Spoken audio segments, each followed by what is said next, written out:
his discussion of, will start and finish his discussion of strategic objectives with us. So we're operating from starting at page 157 of the 42A report. Any questions, commissioners, on section 14.1?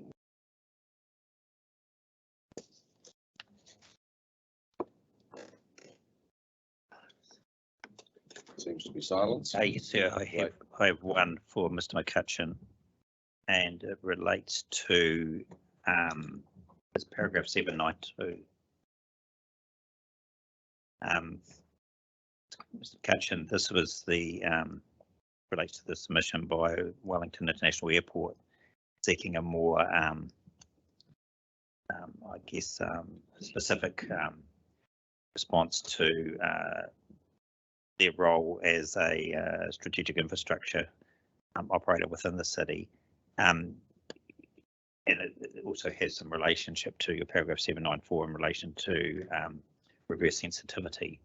Do I take it that that whilst you generally agree that you haven't, apart from making the change to include reference to the airport and being a lifeline utility operator later on in the SAC objectives, you're not making any other further changes, are you? Not recommending any further other changes? Good to go. We had the flashing red light, but we're okay now. So within the context of what the submitter was asking for with respect to the capital city strategic direction chapter, I'm not recommending any additional changes. The submitter had requested amendments to essentially every one of the strategic direction chapters to recognise their role as a significant piece of infrastructure within the city.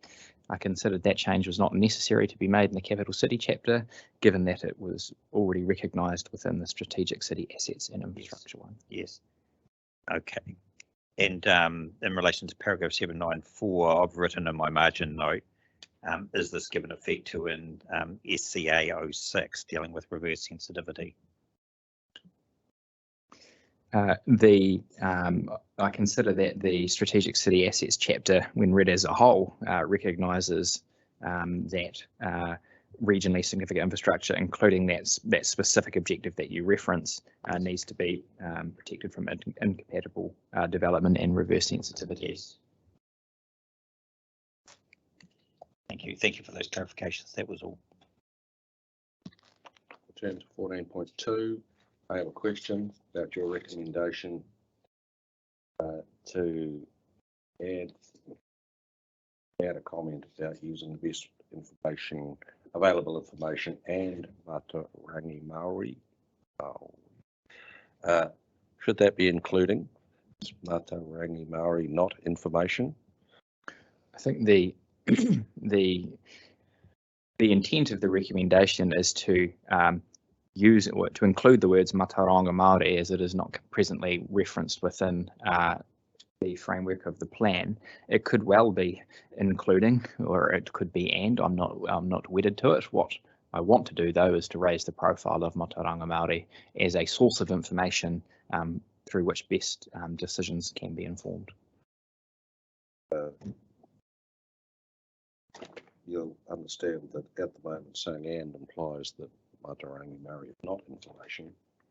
Is that the message you want to send? It's not the message that I want to send.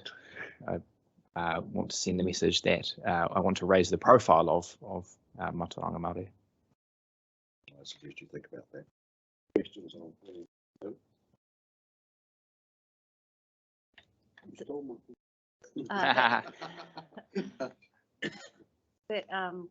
that new objective comes from Greater Wellington's Plan Change 1, is that correct? Say that again, please, Commissioner. I'm just, does that objective mirror an objective from Plan Change 1 of Greater Wellington's RPS? Yes, and I understand that's the reason why the Regional Council have put that one forward to achieve greater alignment between these two documents. So I guess my follow-on question is there a potential that that objective could change through their process but you're comfortable with how it's worded at the moment. I am comfortable with how it's worded at the moment. Even if it changed, I don't think the intent of what is being proposed should remain. Thank you. So just, is there any need for additional provisions that flow on from that? That obviously might be addressed in later hearing streams, but I just want you to be mindful of that.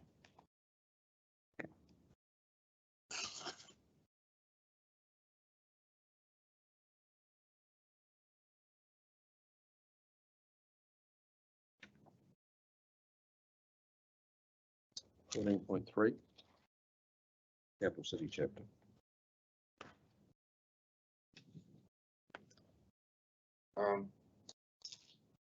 Yeah, it's more just a clarification of what you mean. Your paragraph 837 in primary section 42A report. So you're saying, note that MDRS are now being implemented in the plan as the effect becoming a new permitted baseline for density rather than a meaningful, coordinated and considered contributor to urban intensification as envisaged by strategic direction. Just explain a little bit further what you actually mean there. Sure. Particularly the last bit about meaningful, coordinated and considered contributor. So by the words meaningful, coordinated and considered contributor, I'm referring to, in part, the centres-based growth approach, where higher levels of density have been identified as appropriate in areas around centres, and where there are those enablers of growth. This also references policy 3 of the MPSUD and those other areas where council needs to increase density in part to help achieve objective 1 of the MPSUD, a well-functioning urban environment. The change sought was to strike through appropriate locations, and that was sought by the submitter because essentially they as my reading of their submission, disagree with the approach of having sort of focused areas where higher density than is otherwise required by the MDRS is enabled. My point about the MDRS is that, well, essentially this is just becoming the new standard within the city now. So anything greater than the MDRS, i.e. the 14 metre medium density residential zone and higher, is now becoming our new form of medium and high density. Right, thank you. I have a question. Are you talking about 333 about the well-being of the environment? Is well-being the right word? The Act talks about the well-being of people and communities, and I can understand that, but the well-being of the environment, yes, social environment, physical environment. If you have a landscape, the well-being of a physical environment, is that the right terminology? So my recommendation is not to use the phrase environmental well-being within CC 02.2. The reasons for this reflect those you've just outlined, Chair, that the RMA does not talk about environmental well-being. It talks about people providing for their social, cultural and economic well-being and for their health and safety. The concept of environmental well-being, or the 4 well-beings, is of course entrenched within the Local Government Act. And my recommendation is to still have a reference to the environment within that clause of CC02, but to separate it out from those other 3 well-beings and have a sort of separate or a related clause there that the environment is supported, rather than the Wellington City is a well-functioning capital city where the environmental well-being of current and future residents is a feature. Thank you. Anything else, Commissioners, on 14.3? Couple of questions on paragraph 829. You're saying you refer to tough tests. Can you just give me an example of what you mean? Tests?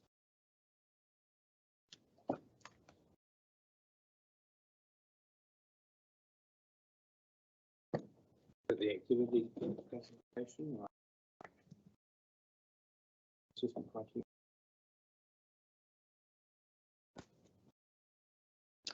So what I'm referring to is when or in the zone-based provisions, say within the city centre zone or the centres zone, the policies for building a new building require an assessment of whether that development recognises and responds to adjacent values and features that are managed by the plan. So it's a requirement that if you are building a building in the city centre zone, you need to respond to identified sites and areas of significance, heritage areas and heritage buildings. And the objectives. I must admit, I'm not totally clear as to reasoning why environmental well-being is favored. Because to me, what supports the environment is a little bit vague to me, and it's not. But so the only question is one of grammar, really. In that 5 there, you crossed out R and put is, but shouldn't it be R? It's advances, innovation and technology advances.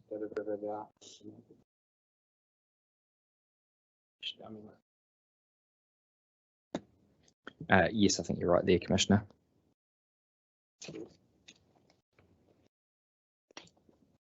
Okay, 14.4, city economy. Yes, that's me. Mr. McCutcheon, I've got 2 lines of inquiry here. First is in relation to the new objective in relation to quarrying, and the second is in relation to the hierarchy of centres, in particular the absence of the town centre one. So just dealing with the quarrying one first. This was a submission by Horokiwi Quarries. I think there was another. The Aggregates Association were also on board on this one too, but just can't find the reference to them. But you've largely run with that relief sort, albeit that it doesn't appear as an objective in this section. It comes in later on the infrastructure objectives. Is that right? That is correct. Yes. Okay. My line of inquiry is, I have no concern with the wording. I think it's sensible, but my line of inquiry is around whether you believe that this is a topic that's worthy of a strategic objective in the plan. And I ask this because there doesn't appear to be any direct higher order document that this objective will be giving effect to, whereas other objectives like urban form and development, natural environments all seem to relate to national policy statements such as, the MPSUD, etc. Section 6 matters in relation to Indigenous biodiversity.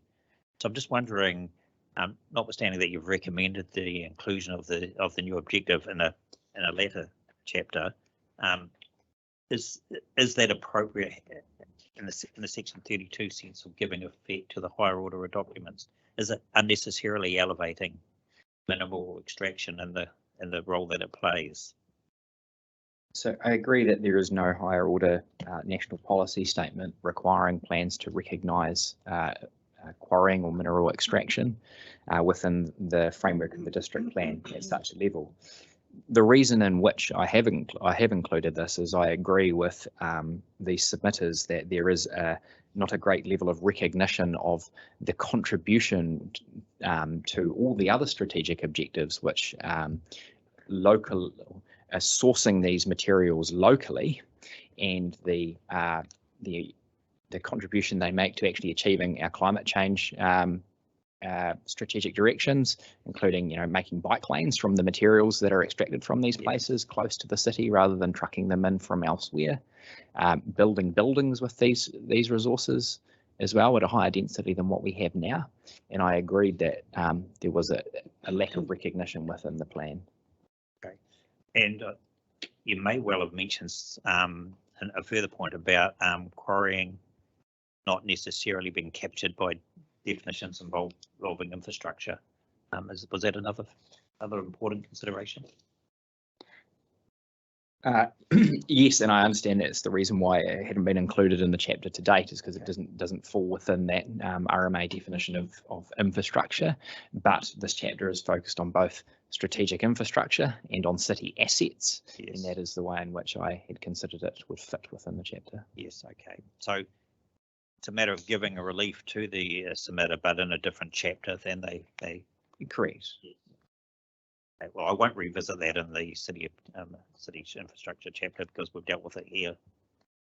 Does anyone else? Can I just have a follow up on that? The RPS contains references to the importance of aggregate, so presumably you had some reference to that in terms of.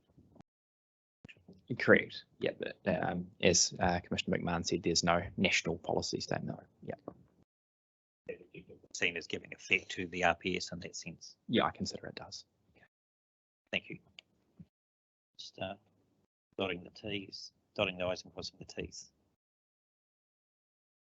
Okay. You got another one? I did. The second one is, and it's possibly a more important one, and that's the submission from Kāinga challenging the absence of a town centre level within the hierarchy of centres. And I've read Mr. Hill's evidence, read your 42A, and I've also read your rebuttal, and you both seem to still be at loggerheads. You haven't changed your view based on reading Mr. Hill's evidence. And I just want to test some of those reasons. As I understand it, one of the principal reasons for not including a town centre zone is that the level of differentiation between particularly the local centre and what might have been the town centre and the neighbourhood centre in terms of bulk and location standards is not significant. That was my reading of one of the reasons. Have I understood that correctly? So there's you have understood that correctly, but there's a number of reasons and some background and context which I'd like to give. So within the operative Wellington City District Plan, there is, in theory and in reality, only one centre zone. Within the centres zone, a hierarchy of different centres is set out within an objective. Yes. Within that chapter in the operative district plan, there are different height limits assigned to those different centres, but they're not solely based on the hierarchy within the document. Yes. The other relevant provision-based thing to note is that the Wellington City Plan has never had a very strict and is not proposed to have a very strict floor limit based system for assigning maximum permitted gross floor area or restricted discretionary gross floor area limits to certain activities, which is a feature of other second generation district plans. Christchurch, Dunedin, Auckland springs to mind. Such as retail distribution type. Correct, yes. So the advice of Mr. Lees, which I have referred to, was that that was not strictly necessary to achieve the strategic directions for centres and business areas, and that a more flexible approach, as we had in the operative district plan, continued to be appropriate. If we flow that through then to the other consideration, which is economic spend, catchment and centres hierarchy, which the National Planning Standards asks us to look at. So Mr. Lees also provided some advice, which I note I have disagreed with, relating to how those centres zones should be assigned to different centres across the city based on their spend and catchment. When balancing the fact that the plan has never recommended a different gross floor area, never recommended different built form standards between local and town centres based solely on their position within the hierarchy and the information provided within the amenity heat mapping, which Mr. Wharton has also considered within his 42 and subsequently not recommended any different changes for walking catchments as the blunt mechanism to assign 6-storey density around them. On balance, there didn't seem to be in terms of plan efficiency or clarity, any benefit in including an additional town centre zone. It would simply replicate all of the provisions that were in the local centre zone anyway, with perhaps a reference to a larger sized catchment. Yes. What I've also noted though is if commissioners are of the mind and accept Kāinga's case that if you include a town centre zone, that you should also include areas of 6-storey around a walking catchment of that zone, which is different to the recommendation of Mr. Wharton, then if that is the decision that you make, you should then consider including a town centre zone. But if the provisions around walking catchments and centres are to be no different, I don't see any real case. Yes, I know we're considering this from a top-down approach now. Yes, we are. It's front and foremost on that particular strategic objective, dealing with CKP. Yeah. Can I have a follow-up? Do we have a problem? Like, I understand your logic, but do we have a problem that the local centres you've identified do not match, or not all of them match the description of what a local centre is in the national planning standards, and therefore you're not giving effect, you're not consistent with the national planning standards to that extent? Well, what I would also add was that unless the provisions were changed to have a meaningful differentiation between the town and local centre zone, it would not be fully giving effect anyway. So we could include a town centre zone, but if the provisions were no different to that of the local centre zone, is it really then also giving effect to the national planning standard? Why wouldn't it be? Because the purpose of having as I understand it, of having different centres is that you would assign different building heights and densities and different thresholds of development to them. The metropolitan centre zone has a 6-storey, at least a 6-storey height limit required by the MPSUD. So if we're not doing that and we have a town and local centre zone, we end up in the situation of, well, what is the point of having the town centre zone anyway? This goes back to a point I made to a witness yesterday. That assumes that those drafting these higher order documents were completely prescient and understood exactly what was going to happen as a result of the provisions. I accept that if your point that if the standards are no different, what's the point? But if the legal requirement is to be consistent with the national planning standards, it may be hollow, but are we still required to do it? So we are required to, the plan is required to give effect to the national planning standards, yes. So that's why my advice has been, if you do decide that a town centre zone should be included, you would also need to consider Kāinga or as other relief to increase building heights and densities within that zone, and perhaps changing the walking catchment approach that Mr. Wharton has recommended. But in theory, we could decide that some centres are town centres. We could have a mirror of all of the provisions in the local centre solely to give effect to the national planning standards. There would be no planning point. It would be inefficient, but we would be technically compliant. Correct. Another triumph. I just wonder, Mr. McCutcheon, you've already identified that we might need to revisit this, and depending on how we land Mr. Wharton's recommendations on the walkable catchments, maybe there's some merit in a bottom-up approach later on to reconsider this matter, to see where we might land on those walkable catchments and on differentiation of heights, and then see how the strategic is best adapted to fit that then. and given that stream 4 addresses the centres hierarchy, the range of centres, and it's still within this same ISPP part of the process, I think it is satisfactory. You just won't have the benefit of my involvement in stream 4. Correct. That might be a good thing. I'll be on holiday too. Just to conclude that though, and you and Mr. Hill both acknowledge that there's been varied implementation of these hierarchies throughout the different TAs within the region, and the one that springs to mind is Porirua, which does have a local centre and a town centre, I believe, but doesn't have a metropolitan. It has a metropolitan centre, but not a city centre. Oh, not a city centre. Okay. Yep. Okay, so technically they could be in breach of the MPS UD too, but it's about how you give effect to that, presumably. Correct. I mean, it depends on the interpretation that Yes. you would like to take. Yeah. Okay. Okay, I appreciate that. I know it's a high level discussion, and I guess the devil was going to be in the detail, and we might have to circle back later. Yes, I agree. That was all from Trevor. Anything else on 14.4? But hang on, I think Lindsay might have something. Yeah, just to follow up to that, I am on the centres hearing.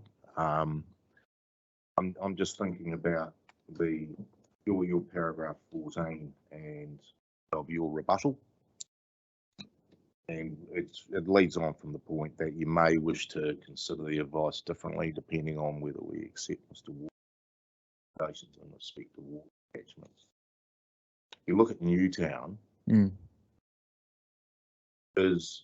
the varying height limits that there are around Newtown, which have been based upon necessarily walking catchments, but proximity to the local centre of Newtown. What differences might that mean in terms of building?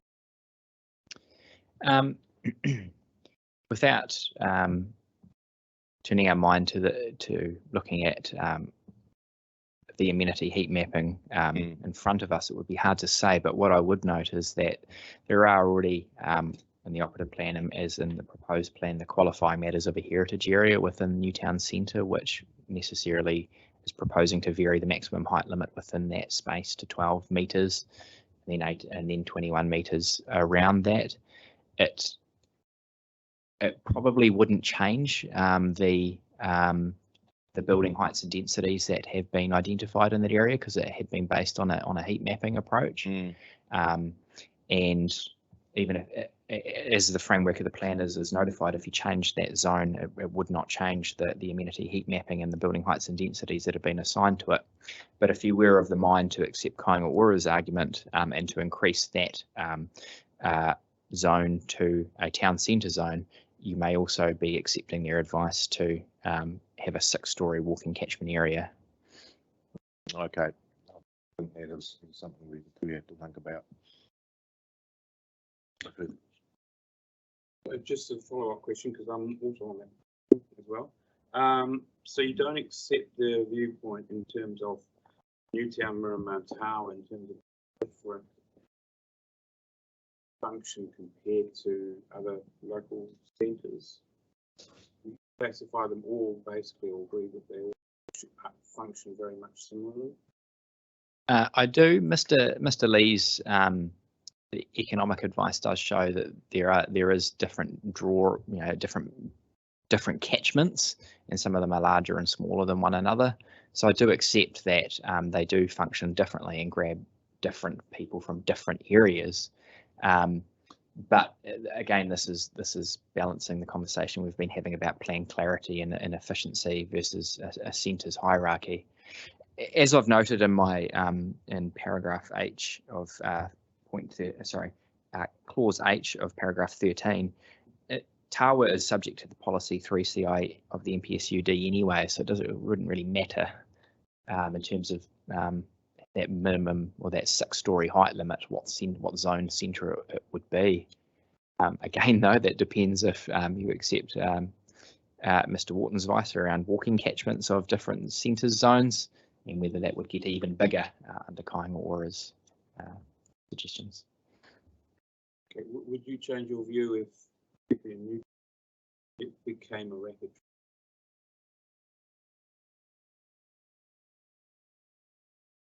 If it became a rapid transit stop, again, it would not matter so much what centre it was, because there would be walking. It would be required to implement walking catchments around those stops of however big, however many minutes were determined appropriate.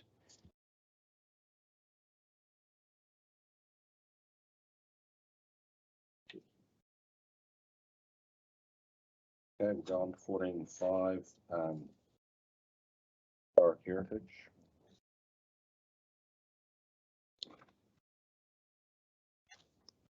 You have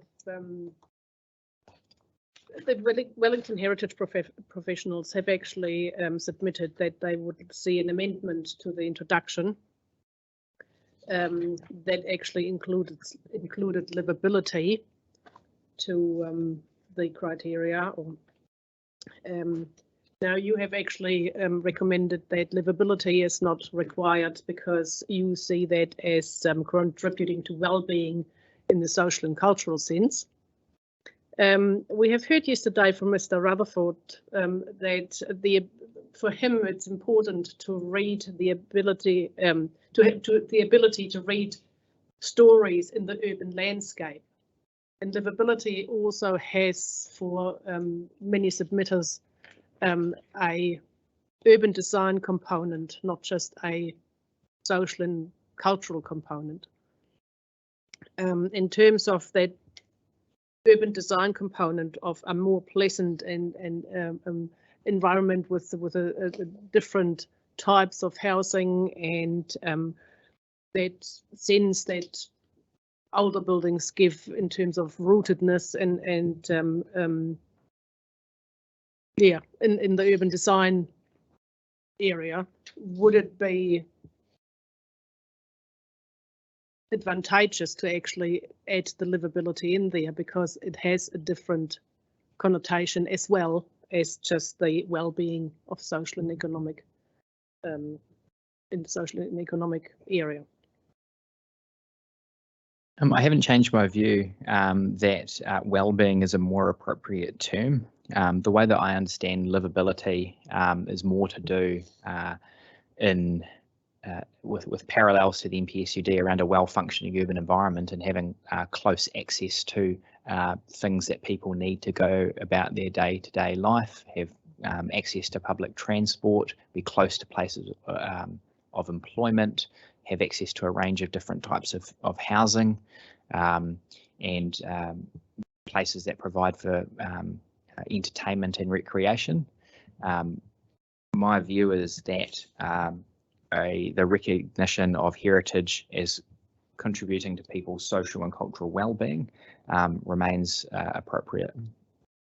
So you don't see it as having an urban design effect? Certainly, heritage places contribute to the look and feel, or the character of a street in which people are experiencing, and there are stories imbued within them.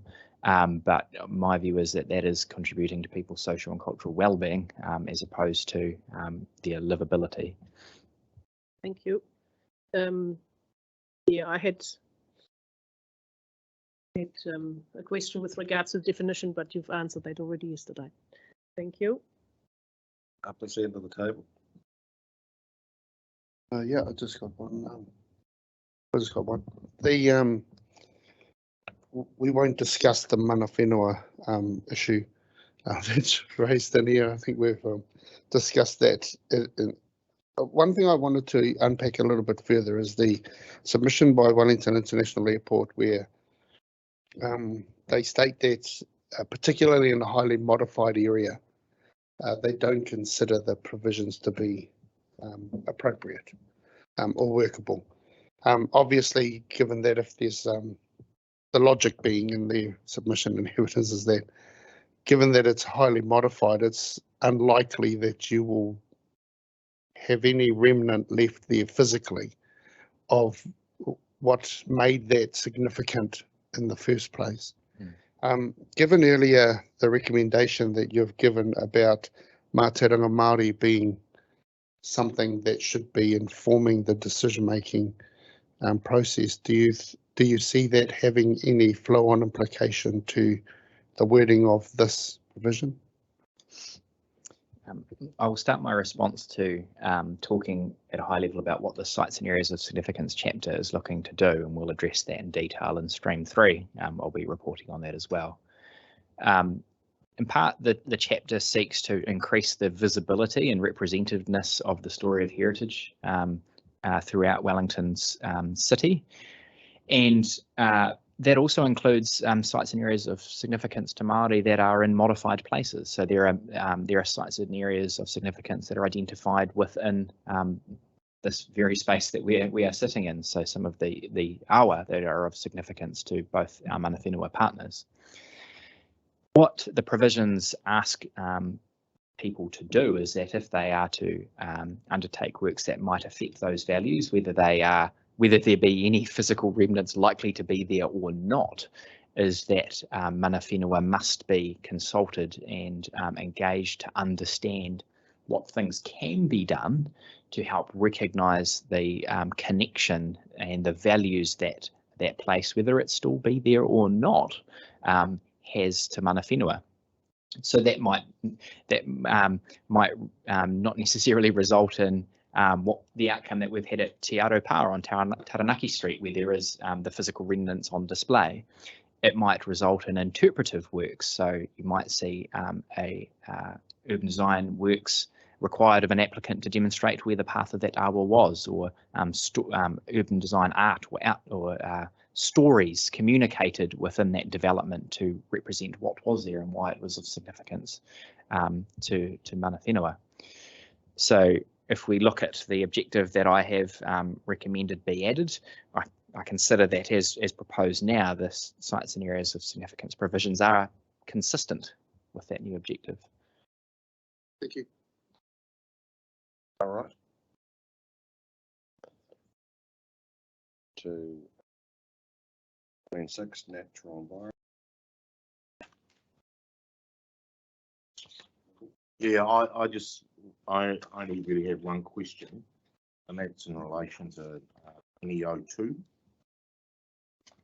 We recommended in a number of changes to actually specify freshwater ecosystems and receiving environments. I guess as a planner who's been working in the Wellington region for quite a while, it's always been a little bit of a, I wouldn't call it a bugbear, but something that the relationship between regional council functions and city council functions and who does what, because that's a very watery related. It's about the quality of the water environment, receiving environment, particularly in relation to discharges to freshwater ecosystems, which is very much, in my view, potentially a regional council function. Have you thought about alignment with PNRP in relation to this? I know there's a Three Waters chapter and you're dealing with provision stormwater, wastewater and imposable water. They're very much about servicing the development as opposed to the effect on the outcomes there, which is at strategic objective level. I just wanted a bit of clarity about how that strategic objective fits in with the City Council's responsibilities. So the objective takes its lead from the freshwater policy statement and the newly introduced requirements for including territorial authorities to include provisions that look at, in part, the quality of water or how water is impacted by urban development. Looking at the Three Waters chapter, and I won't get into it in a lot of detail, but there are quite clear provisions that are requiring applicants as notified to look at demonstrating the best practice approach to the managed stormwater quality and quantity. So I recognise that the Three Waters chapter is somewhat stepping into the water quality space and requiring developments to look at not making water quality any worse than what it is or what it might otherwise be. There are also requirements for avoiding the use of copper and zinc building materials and them entering the stormwater system without appropriate treatment. So the plan is moving in that direction, and I do recognise that it is that there is an overlap with the responsibilities of the regional council with respect to water quality and receiving environments more generally. But my amendments are trying to increase consistency with what is in the notified Three Waters chapter and with the freshwater MPS. Yeah, I think the notified Three Waters chapters received a few submissions. Yes. And from a developer's perspective, it has been, in practice, it has been quite unclear about who does what in that space, and you know, the role of Wellington Water versus the role of the City Council and so forth. So there's some practical issues to work through, but I accept what you're saying about the strategic objective level. You know, there is some crossover, and this may encompass it. And as Commissioner McMahon pointed out earlier, this is another one of those issues where we're still within the same tent of the ISPP process. Three Waters is coming up in stream 5, I believe, so we'll have the opportunity to loop back on it. One question from me, Mr. McCutcheon. Discussion of 751 of NEO3. You've recommended amendment, but is the end result consistent with the council's function to manage land uses in order to maintain and enhance Indigenous biodiversity? Pardon me, which paragraph are you referencing? 951. 951.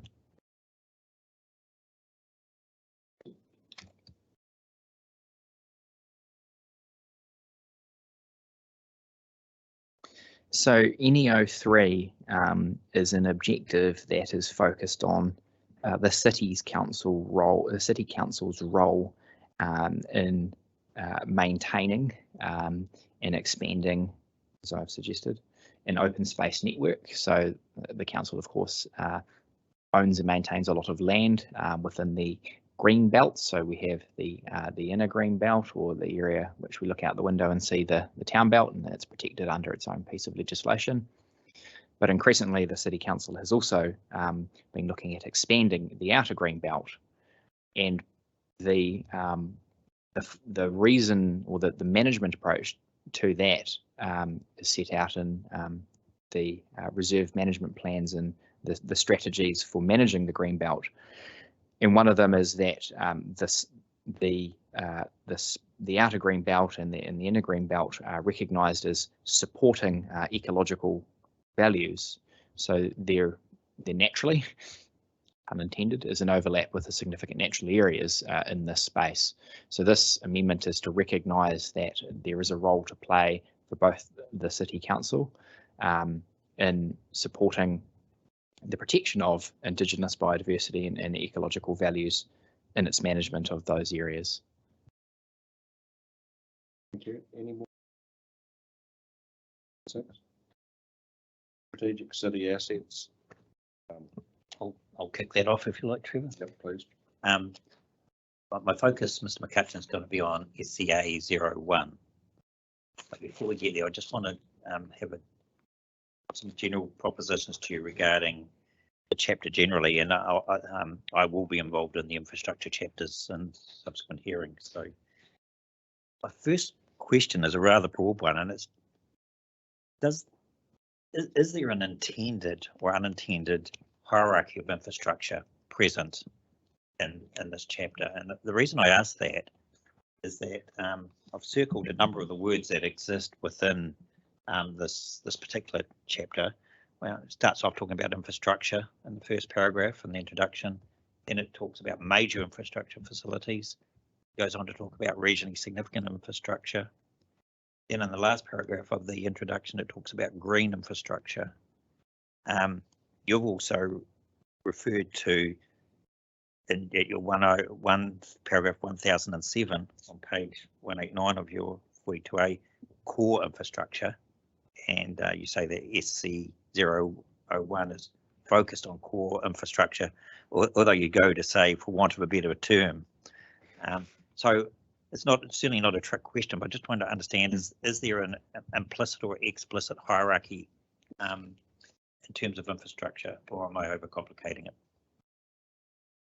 I think the reason why all these terms have arisen is well understood as the RMA has a definition of infrastructure. Yes. There's quite a different variety of levels or types of infrastructure which are included within that. We then have the regional policy statement coming along and telling us what regionally significant infrastructure is, which is not the same necessarily as everything that's within that definition of infrastructure in the Act. Adding to that, we have the NPSUD coming along and telling us there are definitions of additional infrastructure, and development infrastructure. That's an additional term that I forgot to mention. Yep. So there is somewhat of a smorgasbord of terms out there, which this chapter of the plan is trying to wrangle and communicate the aspirations of at a high level for the city. So there are a number of objectives which focus on those bespoke definitions of infrastructure to respond to this essentially a hierarchy that we have been given through including the regional policy statement, where regionally significant infrastructure is to be treated slightly differently to infrastructure more generally. And that's reflected in SCA 05. Sorry, 04. Correct. Yes. So it's given a bit of a leg up in terms of it's a bit perhaps an objective that might provide for a consenting pathway for RSI where it's in appropriate locations. Correct. And this recognises that there are different, there is an established or is becoming an established framework for regionally significant infrastructure as being treated differently to pipes and cell towers and other sorts of things more as infrastructure more generally, and that different levels of effects or different management ways of managing the effects of those activities might be more appropriate given the significance of those pieces of infrastructure to the city and the region. Okay.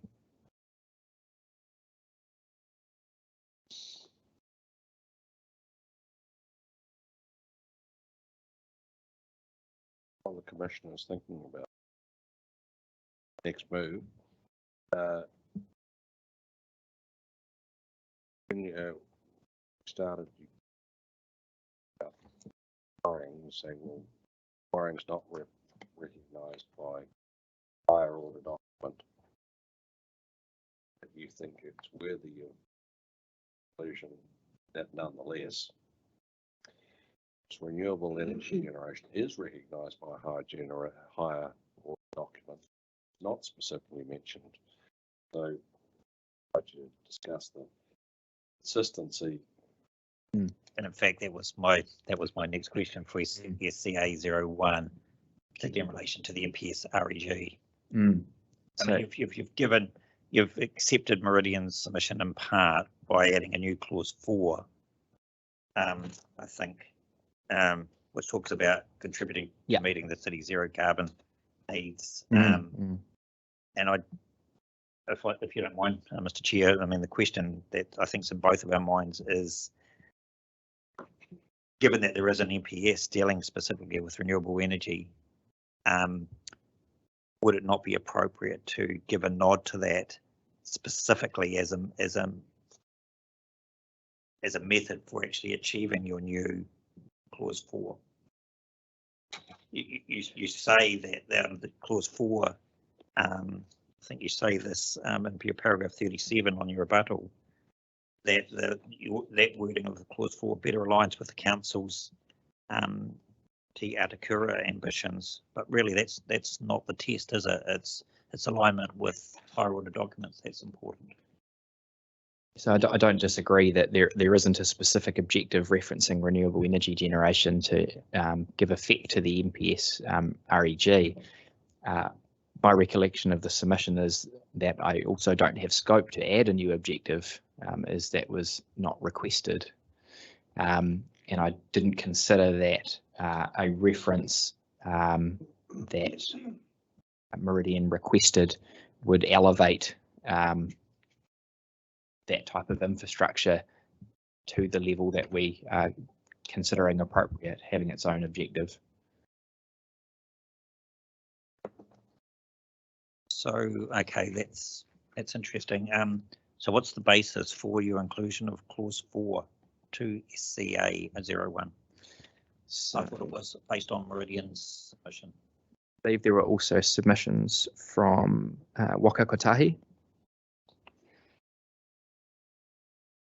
So it was the combination, or a bit of an amalgam of Meridian, which sought recognition that infrastructure can contribute to reducing carbon emissions. Yes. And Waka Kotahi, which had a similar submission, which was focused on mode shift and how infrastructure, cycleway infrastructure, other types of infrastructure that it has an interest in can also contribute to that same goal. I guess what I'm asking you to consider is whether, by way of an example, in reference to renewable energy, you might be able to alter the wording of clause 4 to give a nod to renewable energy as an example of how that particular limb of that strategic objective might be given effect to. So I'll consider that through write a reply. Thank you. Mr. McCutcheon, our confidence that we would crack this in 40 minutes is waning, conscious that Really? conscious that we have submitters in the back waiting to go.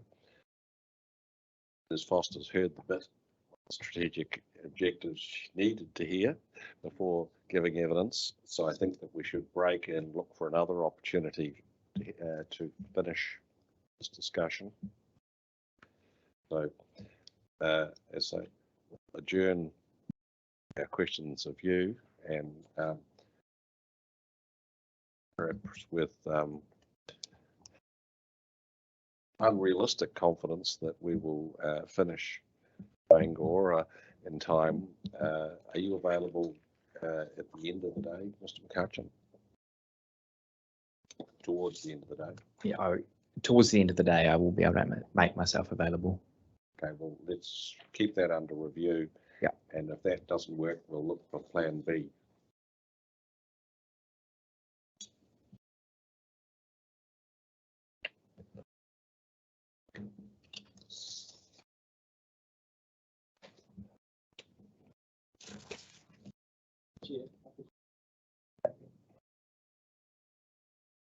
Yes, that may be, that'll be plan B. We'll look at plan B tomorrow. Thank you.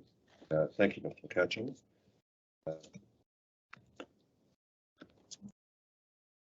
Ms. Foster, would you like to come and talk to us?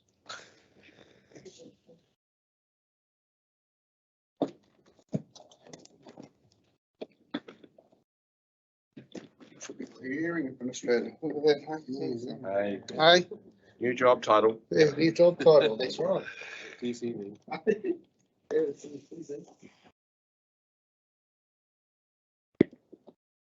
Papa? Steven questions? Now, I did give to your assistant.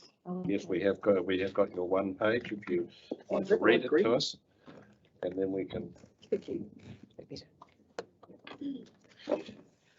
And I thought I'd just check, if you have read that, I won't take your time by reading it. Commissioner, Shall I do that? the answer is no, so. Okay, just very, very quickly. As you know, I'm here. I have been assisting Meridian with their contribution to development of the proposed district plan. And what I can say is that the company's particular interest in the plan in how the proposed plan provides for and affects Meridian's existing assets, which I've described in my statement of evidence, 2 wind farms and a single Brooklyn wind turbine.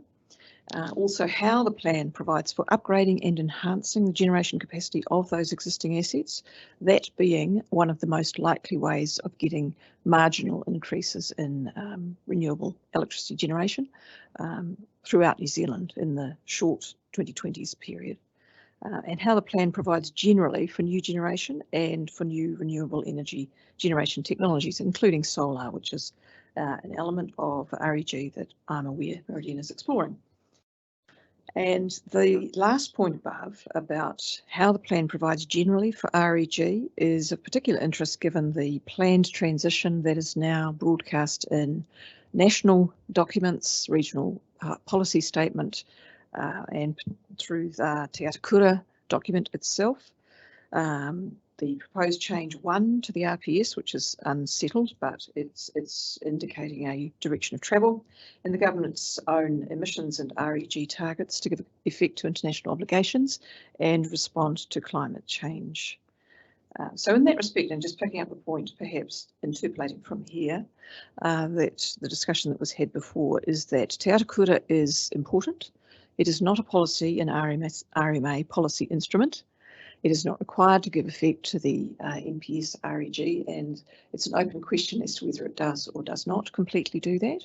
But there is, as the panel has noted, a national policy statement highlighting, and it's quite old now, and there's a lot of work underway at government level looking at strategies for reforming the energy sector generally and facilitating growth in renewable energy development. So just by way of context.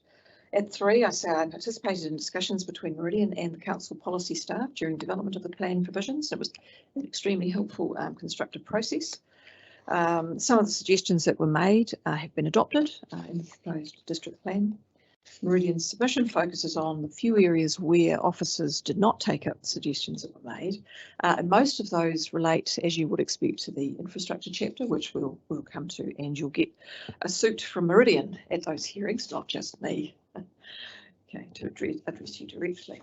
And you will have noted that I'm largely in agreement with the Section 42A reporting officers for this hearing stream. And the one point of difference relates to Objective SCA 01 on the point that you've just had a discussion about. And it is my opinion that there is a rationale, a mandate in an NPS REG for you to include explicit reference to the important role that renewable electricity generation will play in the transition away from fossil fuels in a way that is different from general infrastructure. And that support for you comes from the NPS REG, and it comes from current investigations underway at government level into reforming the energy sector to better facilitate REG development. So my suggestion in relation to Objective SCA 01 is very similar to what Meridian asked for in its submission. I might just have written that part as well.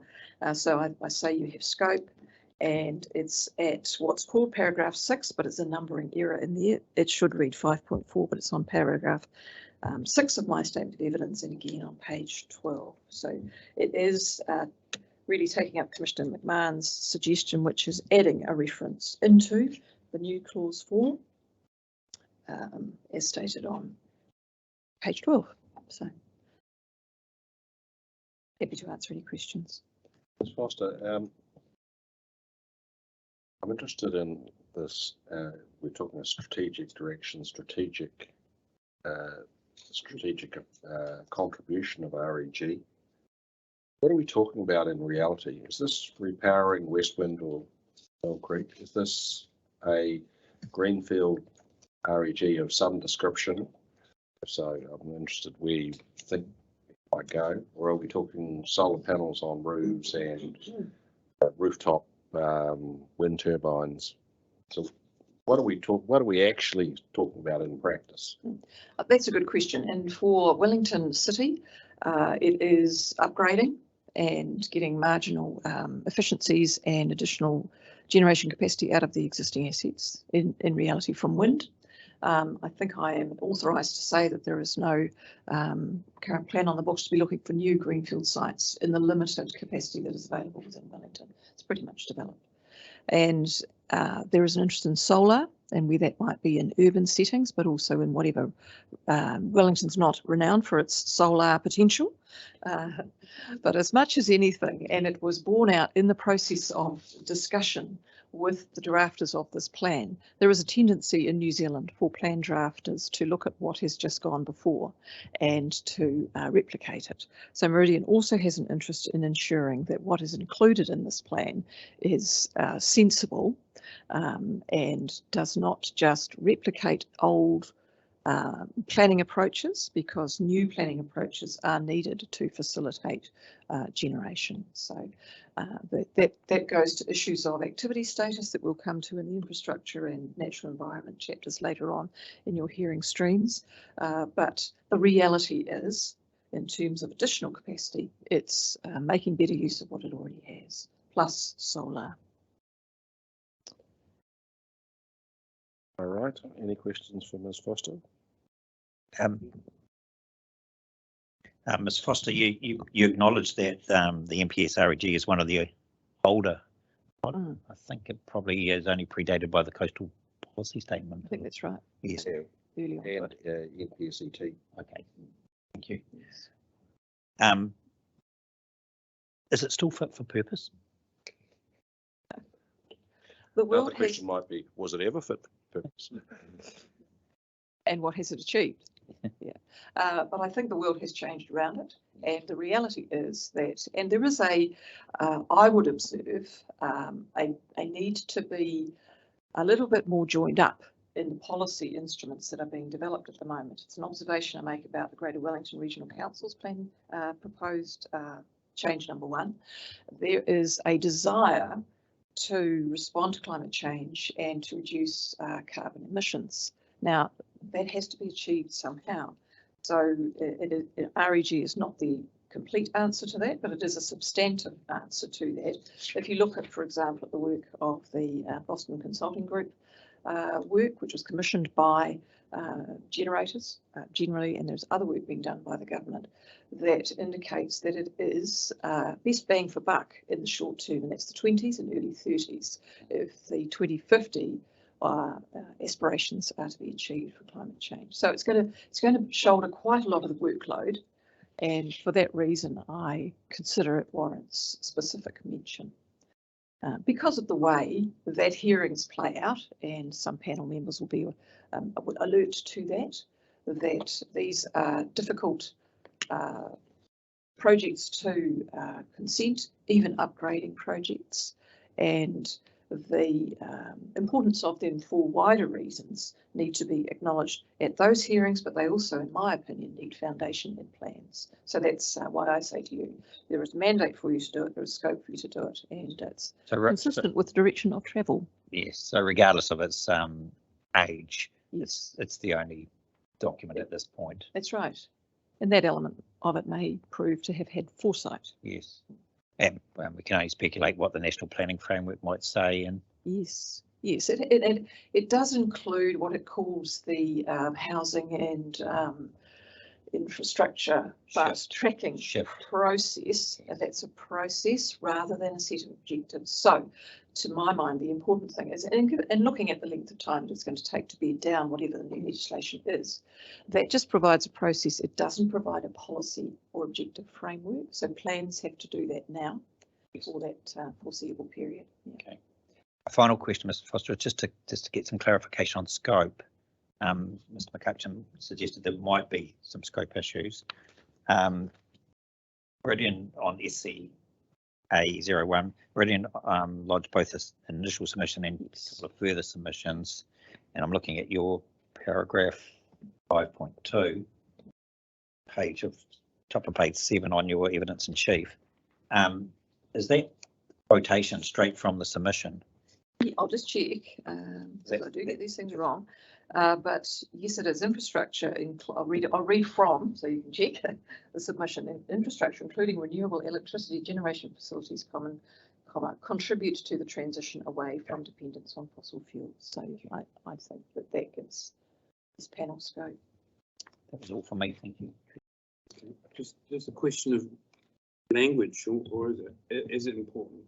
So your preferred wording refers to contribute to the transition away from dependence on fossil fuels, whereas Mr. McCutcheon refers to meeting city's zero carbon capital brackets net zero, da, da, da.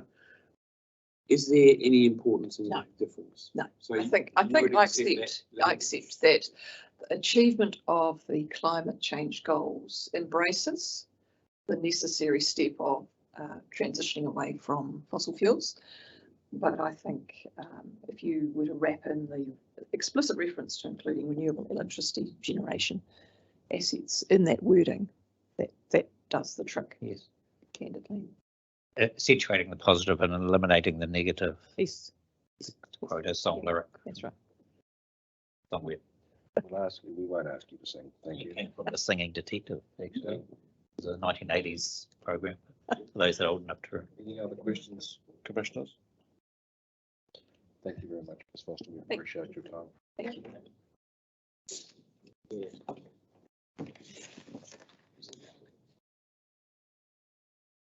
Ms. Castle. In your as temporary assistant hearing administrator, you help as the chair.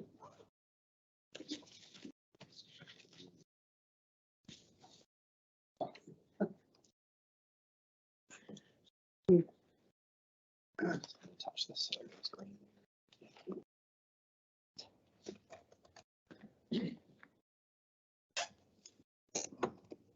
Okay. I'm Rona Carson. I'm president of the Newtown Residents Association. I've got a prepared script of points I want to make, a bit different from what I submitted the other day, a bit better organised, I think. But it takes me more than 10 minutes to go through it. So I'm going to try and talk 2 points, select points, without. And if I get into too much of a muddle, or if you're not following what I'm saying, I hope you'll ask questions. You can rely on it. You can rely on the fact we'll ask questions. Good. Well, I hope you do. So the issues that concern us affect wide areas of Wellington, but I'm concentrating on our experience in Newtown.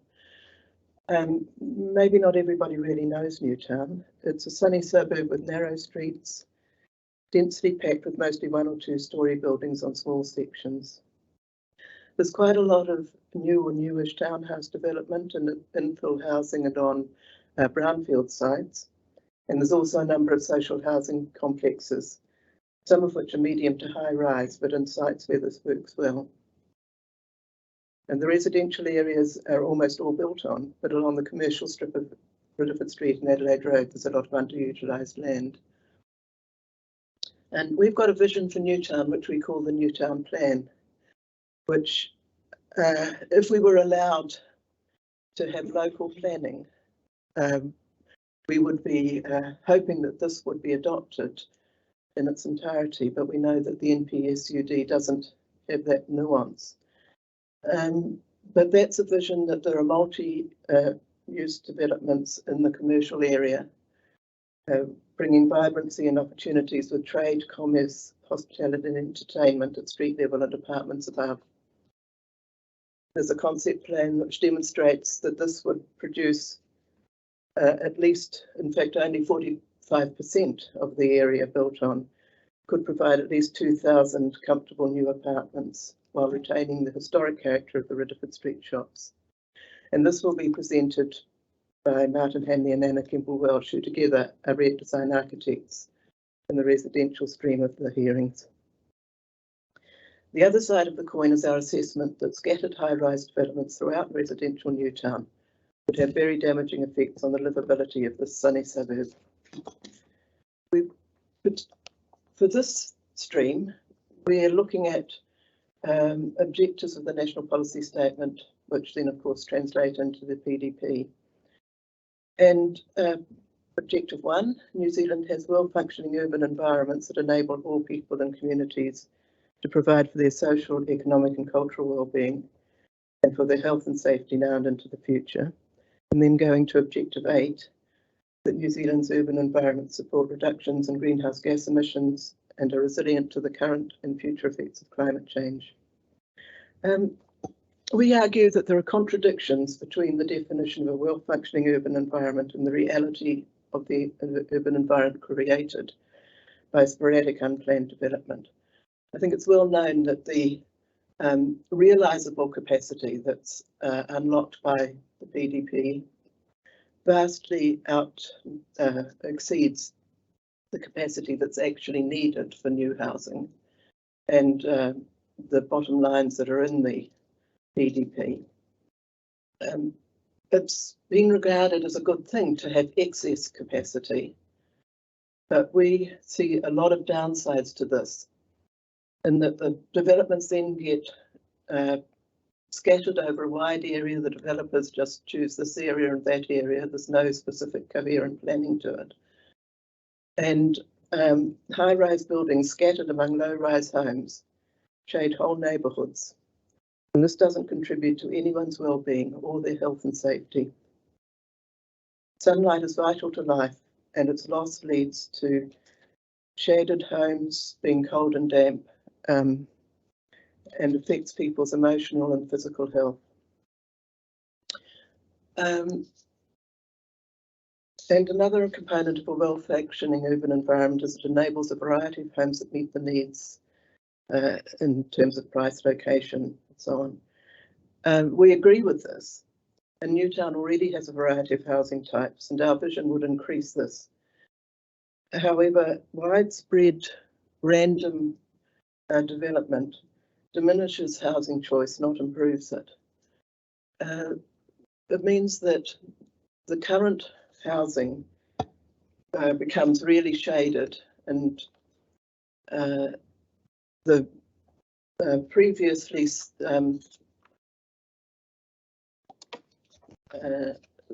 the choice of having a sunny house and garden becomes unobtainable, except in the character areas. It's often said that people don't have to sell their villas and bungalows, and that's true, but it doesn't take into account the effect on those dwellings of the unplanned development.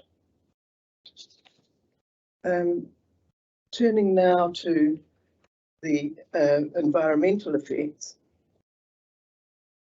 that the well-functioning urban environment supports reduction in greenhouse gas emissions and is resilient to likely current and future effects of climate change. We agree with this, but the practical implications of these principles when it comes to the built environment seem to be limited to specifying intensification in places with good public transport. And there's no acknowledgement of the major environmental effects that come with high-rise development.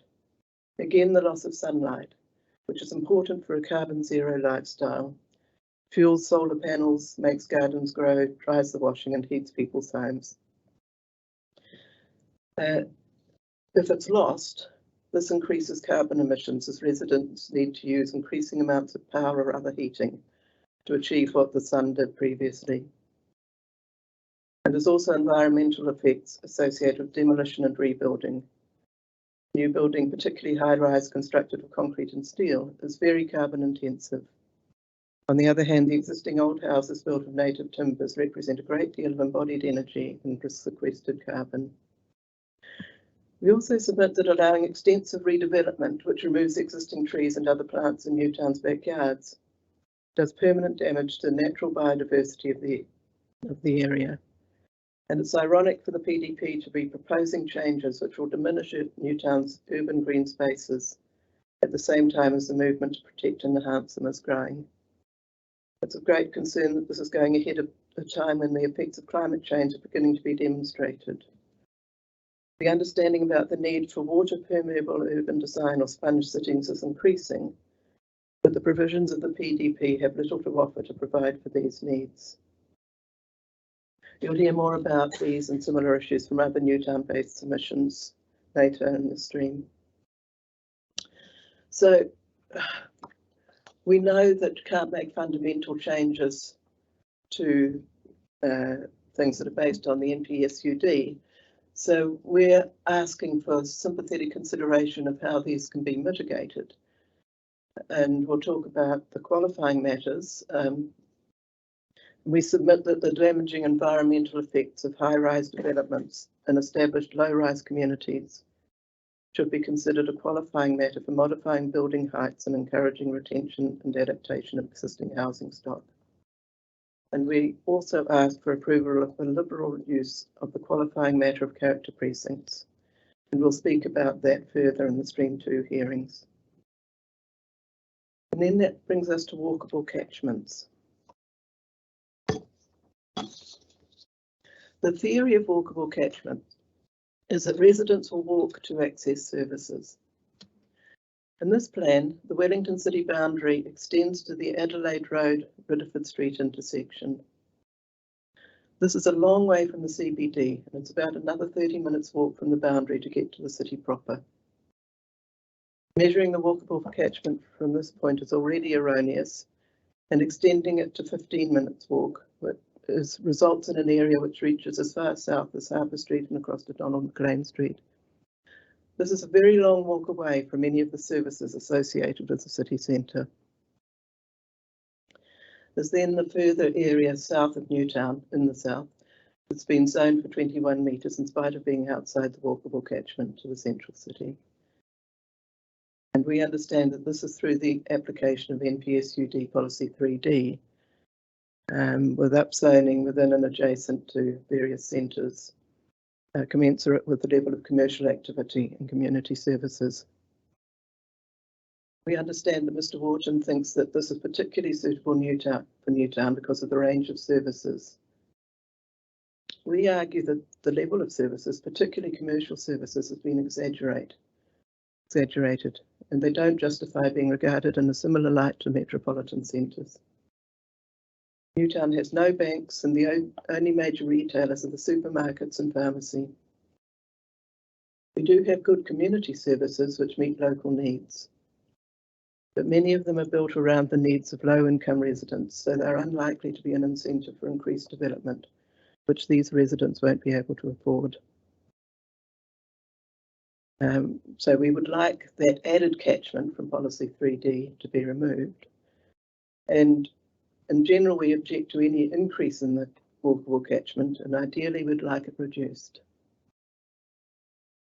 Our conclusions from the exploration of excessive development capacity convince us that the added capacity from extended walkable catchments is quite unnecessary to meet the goals for new housing, and it's detrimental to a compact, livable city.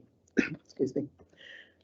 Putting closer boundaries around the areas where 21 metre development is enabled means that it is more likely to be concentrated in the suburban centre and along Adelaide Road, where it will make the greatest contribution to a vital urban environment. There's a lot of talk about Newtown as being especially suitable for redevelopment. It seems to us that that is a theoretical one made without direct knowledge of the reality of Newtown or care for the damaging consequences we can foresee. Sometimes we get the impression that people think that demolishing and rebuilding in Newtown would be a sort of slum clearance, and that the end result would rival the well-planned and designed medium to high density neighbourhoods that density done well is so proud of. None of that is likely to be achieved. We're confident that because of the excess capacity, the demand for development will be satisfied long before the whole of the area is redeveloped, and it will be left with sort of some high-rise developments and a lot of existing housing scattered in between it. Quite a lot has been made of the NPS policy 6, particularly clause B, which can be quoted to justify doing away with amenity values such as access to sunshine.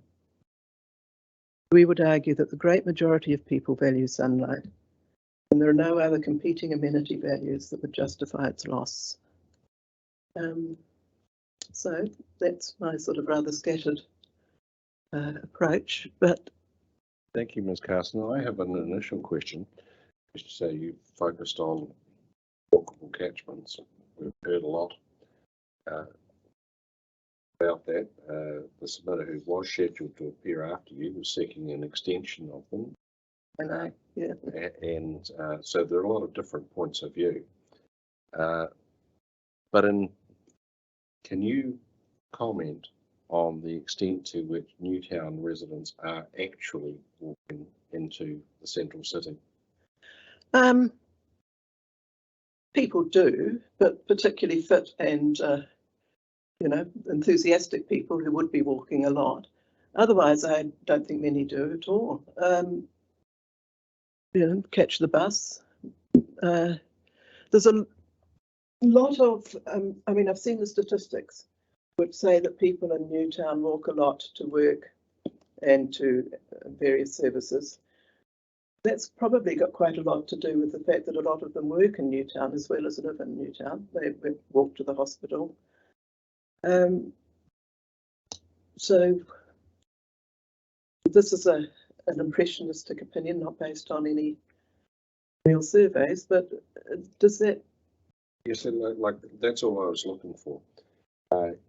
And the other point is that you've suggested both in your written presentation and what you've just told us that we should consider a further qualifying matter and something for you to think of before the subsequent streams. There are very specific requirements in the legislation and in the NPSUD of the evaluation of qualifying matters before we could accept them. And Kāinga is already telling us that the council's evaluation of character areas was inadequate and doesn't meet the requirements of the statute of the legislated requirements. So something for you to think about when you is that how if you want to press that, you also have to show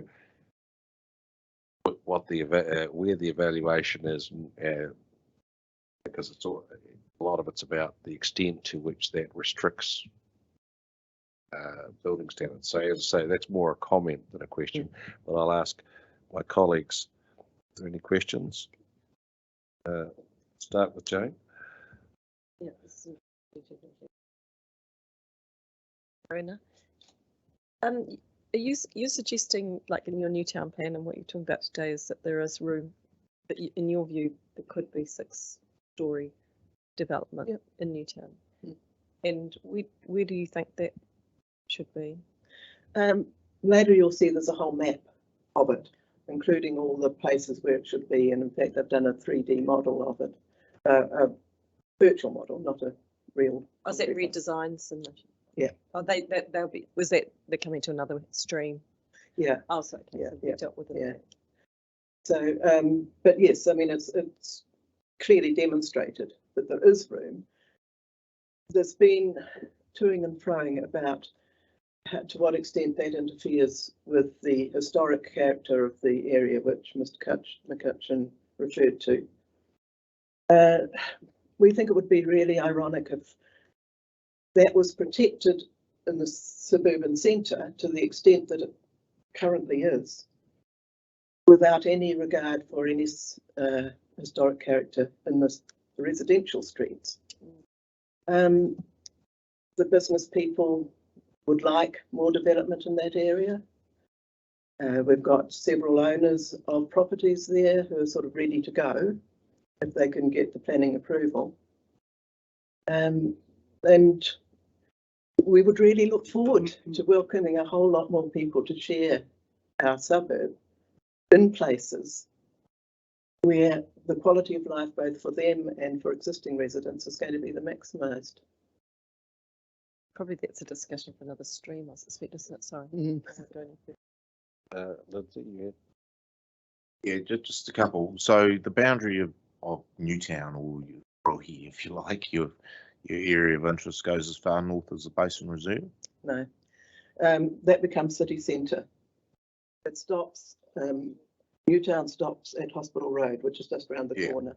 Yeah. No, I'm a former resident of Newtown, so well, we used to think that we went down to the Basin Reserve, but that's been pulled back. Yeah, That's fine, but and I think there will be quite a lot of discussion in future hearing streams. But the height limits which have been specified in the PDP in Newtown, you've got. I gather you're okay with some, but not others. We're definitely not okay with 6 metres when it's in the residential streets. I mean, 21 metres, 6 stories. The current permission goes to 4 stories. Some of the best, that's in the suburban centre. And we've got some good developments at 3 stories. A lot depends on where they're situated, and of course the operational district plan does allow for notification and discussion of the effects on neighbouring properties, which the PDP won't. Yeah. You made the observation in your presentation to us that Newtown is, if you like, pepper potted with a number of buildings which are higher than others. A number of social housing units, for example, come to mind. Yeah, but they're not pepper potted. They're mostly around the edges, often against a hill. They're in places where they fit. So, like the Newtown Park flats, for example. Yep, they're fine. Okay. I'm not on the residential hearing stream, but I'll watch with interest what happens. But thank you very much for your presentation. You put in a lot of work. Thank you.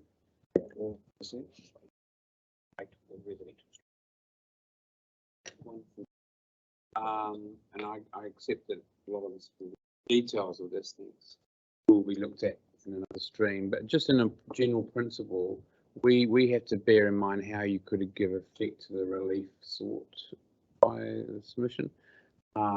So has any thought been given, just generally, because it might apply to other areas of the city as well, how that more nuanced approach to higher level development could be applied? Is it through like a spot zoning or spot overlays kind of approach? Is any thought been given to that? Probably not as much as we could have, in the belief that we had asked the council for a local planning approach, and we were firmly told that no, that wouldn't be a happening thing because it wouldn't be allowed. And we didn't actually go into the details of how we would do it as much as we might have otherwise.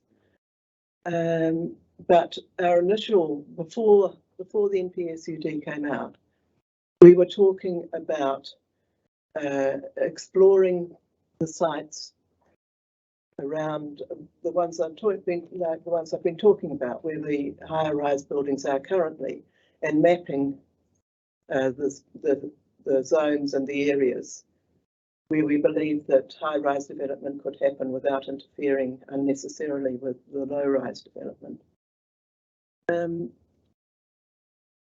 So yeah. Thank you. No, that's good. You've answered the question. Yeah. Thank you. We're going for what the NPSUD might allow in mitigation, which is qualifying matters. We think that there hasn't been as much use made of qualifying matters as there could be. But if there's some other approach, we'd be very happy to embrace it. Thank you. Thank you very much, Ms. Carson. We really appreciate you coming in to talk to us. Thank you very much. Looks like we don't have the next submitter.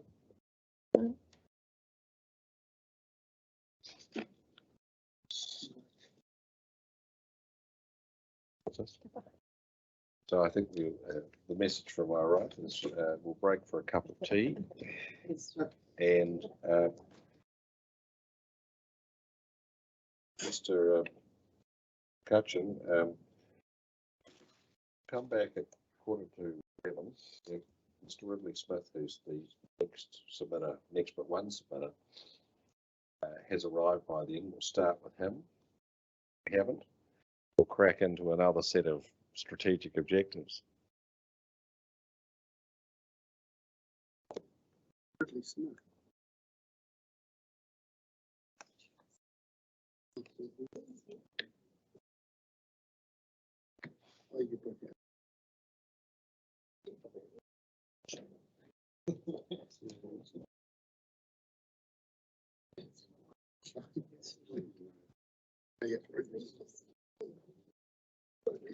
Yeah, got it buried.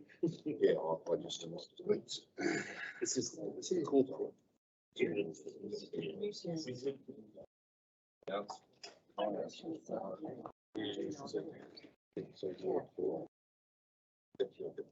The jazz. From generations there. Just. Yeah. Yeah, so it's almost. Okay. I'm gonna have a couple. Looks really funny.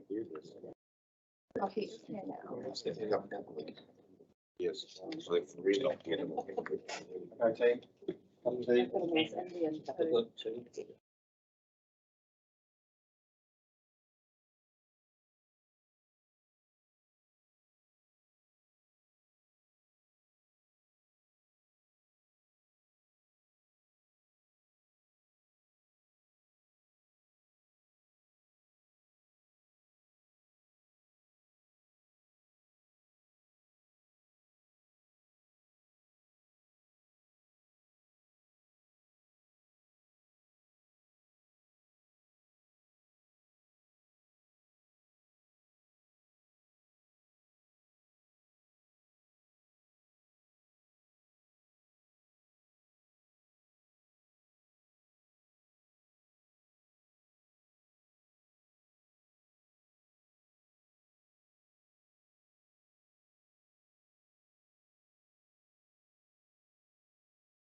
Oh, is it really?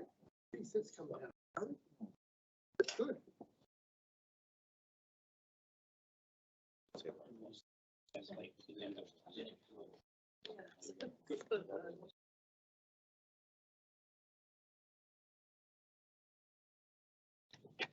Give me a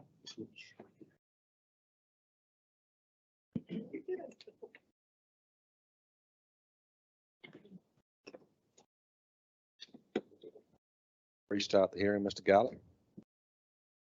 Thank you, Yeah. Speaker. Yes.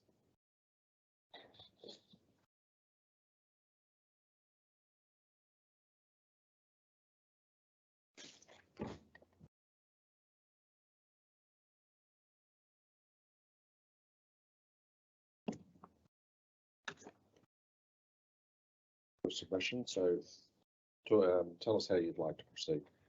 Great, thank you. Tēnā koutou, Commissioners, thank you. My name is Marco Garlick. I'm a member of Generation Zero, and I'll be speaking to our submissions today. Generation Zero is a youth-led organisation striving for a climate-just Aotearoa. We've been interested in the district plan from the very start, starting with Our City Tomorrow and really ramping up through the spatial and district plan consultations. We joined up with Renters United to form City for People, and we brought the district plan and land use and its connection to climate and affordability to the public domain. So there's not much time today, so I'm just going to talk about three things and leave some time for questions. Firstly, I'll look at just the purpose of the NPSUD and what analytical approach you should be taking throughout the intensification provisions. Then I'll have a look at the Johnsonville line as rapid transit and walkable catchments.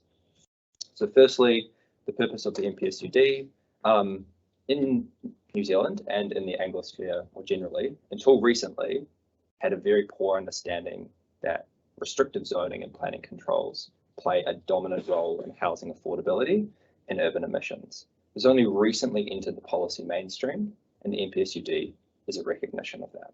Land use and transport are two sides of the same coin and provide a massive reason why we have high urban emissions in New Zealand.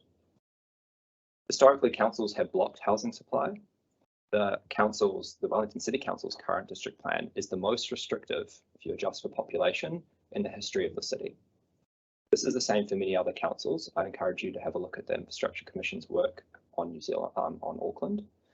Any lift in zoning capacity, there's been some tinkering around the sides. It's really been too small to make any noticeable effect. And evidence has emerged from the unitary plan, something that previous versions of Generation Zero engaged with heavily in 2015 and 2016. Some, albeit flawed up zoning, mostly on the edge of the city and right in the middle, has roughly doubled the rate of consenting in 5 years. Rents have lowered in real terms. So the origin story of the NPSUD, central government recognised that intervention is needed. Councils adopted predatory participatory processes, which had the effect of listening to the voices of a few incumbent homeowners over the interests of the wider population and future generations. Rising prices and rents should elicit a supply response, more and denser homes and good locations. Instead, a fixed supply through exclusionary zoning means that anything that contributes to demand bids up prices, lower interest rates, rising urban populations, higher incomes, smaller household sizes. All of those bid up prices. A strong central direction from all major political parties is a natural democratic response to the failure of local planning to date. So what should be your analytical approach throughout the intensification provisions? Under the RMA, a national direction is the highest tier of planning documents to have regard to. The Interpretation Act directs you that the meaning of an enactment must be ascertained from its text in light of its purpose. And at a high level, you have a pretty straightforward job with the NPSUD policies. Apply them as written, but with strong influence from its purpose and intent.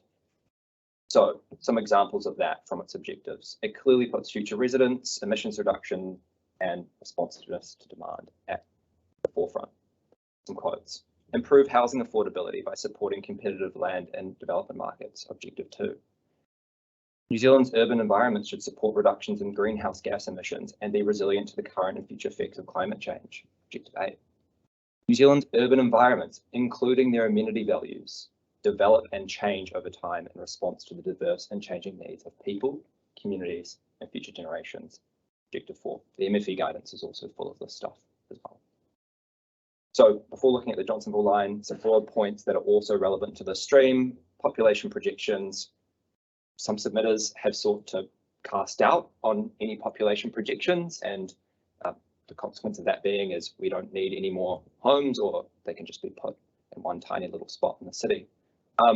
First of all, population is not even the dominant driver of demand for housing. It's just one of many, as I pointed out. And you know, there's all the factual projections, but high rents and high house prices in and of themselves imply a high level of demand in the city, and therefore a high level of development capacity needed to address that. And submitters who wish to paint Wellington's population as stagnant or declining are not engaging in robust forecast of reality, but revealing their own wishes. On Māori interests, decolonising and re-indigenising the city is a vital part of addressing historical land confiscation and suppression of culture enabled through previous district plans. We support current efforts in the PDP. We've supported mana whenua's submissions in our further submissions. We defer to them on these issues and tautoko their words. I'm also happy to talk on the inclusionary zoning and local and community planning parts for questioning if you want. So the Johnsonville line is rapid transit. Our position is it is rapid transit. So we have our submissions, a few key points. The definition of rapid transit is coloured by the purpose and intent of the MPSUD, which I just set out before. That points towards a permissive interpretation. It should be viewed holistically, and each element in that definition should not be a hurdle. Instead, each element is an indicator of rapid transit. You know, we pointed out the RLTP from the Regional Council, and people have looked at all these different factual inquiries, and that's relevant. But on top of that, stand back for a second. Why is there a rapid transit definition in there in the first place? You know, MFE and ministers didn't want us to do this in vain, debating about a railway line. Rapid transit is simply a proxy for where denser housing should be provided. Because allowing denser housing around rapid transit and railway lines aligns that new housing with well-functioning urban environments with good access, high demand and existing infrastructure. And indeed, if you look along the Johnsonville line, there's extremely high demand. And there's many mixed-use urban villages crying out for more nearby customers and an underused rail line. The Western Hills are a series of basins well above sea level, and on the good side of the fault line, new housing is extremely good here. It's resilient.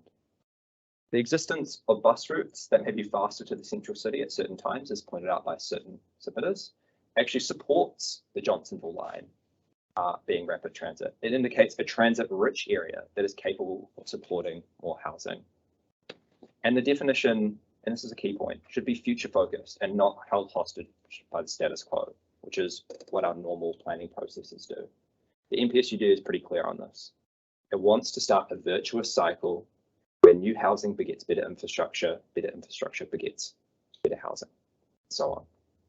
And lastly, if you stand back for a second, it would be absurd after considering the MPSUD, its history and intent, to conclude that a railway line that serves a high price, high demand suburb merely a few Ks from the central city is not rapid transit and cannot have more homes near it. Walkable catchments. We've sought to increase the walkable catchments under policy 3C from 10 to 15 minutes. As you know, the walkable catchment is not defined. And again, a few key points. We didn't want to wade into the very detailed and onerous debate over what is a walkable catchment. Those factual debates are relevant, but we want you to step back and view them through this lens. First of all, just like rapid transit, walkable catchment has been put in there for a purpose. It's as a proxy for demand and well-functioning urban environments. It doesn't actually envisage that 100% of new residents will have 100% of their transport needs met by walking. It doesn't envisage that even walking will be most people's dominant mode of transport.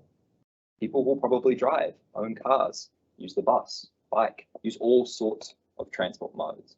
It's just they're more likely to walk, and it's more walkable catchments place new housing in places that are more likely to have better urban environments, better access, high amenity, community facilities, high demand, low emissions transport, but also minimizing the negative effects of new development, stuff like congestion. New suburbs in Wellington have often been in places where you have to drive your kids to school, for example. Schools are far away. And walkable catchments, you know, that will reduce travel demand. You might not need to have a car. You can walk to get takeaways in the weekend. These seem like trivial things, but this is the reason why this is being put in. So when you're looking at what the definition of a walkable catchment is, it's not determined just by the ability of someone to walk, but more importantly, determined by the amenities, benefits, and demand for the destination. So in this sense, we support that the council in its 42A report is seeking to increase walkable catchments. I'll just point out that also that 10 minutes is out of step from other councils that have far more hostile pedestrian environments and a less pedestrian culture than Wellington. Auckland Council and Hutt City Council have both gone for 1.2 kilometres or a 15-minute walk from the edge of their central city zones. And remember that these walking catchments can change. It can be 20 minutes from the central city, 15 minutes from rapid transit, or 15 minutes from a metropolitan centre. There's options there in how you as commissioners can choose to recommend back to council. About 10 or 11 minutes, that leaves plenty of time for questions. Thank you, Mr. Garlick. Initial question, the point of view you emphasised, saying housing zone restrictions, the dominant role in affordable housing. Other submitters have put to us a contrary view that the ODP enables thousands of houses to be built that haven't been built. Therefore, there must be some other reason. The speculation from the submitters is it's about land banking, broader economic incentives on developers to hold land, not invest in housing, but clearly not zone restrictions, because, as I say, there are thousands of options out there. Similarly, the PDP projections have a theoretical demand, servicing a theoretical demand right as notified of 200,000, and there's a lot of economic analysis. Well, how much of that is actually going to be built, or likely to be built, and it's in the tens, not hundreds of thousands. So what's your response to that? Yeah, thanks for putting that to me. I think firstly, your job as commissioners is to apply the law to this, and so those policies are pretty directive. So that's that, you know, your first duty is actually to apply what is a walkable catchment, apply the intent and policy of the NPSUD. But secondly, on that, a lot of the reasons that some submitters have pointed to why zoning restrictions aren't a cause are actually because of zoning restrictions. Land banking is an emergent behaviour that results from a very small supply of planning permissions. A lot of these behaviours that you see are a symptom. It's really important in these debates to think what's a symptom, what's actually a root cause. A lot of the causes that people point to are merely a downstream effect of an extremely restrictive zoning system. Again, I'd point you to the Infrastructure Commission's work in Auckland, where they actually painstakingly went through old district plans, and you can see that across the world in Anglosphere countries through the 50s and especially into the 90s, district plans severely downzoned cities, and as a result, prices and rents went through the roof. Other places that didn't do that have much more stable house prices and affordable rents. And what we're trying to do is get back to a stage where the district plan can enable enough homes. Of course, there isn't going to be uptake. The council doesn't know the soil quality and geological quality of every single site, or know the particular way their height to boundary ratios affect the feasibility of every site. So you have to upzone broadly, but that's because you need to enable competitive development markets. If you actually want to not say, okay, that you only enable a couple more houses here, a couple more houses here. That's just drip feeding into the market. If you take that to any other situation in the country, you would say, of course, that's going to result in high prices. You know, oh, we only have a little one extra supermarket here or there or there. Of course, we have uncompetitive supermarkets. The same with housing. So I think, but again, your first step is actually to apply the NPSUD, because central government has built on decades of research and policy papers on this, and has delivered you the means to give effect to that. Take your point that, of course, there are the mandatory directions of the NPSUD. We're operating, looking at the areas where we have a discretion, and that's where these issues that you're talking about bite. The other question I want to ask you about was walkable catchments in the context of the Jayville line.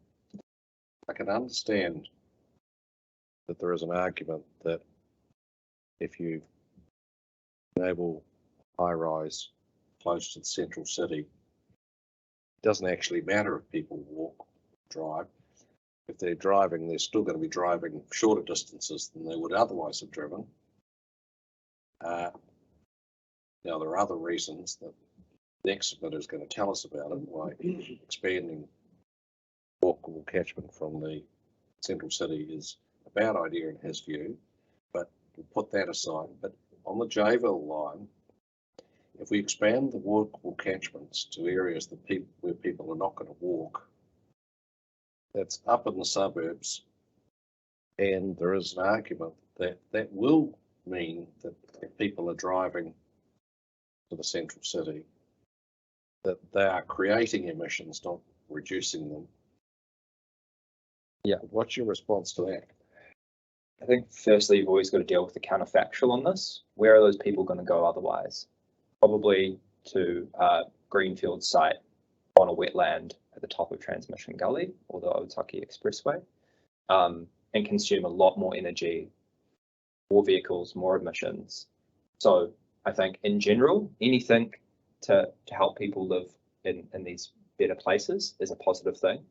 But I also think that looking at focusing on the status quo is what we've done for decades, and this is what we need to change. And as I pointed out, the NPSUD says don't be held hostage to the status quo.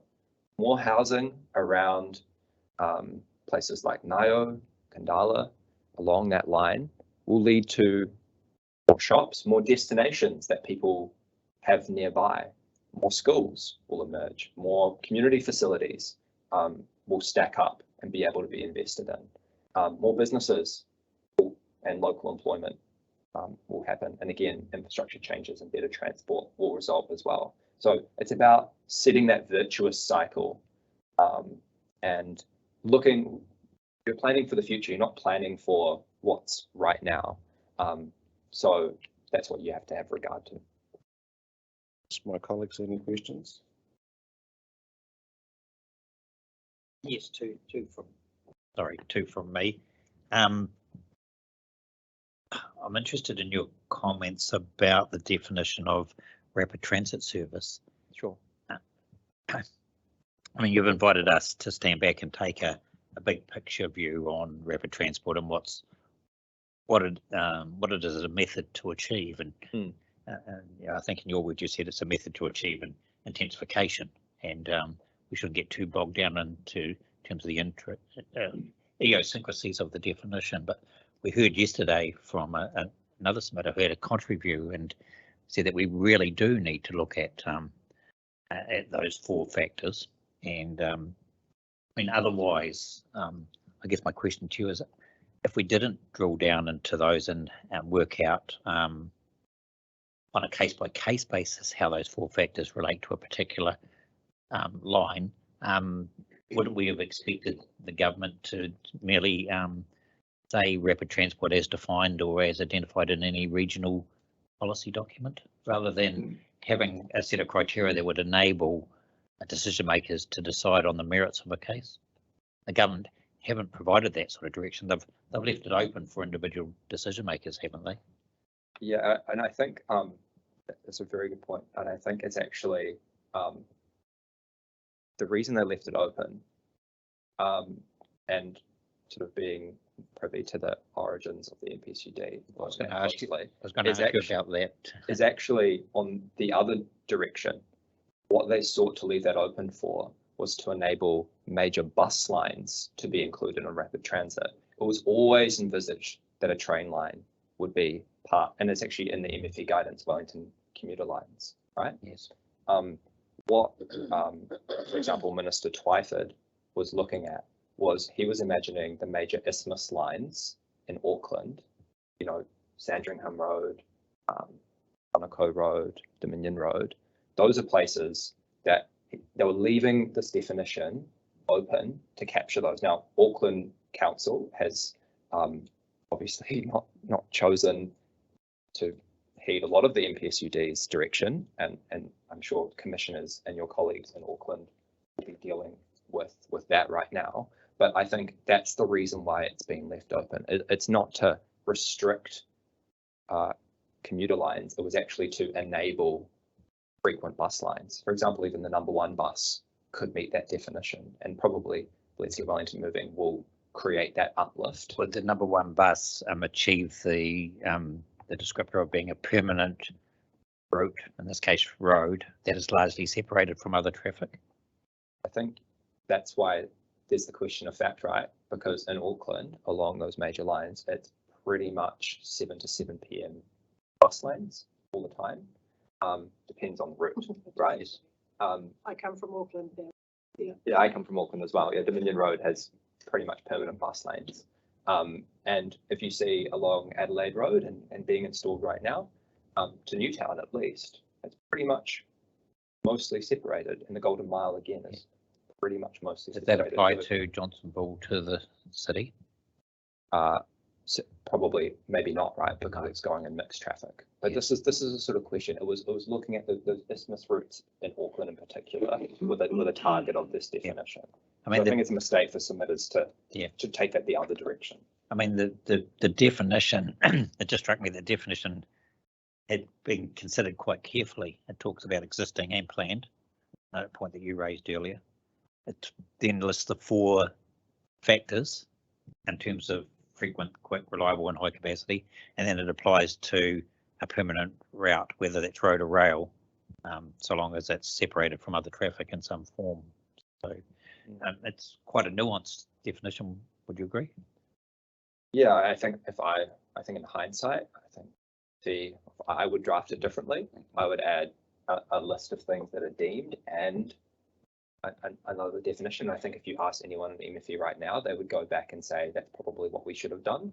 But again, remember, it's text in light of its purpose. And if you have a look at the history and purpose of the NPSUD, I think it's a pretty clear-cut case that you can apply to this definition. Yeah. Maybe it's faulty in some minor regard, but I think the purpose is so strong that I think you have to deem the Javel line as rapid transit.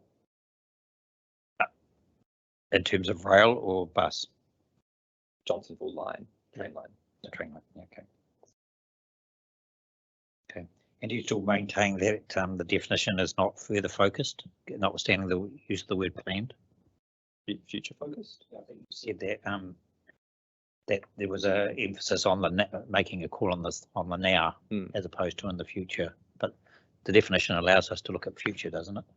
I'm saying that factual, and some submitters have looked to say that, well, it's only at X frequency right now, therefore, I think you're entitled to take regard to the fact that there's a virtuous cycle that has been sought to create. So of course, if you enable more housing around a certain line or a bus route, that will actually create the demand to further upgrade that. Would you expect us to have some certainty around those planned improvements to address the frequency, the reliability and the capacity? I think that's what we've tried to do for decades with our land use and infrastructure planning. It hasn't really worked out because it's a chicken and egg problem, right? You say, well, the bus route only operates at 30 minutes frequency, and the regional council will say, well, we're not going to upgrade that unless there's more people. And then you say, well, there's no plan to upgrade it, so we won't enable more people. And that you replicate that across the whole country, and you kind of get to the spot we are now. Did you hear any of the submitters yesterday that were talking about this, in particular, Dr. Helms? Sorry. I won't ask you any questions about that then. No, that's all for me. Follow up from me. What is your background, Mr. Garland? Since you're professing, you obviously know a lot about the MPSUD. I've just been involved with Generation Zero for 5 years. I started in 2018 with the Zero Carbon Act. And of course, with the City for People campaign as well. So, of course, followed closely the MDRS reform and 2 MPS changes as well. Any other questions for Mr. Garlick? Mr. Garlick, you were saying what you like us to do is keep very closely, very focused on the NPSUD and make sure that we are following exactly the directions in there. Now, with regards to the Johnsonville line, one of the very clearly spelled out definitions is planned. And it reads here, planned in relation to forms or features of transport means planned in a regional land transport plan prepared and approved under the Land Transport Management Act 2003. Now, we've heard from other submitters that other than minor maintenance upgrades, there is no planned upgrade for that line in any plan.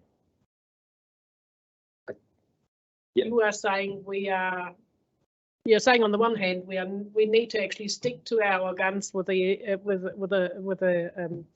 plan, but on the other hand you're saying, oh, look into the future and see what could be done. Now, the regional transport plan is actually something that is not a short-term plan. It's a long-term plan, and in that long-term plan we don't have anything planned for that line. Are you asking us here in that particular case to actually step outside of the rules and say, okay, we don't look at what planned really means, we just think they should do something there?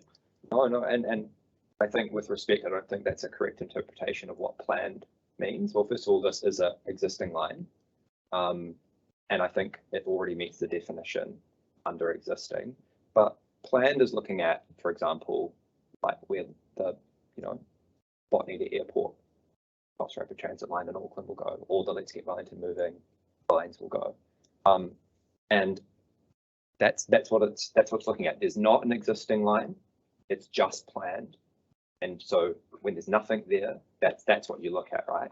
But we're looking at an existing line, right?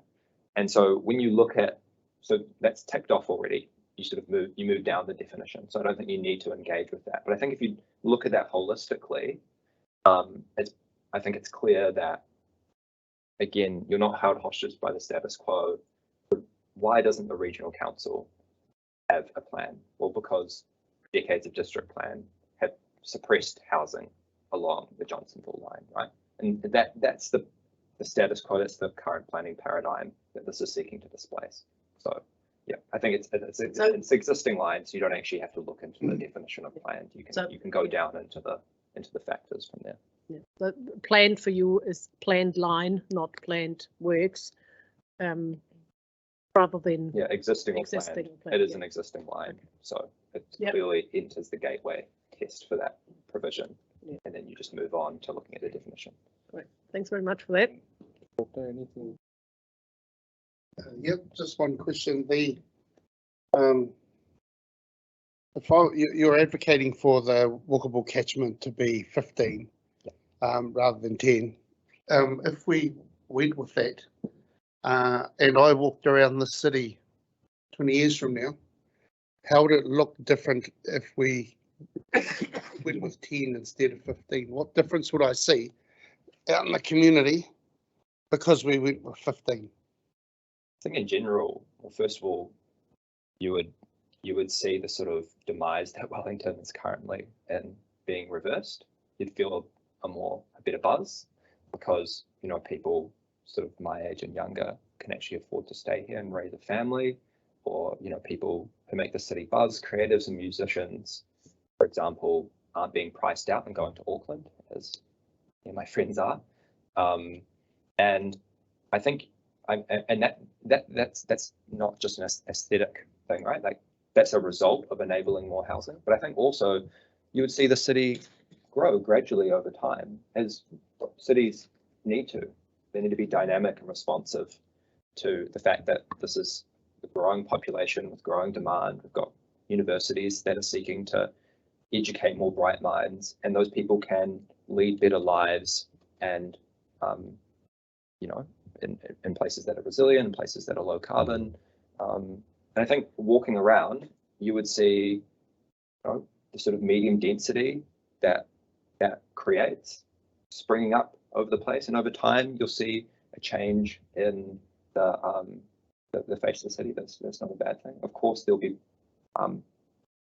pockets of character precincts, which we can talk about in stream 2, and there'll also be, you know, key landmarks like the town belt will still be protected.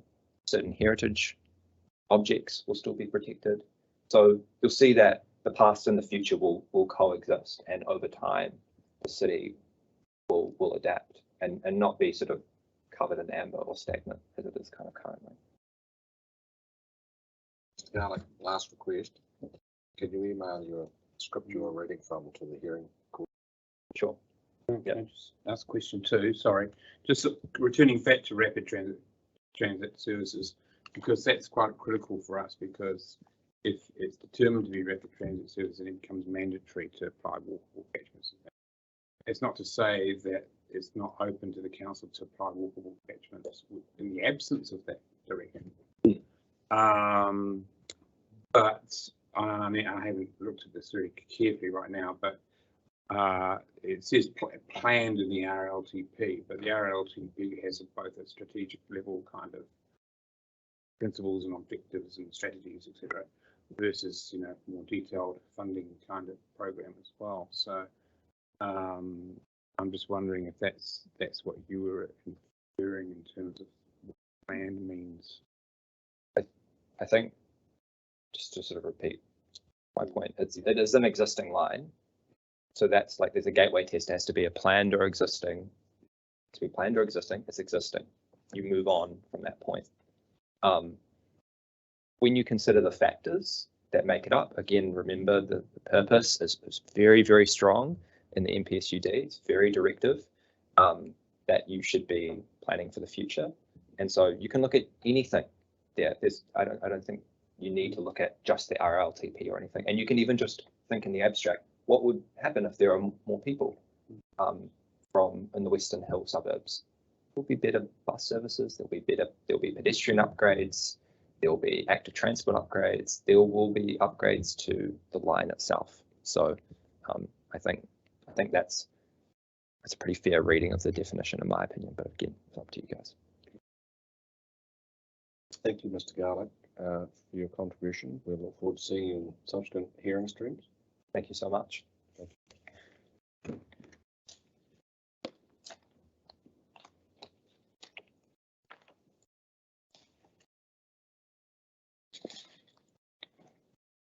Mr. Ridley-Smith, welcome to this happy gathering. Thank you very much, Mr. Robinson. I'm glad I heard the there's no responsible line. I'm going to go a little off piste on that, if I might. Thank you.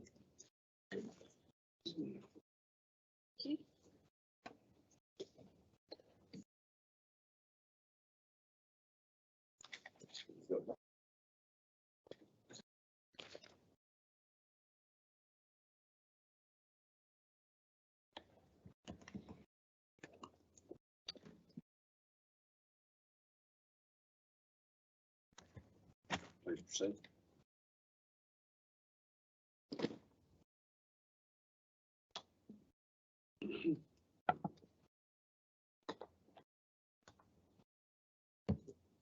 Ready to go? Yep. Look, I'm here to talk actually about walkable catchments in Oriental Bay, but I can't resist making a comment on the Johnsonville line. I knew you wouldn't be able. Exactly, because I lived 1 minute's walk from Box Hill Station for 25 years.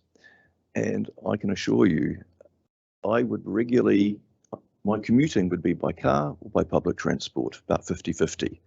I never, ever caught the Johnsonville line for my commute. It is not the slightest bit rapid. And the reason is that it ends you in down there. And if you're working anywhere else in the city, the bus is a far better option. The bus was better because it was more frequent at peak hour. The Johnsonville line is constrained by the fact that it's a one-line train with changeover points, so they can't build up the frequency and they can't extend the line. If Peter Dunn and his train set people had got it right 25 years ago, it would have been made a busway, and then I would have used it because it would have then extended up into the city and would have been much more convenient. But the bus was infinitely superior as a form of commuting, notwithstanding I lived literally 1 minute from the station. But anyway, that wasn't what I was here to talk about. But I mean, it's just my lived experience on that non-rapid transit solution. What I'm here to talk about, I'm now a resident of Oriental Bay, Hay Street in Oriental Bay, and it's to talk about the definition of walkable catchment and the 10 to 15 minute issue. So I start there by making the principal submission that I believe you should choose 10 minutes over 15. There's two reasons for that. One, if you choose 10, that is a relatively short walking distance. I would thoroughly accept that. Once you get to 15 minutes, you know, one's maths is pretty good enough to know that's 50% longer. By the time you're at the end of your 15-minute journey, the factors that go to walkability and propensity to walk become much more relevant to you. In other words, to exaggerate, if you've got a 2-minute walk, whether it's rainy or windy or whether it's steep, doesn't really matter. You'll do the 2-minute walk. By the time you're at the end of 15 minutes walk, which is approximately where we are, things like the steepness of Oriental Bay and the weather conditions and the wind and so on become much more relevant to your propensity to do it. So that is really kind of point one on the 10 versus 15. The second point is that Hay Street, as the example, is not even close to 15 minutes, even if you choose that, from the CBD. It's 15 minutes from a playground at the northeast corner of Waitangi Park, which is a park adjacent to the CBD. Now, I don't know why the council has drawn its definition of CBD as it is, but if you look in Wellington terms, Midland Park is a CBD park. It is in the CBD. Glover Park is a CBD park in the CBD. Kelvin Park is not. And Waitangi Park is not in the CBD.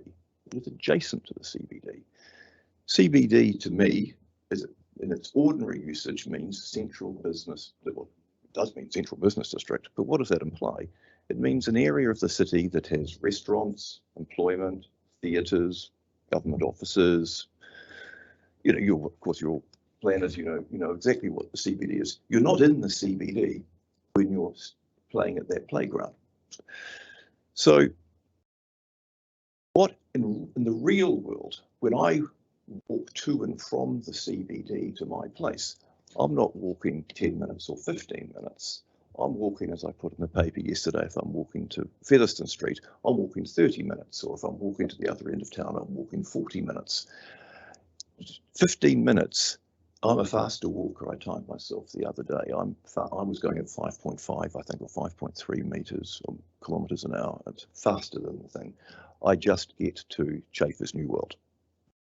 I don't get to a workplace. I don't get to a restaurant. So what I say is, I don't know whether it's within your discretion to redefine that boundary. If it is, I suggest you do and bring it in to somewhere more sensible. Perhaps I've suggested Wakefield Street. you might think Cable Street. I don't know whether enough of you are Wellingtonians to know where I am on that.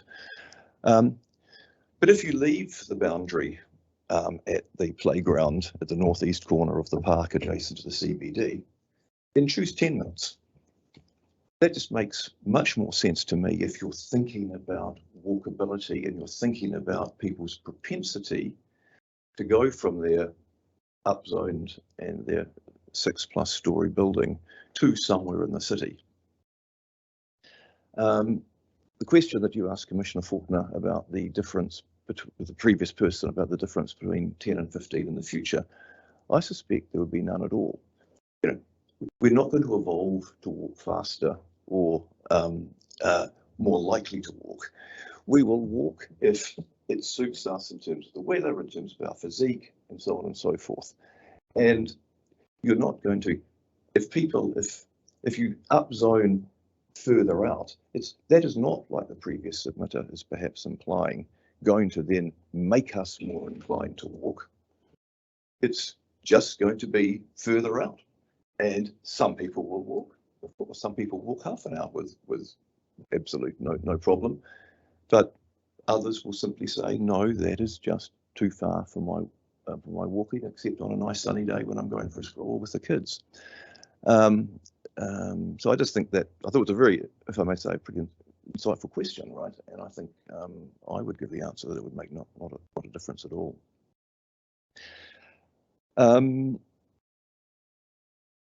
So then turning to the particular issues of Hay Street, which is really, you know, why I'm here, and where you will ultimately draw the boundary. You will ultimately, I think, you know, I don't know what the legal tests are, but I understand it will be 10 or 15 or likely be. You might choose something different, but let's look in those scenarios where you just choose 10 or 15 and you adopt I think the slow to moderate walking speed, and that maps out to a sort of a circumference area. You then get, if you choose 10, then Hay Street will be out on any measure. So that kind of sort of solves my particular problem. If you choose 15, all or part of it is in, based on the council's walking speed definition. And so let's say you do choose the 15. My sort of submission and the alternative then is that when you get to Hay Street, then apply your judgment as to propensity to walk and walkability and issues such as public safety, the weather and issues, the narrowness of the road, and those factors. So if I just go specifically to the road, it's got a narrow footpath up the left-hand side, which I've put a photo there in for you. That's on the Hay Street east side looking down. That is too narrow to push your bike. Sorry, it wouldn't be too narrow but for the signs, but with the signs, it's too narrow to push your bike up and down. So if after I've done a bike ride, it's too steep for me to ride up, I push my bike up the centre of the road. It's fine. I mean, I'm not complaining about that. It is what it is. But the footpath is not available to me for that purpose. There is a footpath on the other side, Hay Street west side looking up there, but it ends at 50 metres and then it goes into a bank. So commonly, you see, well, not very commonly, i.e. me all the time, I walk up Hay Street on the right-hand side. It's a wider footpath. It's more proximate to the city. And then I walk up the middle of the road up to my place. I mean, I just do. I mean, and people do it all the time. All the time, people are pushing their bikes up in that way in bits and pieces. It's a narrow, steep street with a narrow footpath. It's slippery and wet in the winter. Again, that's just, you know, it's not unique in that. That's just a Wellington topographical commonality. Yeah, that's what it is. But in further alternative, I say, if you are going to rule the line in some part of Hay Street, I mean, and you say, okay, well, we'll go a little bit up Hay Street, right? I mean, I don't know, you know, you'll have to land somewhere eventually. Then think about, well, how far up am I going to go before I end the walkability or in this 15-minute, as it would be by then, catchment? And what I submit there is you're now at the end of, I would say, at the end of almost certainly at the end of about a 25-minute walk in practice, given that you've come from somewhere in the CBD. If you've come from here, it's 30 minutes. If you've come from St James, it's probably 22 to 25 for me. Then how much uphill am I really prepared to walk at the end of that journey? And I've suggested a proxy for you there of saying, well, how about 3 stories? You know, nobody builds an apartment block, a 4-story apartment block without a lift. You build 2 or you build 3. Now, there are other reasons for that in terms of fire egress and bits and pieces, but there simply is no market for a 4-story apartment block that's a walk up in this market. Upper West Side, New York maybe, but not here. Because, and part of the reason for that is people don't want to walk up 4 stories. They just don't. They'll walk up 2 comfortably, maybe they'll walk up 3, but they don't walk up 4. And what you'd be effectively saying here is at the end of already a long walk, clamber up 4 stories up the hill, up the steep hill. And I think that's too far. And so I've just said, look, if you're going to look for a proxy for how you might apply your judgment on this criteria, think of it in terms of a vertical lift, like in a building. And I think those are all the points I wish to make, but happy to answer and take any questions. Otherwise, there's some other material in there about how windy it is around that area, but I know that other submitters have already told you that, so I don't need to repeat such material. So 2 questions from me, Mr. Reynolds. Do you walk it, as a matter of fact, do you walk into the CBD? Well, that's a very good question. It's a mixture. So I have a car, so occasionally I use the car. I use Mevo. I use my own scooter. I use the rental scooters when they're there. And when we had those bikes, which unfortunately at COVID time they all got taken away, I was a regular user of those little bikes. So I would say I'm very much a mixed use. And then I'll give you what determines it on the day. The weather definitely is a big factor of that. It's whether I'm going to be collecting or carrying stuff. So I don't walk to New World and carry my shopping bag because I don't want to lug 5 or 8 kg of shopping. What I'll do there, I'll generally put that onto a driving trip, or occasionally if I do shop at New World, I'll shop a small amount so that I can then place it on the base of an electric scooter and scooter home, or scooter to the bottom of Hay Street and then walk up the hill. And then if I'm with my wife, who's a slower walker and much less inclined to do it, we seldom do. But again, it depends on whether if I'm by myself, I'm more inclined to. So long answer, but a good question. Other questions, commissioners? Am I right? Yeah, just a quick one. So just in terms of understanding what you want us to do to the district plan, I took it that you either bring in the central city and have 15 minutes, or you reduce the extent, the mapped extent of the. Yeah, I think the smartest thing is to actually draw. I don't know the other sort of boundaries. Yeah, I'm just talking about that corner. Yeah, I think you should bring that. You should bring the CB definition line in. I've put in my thing here. I think you should bring it into Wakefield Street, which is where I think I put in there at Wakefield Street. You've now got what I would describe as 2 amenities of a CBD. You've got New World Supermarket and you've got a Thai restaurant. So I say, okay, I'm in the CBD now. That's the boundary of it. So that would be my definition of an ordinary usage CBD. In the alternative, you might say, well, once I've got to the front door of New World, then maybe that's enough, right? But I think the better place would be Wakefield Street. So you bring it up Wakefield Street and you circle around and towards the fire station there and across to sort of the Embassy Theatre. Okay. And if you did that, then I would say I'm much more benign about the 15 minutes. Right, I think you've now got a sensible definition of CBD, so maybe you take the more liberal approach on the 15. But if you leave it at the playground at the northeast corner of Waitangi Park adjacent to CBD, then make it 10. Okay, no, that's clear. Thank you.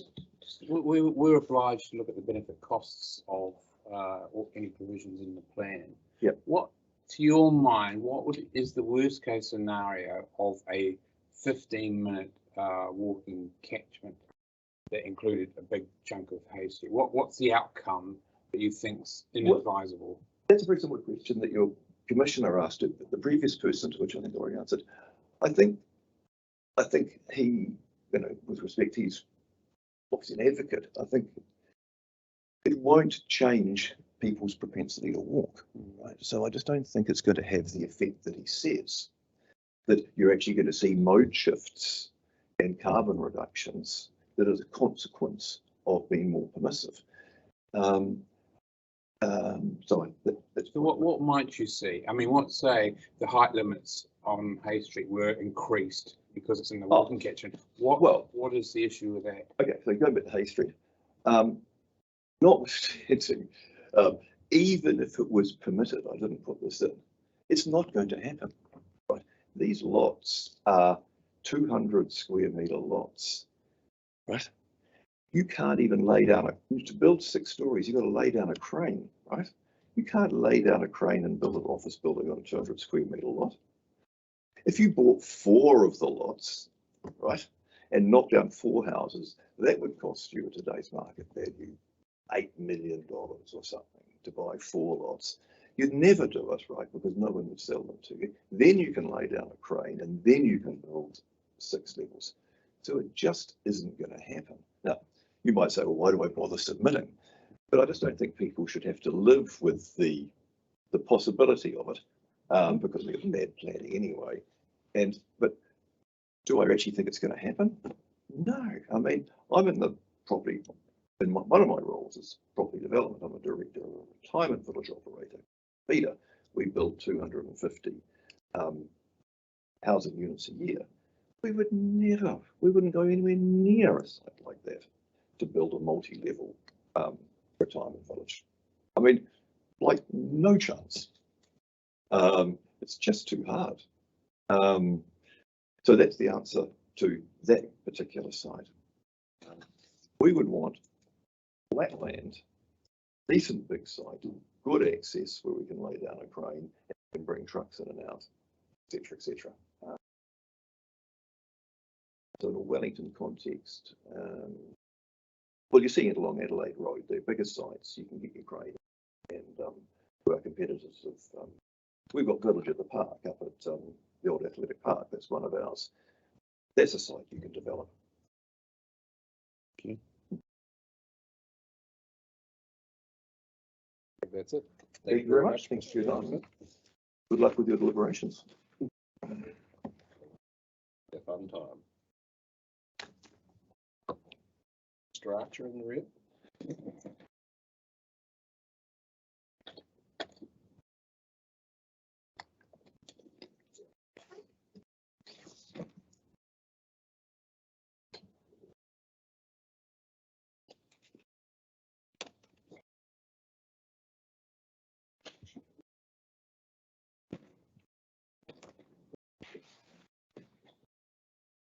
Is there official process behind it?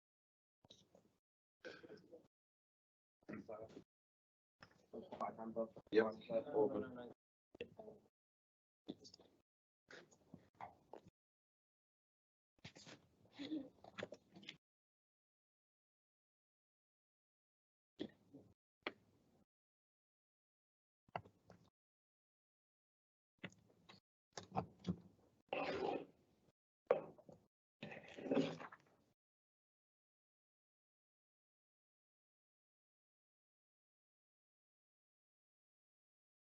Thank you, Mr. Archer. Please proceed. Tēnā koutou katoa. Kia ora and thank you for the opportunity to speak before this hearing. I'm here representing Escape Investments Limited, which has a property in Oriental Bay. I am a student in my third year of a Bachelor of Urban Planning at the University of Auckland.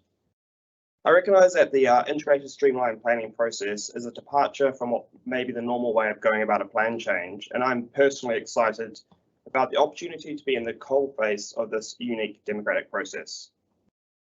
I believe the weight of responsibility upon you as commissioners is huge. Your recommendations to council off the back of these hearings will have one of the greatest impacts on the way in which we live, the resilience of our communities, and the opportunity we have for now and into future generations. I recognise the mana in this room. I wish to talk briefly about qualifying matters and then dive into walkable catchments. Various submissions ask council to apply qualifying matters to Hay Street. Briefly, I'm asking the commissioners to adopt the recommendations of the council officer and reject the notion that Hay Street is subject to qualifying matters.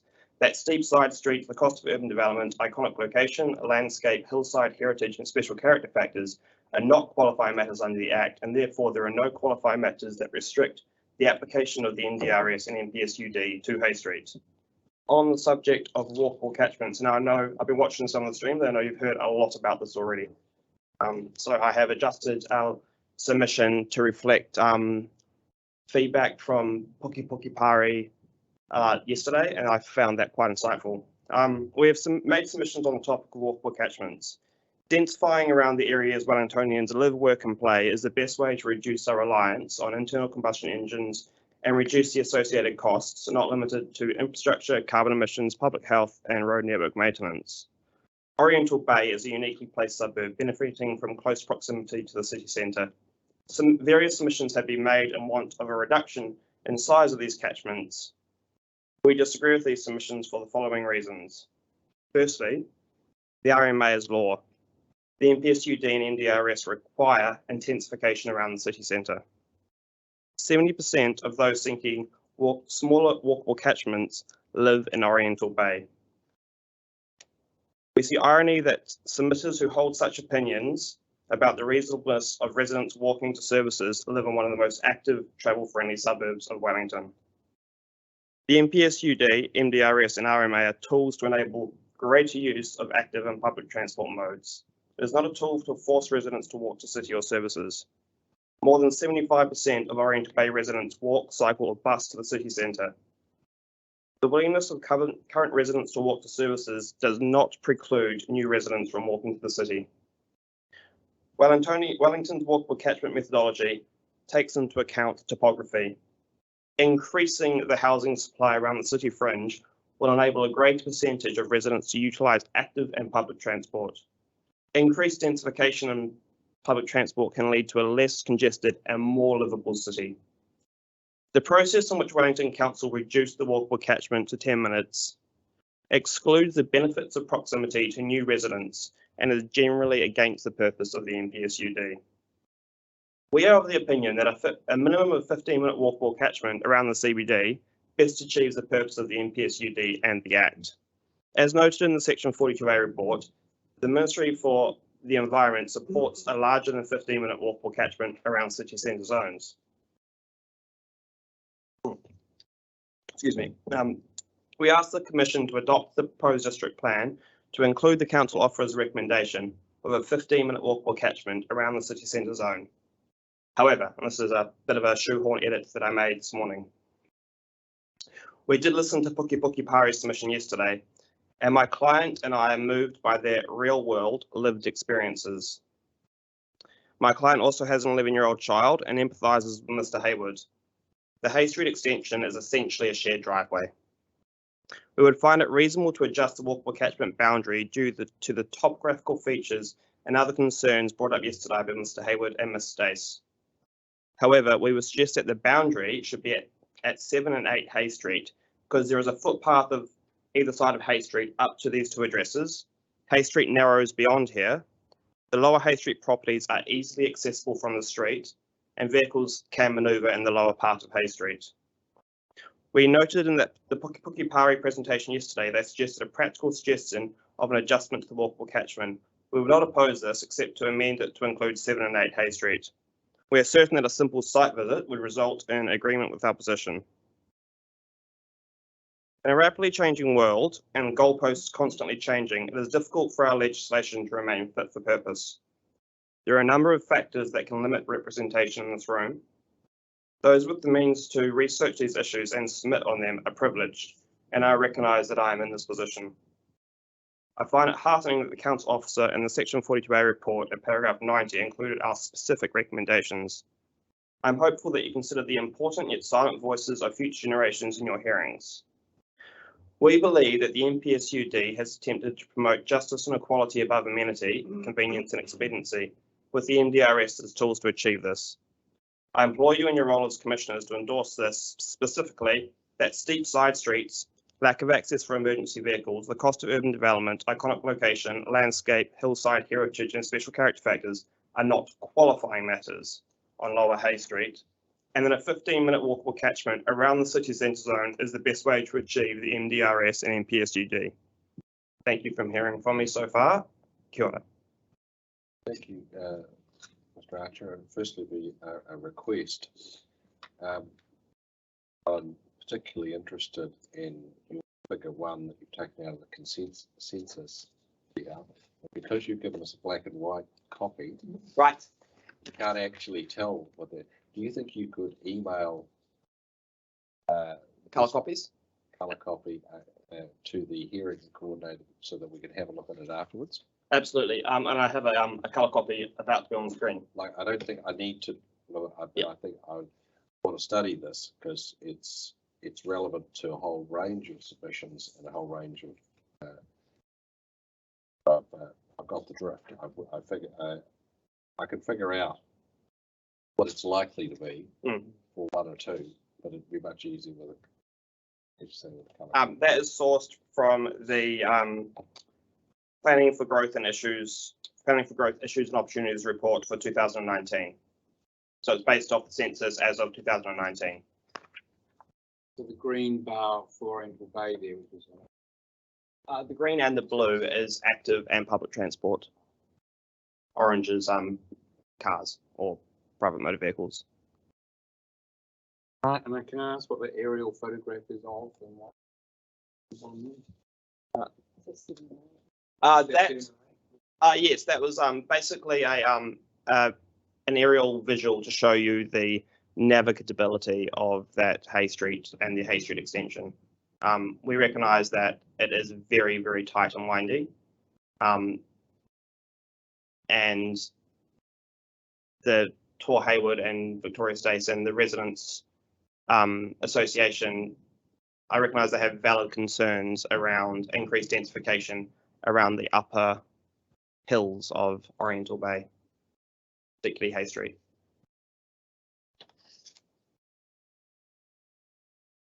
Any? Yeah.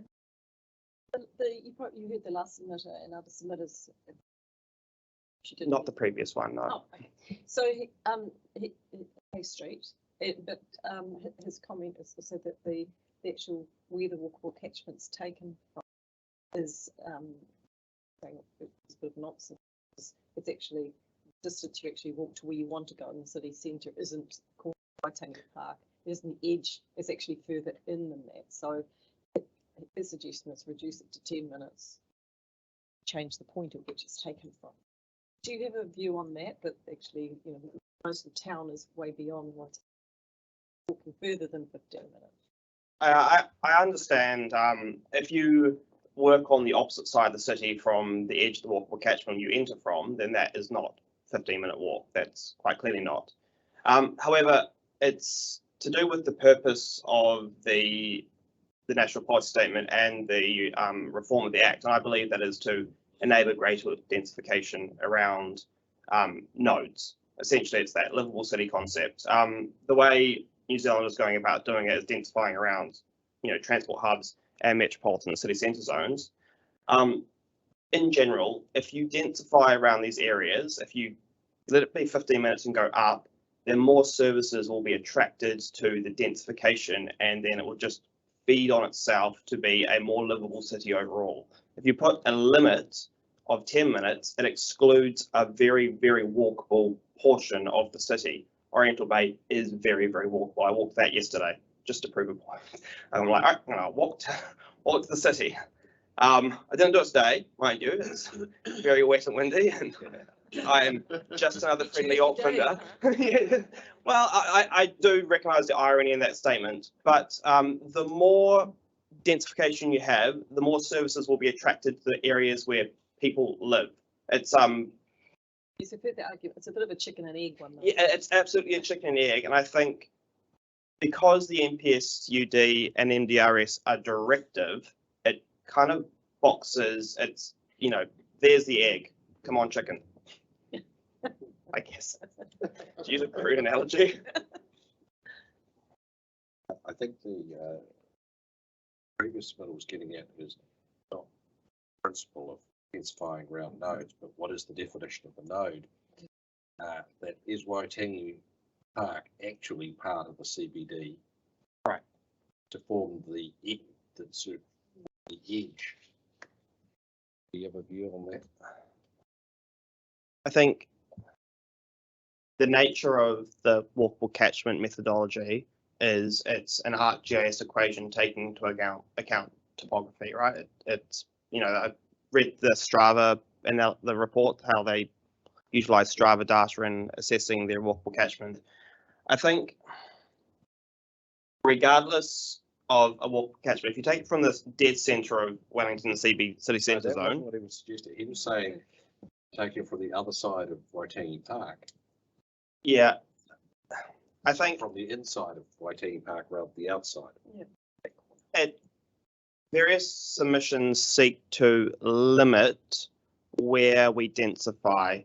Now, the reasons are probably legion, like there are many, many reasons why you would want to limit densification, but we need densification. From my point of view, I want to be able to afford a home one day, and I don't want to sit in traffic for 2 hours commuting each day. And I know that just because it's developable in Oriental Bay doesn't necessarily mean it's going to result in an immediate reduction in prices, but the increased supply of land that the NPSUD NDRS enables and the densification around that edge will enable a greater range of options for everyone. Now, I don't have an opinion on the boundary of the city centre zone. I think that that's a spatial mapping issue. Wellington planners and council have adopted the plan as is. That, you know, that's the boundary. I don't know if it's before the commission to change the scope of the city centre zone, but it's still a very easy walk into the city from Oriental Bay.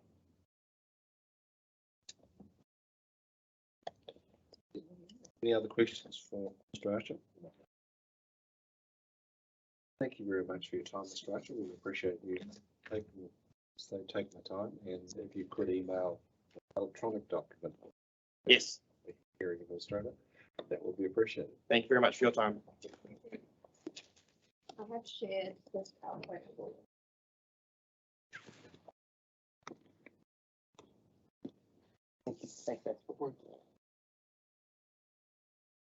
Mr. Murray. In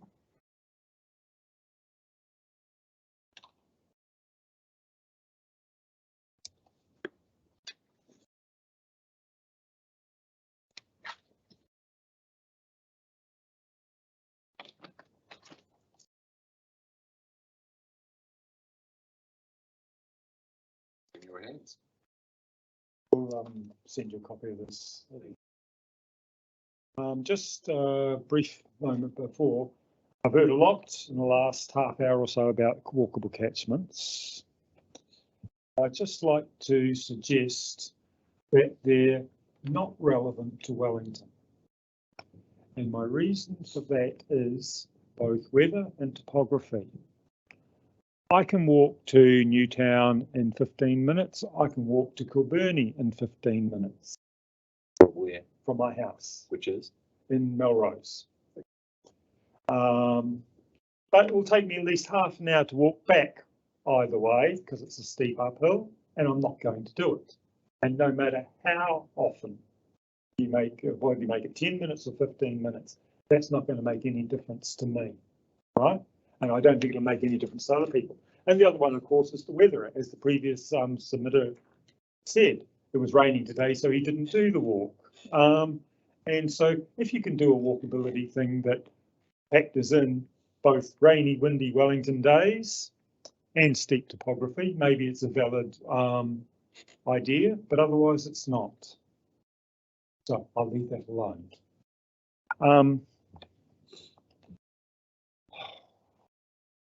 I don't know if you got my original submission, which is very brief, so I won't bother reading it again. But I would say, if democracy is government of the people, by the people and for the people, I understand there is a conflict between of the people and by the people due to people being diverse and never of one mind. But government for the people should be relatively simple, providing a solid framework for them to inhabit, and then, if there is a surplus, perhaps council can address more esoteric concerns, or it could reduce its demands on the residents. The question then becomes, which people are you governing for? Should it really be the people you want to come and live here, or the tourists you want to cram in? Or should you be ruling for the people who are already living here? Yes, the other aspect of democracy that seems to be missing here is majority rule, which from council's perspective should mean providing for the majority. I would suggest that the majority of users of the eastern suburbs need a more efficient way to access the rest of the country. More than they needed a second convention centre or a restored duplicate town hall. After all, us ratepayers built the Michael Fowler Centre as a replacement town hall and convention centre. And if council maintains public transport as a viable option, they may need to figure out where they're going to get the bus drivers from. On that topic, if council is making cycle lanes to promote safe cycling, why aren't they making motorcycling lanes, given that there are more motorcyclists and motorcycling is proportionally twice as dangerous as cycling? Perhaps motorcycles could use cycle lanes. After all, in the city, they don't travel any faster than electric bicycles. Does this district plan provide improved access to or from the eastern suburbs? Not that I could find. And what I really don't understand, council, through Let's Get Wellington Moving, is trying to reduce the number of private vehicles in the CBD, so they create bus and bike lanes that reduce the number of car parks available. Then council goes out and spends 13 million on replacement car parks so they don't lose the revenue for parking. Regardless of my disapproval of the whole Let's Get Wellington Moving idea, this just makes no sense at all. The booklet, Understanding Our District Plan, states the district plan is a rule book managing stuff with the aim of meeting the needs of current and future generations. I would suggest that this rule book does not bother with the needs of the current generations, and that the number of objections reinforces that. Another problem with this district plan is that as a rule book, it seems to depend on council staff to provide the final interpretation of whether a guideline or rule is being complied with, as well as increasing costs and delays and putting a lot of extra work on frontline staff. This also risks personal bias or influence. We're opening the door to corruption. Grow or die has been a mantra of business and politics for a couple of generations now. But it has no basis in the natural world of growing things. Plants and animals have a fixed size they attain at maturity, which they maintain for the rest of their lives. Humans also reach a fixed size early in life, then, hopefully, grow in wisdom, knowledge and maturity. People that are too big are seen as flawed and have difficulty functioning, and cities that are too big are seen as diseased and non-functional. Plans that are too big are seen as overcomplicated and verbose. Uncontrolled growth is a definition of cancer. This plan does not try and control growth. It tries to fit growth into a body that is too small. Growth is also a prime factor in climate change, which this city and council is both opposed to and unable to cope with. Trying to fit more and more people into Wellington City is only going to create slums and poor living for the people the council is tasked with improving the lifestyles of. So if you're planning to control growth in Wellington, surely the main role of council and this plan is to establish an infrastructure that can cope with the current level of population and perhaps can accommodate expansion as required. This differs from the current proposed plan, which seeks to encourage growth in specific defined areas where apparently the infrastructure is already inadequate. I will point out that Council's planning approach has failed previously. The 1960s plan put all the high rises into Yarrow Flat, and the overseas terminal was redundant before it was finished. There was also a plan a little while ago, probably about 10, 12 years ago, that would make every area have a suburban shopping centre. And somehow Brooklyn was linked with Kelburn. If you know Wellington, you know that nobody from Brooklyn goes anywhere near Kelburn to do anything, except perhaps to study, and vice versa. There's a huge gap called the Yarrow Valley between them.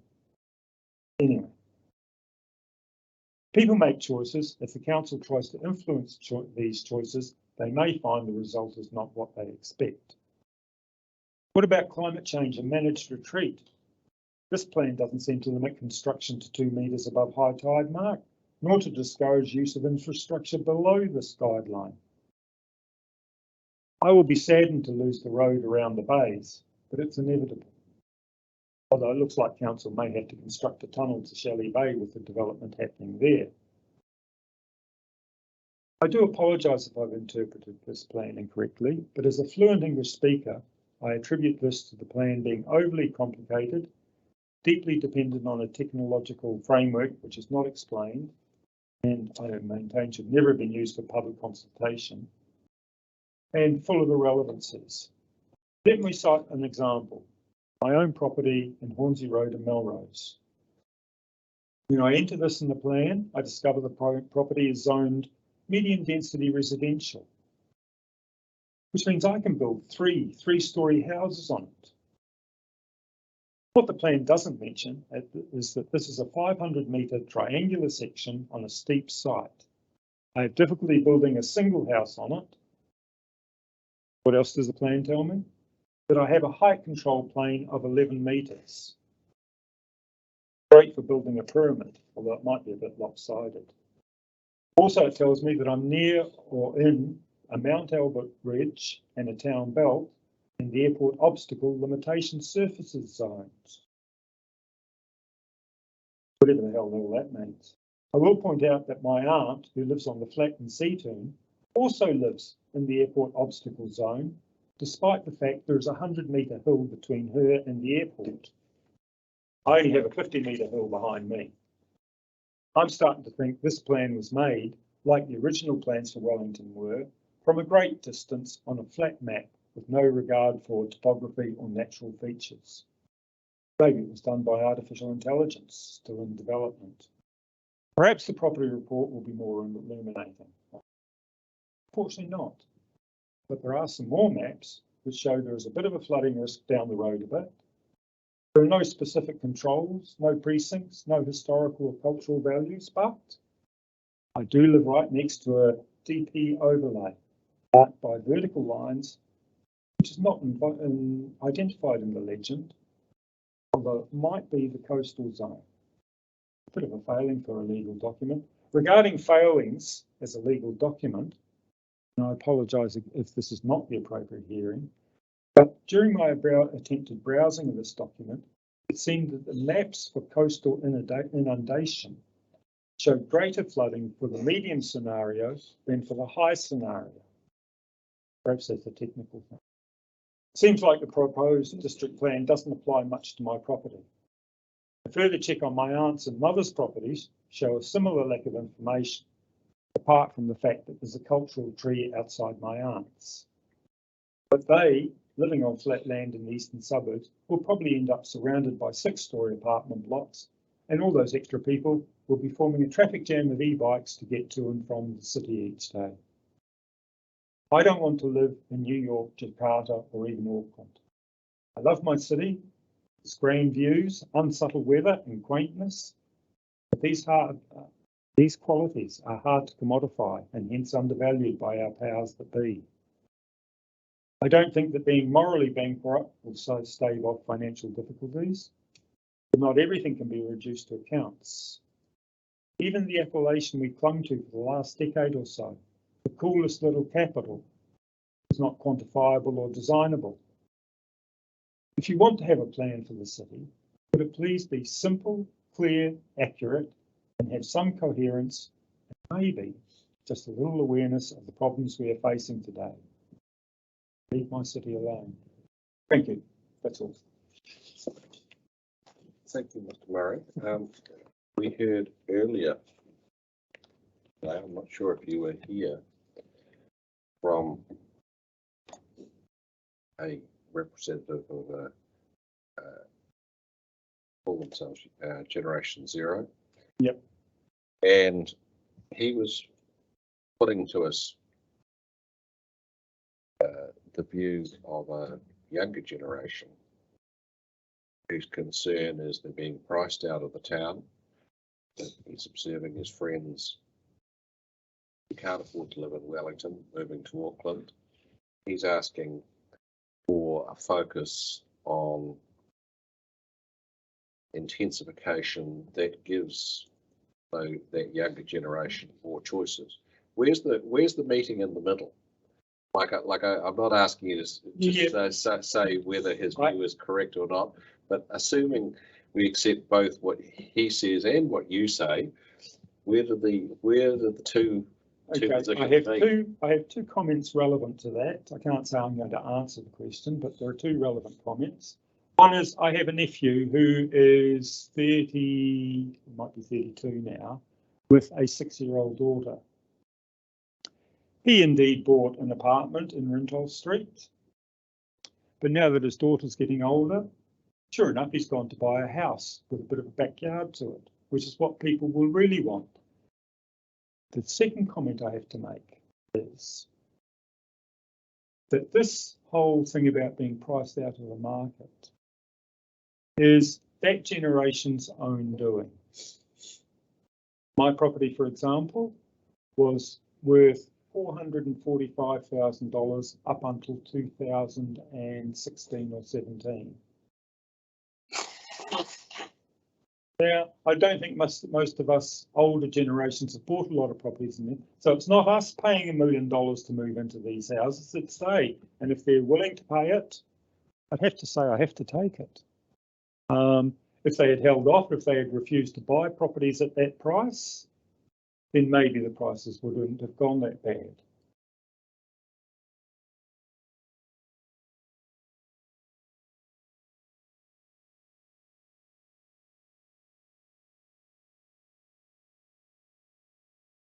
Any questions from colleagues to the right?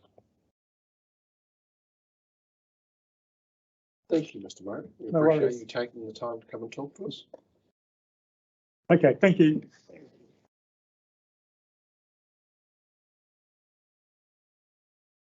We've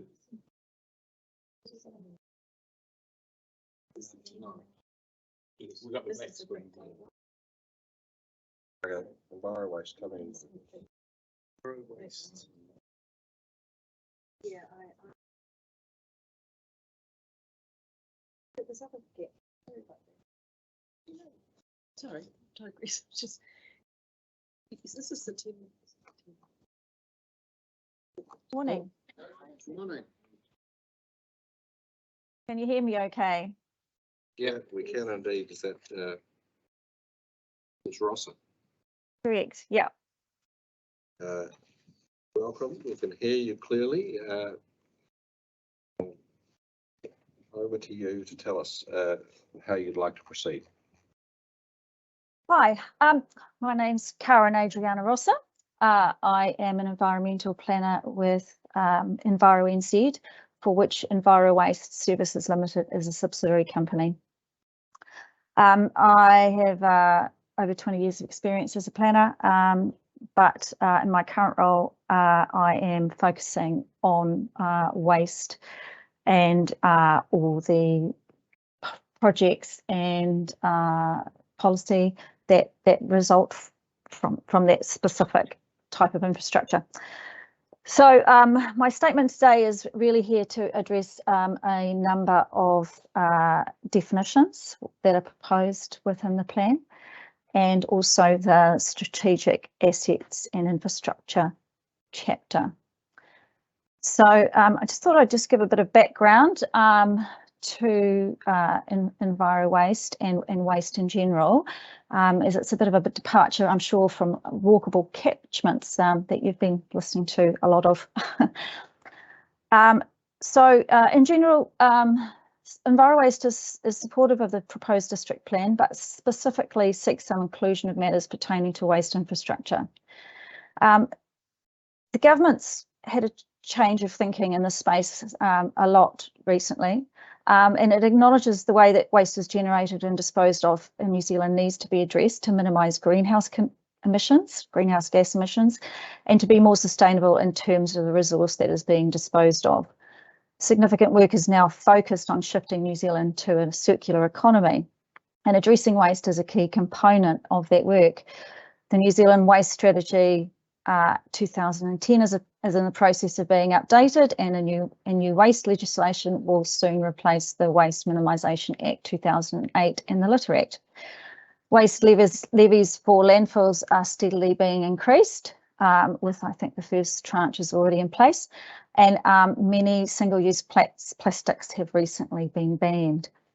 So on the back of that, I consider that, you know, district plans have a large part to play in enabling and maintaining waste infrastructure and resource recovery facilities. So Envirowaste are waste management specialists, and they operate transfer stations, landfills and collection facilities within the wider Wellington area. And it's important that their continued operation and future diversification of these facilities is enabled to undertake and achieve a circular economy. So those types of waste facilities can take significant resources to design, consent, construct, to ensure that the harmful effects of odour, dust, contamination and noise do not affect surrounding sites or freshwater resources, and obviously also air discharges. This often requires specialist equipment and considerable infrastructure. Obviously, I mean, even for a transfer station, they're all built indoors these days. They've got a lot of separation required for different waste streams.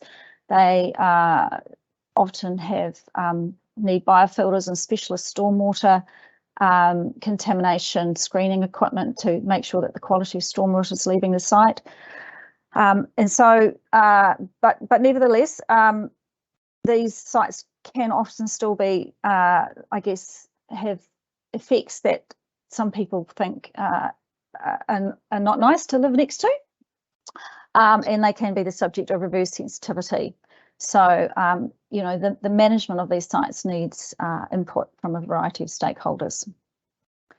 So in our submission to the plan, the Envirowaste sought to amend the definition of infrastructure, which is proposed in the plan to have the same meaning as section 2 of the RMA. We understand that the definitions being discussed in this hearing stream are those with plan-wide application and not otherwise better addressed in subsequent streams. And on that front, we wonder why the submission point requesting an amendment to this definition, the infrastructure definition, was not tabled as part of this hearing stream. as we consider there are likely to be plan-wide implications for any amendment to this definition. So therefore, with the acceptance of that of yourselves, I'm hoping that we could discuss that amendment at this time. We've had this issue before. I think you should give us your case. You have the benefit, you have all of the commissioners present. So if a subsequent hearing stream, if the plan of the council staff is that it's addressed as a subsequent hearing stream, you will have got your retaliation in first. Well, thank you very much. Okay, so basically, we've just, in essence, just like to include waste infrastructure as part of the infrastructure definition. So the original definition was, the original submission was to just add a clause, a new clause, which included waste processing and disposal facilities. I do recommend a slight amendment to that, but I'll come to that in a minute. So if this addition was added to the infrastructure definition, then the strategic section of the proposed plan, if it wasn't added, the strategic section of the plan would exclude waste processing and disposal facilities from consideration as infrastructure. So, but I think that they're generally now considered part of local and regional infrastructure that contribute to a well-functioning city. And notably, in terms of the strategic assets and infrastructure chapter, the Objective 6, which is infrastructure operates effectively and safely and is protected from incompatible development and activities that may create reverse sensitivity effects, is especially applicable to waste infrastructure. And if waste wasn't considered as infrastructure, obviously that objective would not apply. And it's my opinion that waste infrastructure is particularly prone to the adverse effects of reverse sensitivity. Most of these sites have a long lifespan, and they're often on large footprints, particularly landfills, and also subject to adverse amenity effects. And I consider it's not really consistent with sustainable management to offer little, if any, recognition within the strategic direction chapter for operations that is so vital to the district. I also consider that there could be other knock-on effects when new developments being considered for plan change or consent, as the strategic objective section of the plan helps to implement relevant council strategies and provides guidance on what the objectives and policies and other chapters of the plan are seeking to achieve. While other forms of infrastructure have appropriate emphasis in the strategic direction section, new waste facilities will be difficult to establish due to no strategic direction applying, or sensitive activities may be allowed to establish in close proximity. Waste is defined within the New Zealand infrastructure strategy, and they refer to waste infrastructure as economic infrastructure. And they also devote a whole chapter to discuss it, particularly in relation to its context in relation to climate change. And the infrastructure strategy concludes that in order to move towards the circular economy, resource recovery infrastructure is needed for priority materials, and a clear national direction is required for waste management. So what that's saying is that we're going to need lots more resource recovery types of facilities so that we can divert more waste from landfill. And I guess without having some acknowledgement in the strategic direction section, it's going to be difficult to actually get consent for those types of facilities, because even though you are, for some of those types of facilities, particularly things like food waste, to treat food waste, to collect food waste, to transition food waste through the city and coagulate it before you send it off to its treatment facility, it can have different effects, but particularly odour is one of them.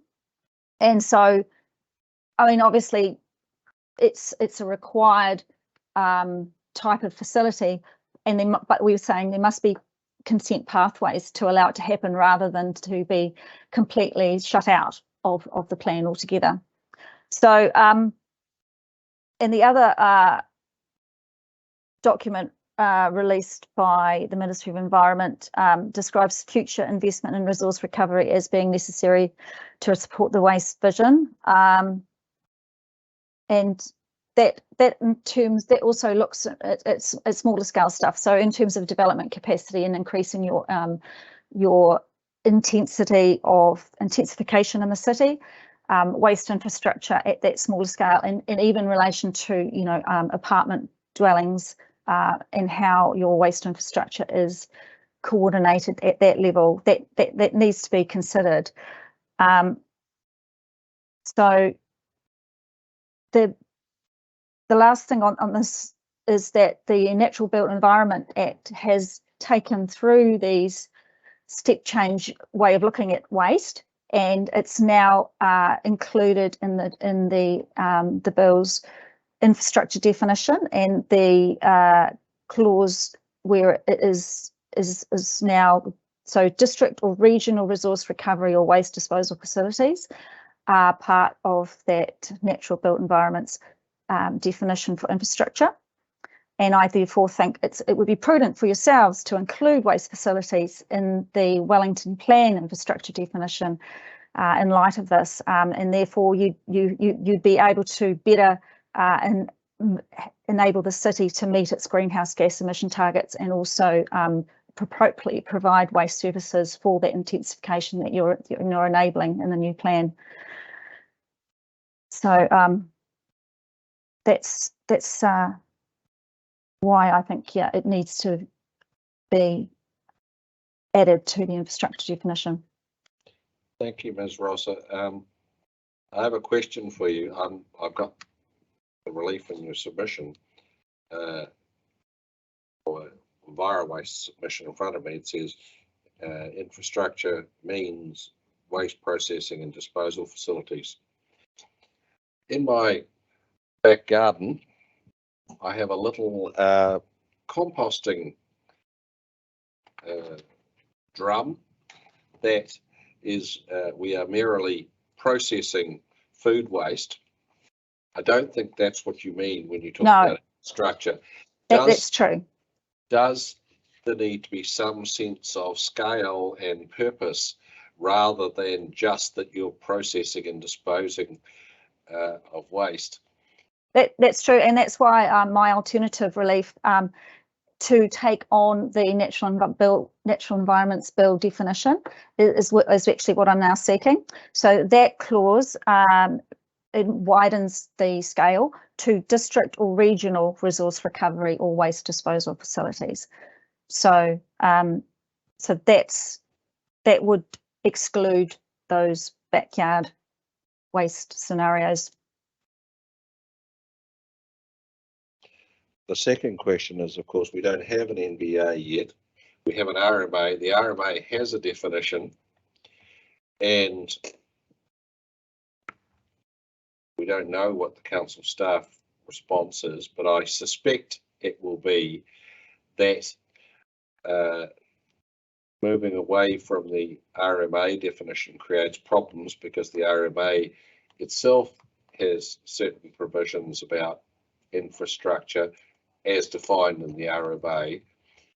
Is there another way of achieving your objective, which is effectively, as I wrote it, strategic recognition of waste disposal facilities, than by tweaking this particular definition?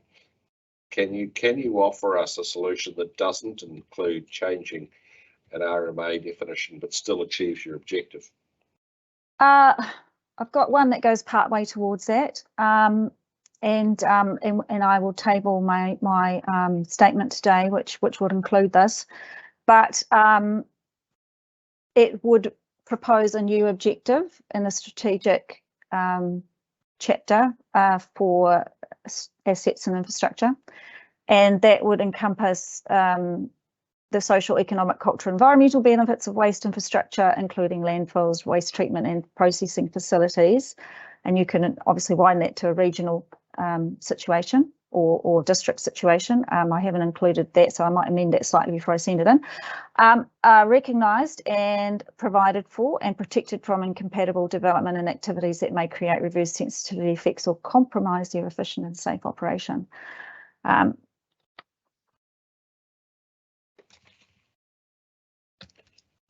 I immediately perceive a scope problem going as far as a whole new definition. I was thinking more of a tweak of the existing provisions. Don't expect you to answer that, but maybe before you send us your material, you could think about that. Is the scope for a new definition? And if there's not, is there a way to scale back what you're suggesting? What's this?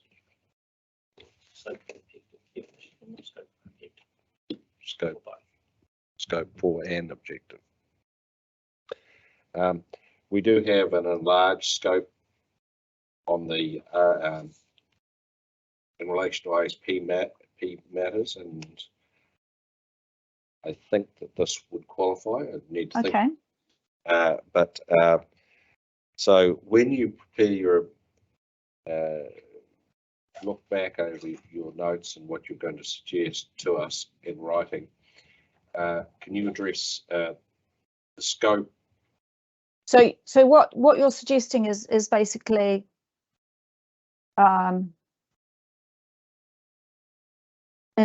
encompassing the waste facilities as making sure that they're defined sufficiently by themselves, not as infrastructure, but by themselves to come under the other parts of the plan. That might be one option. As I say, if you're going for a new objective, I'm going to be interested in what you have to say about our scope to accept and insert a new objective. But as I say, there's a large scope for ISPP matters, so that might work. You've clearly satisfied the fundamental prerequisite for that, which is raising it in the hearing. So we'll but invite yes, you. and I apologise. I would have presented evidence in relation to this, but unfortunately we weren't notified of the timetable.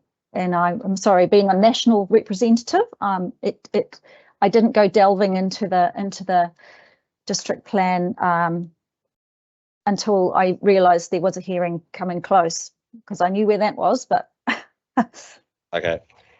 Any other questions? There is a couple of other little things which I would like to cover off, and I suppose in relation to that new objective.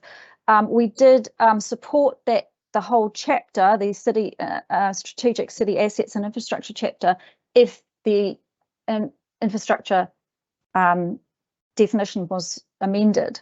So I guess in that sense we have put that the scope is there, I think, in our submission to add an objective if there is no relief on that front. So, but and there's a couple of other definitions which I just quickly like to touch on. One is development infrastructure, and we'd like to add under, so it says means the following to the extent they are controlled by a local authority or council controlled organisation, and in that respect I think waste collection and processing is part of that.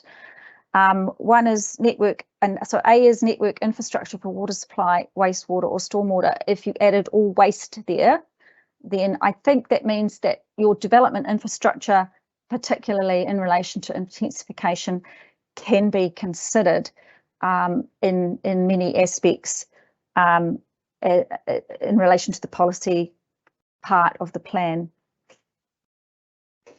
And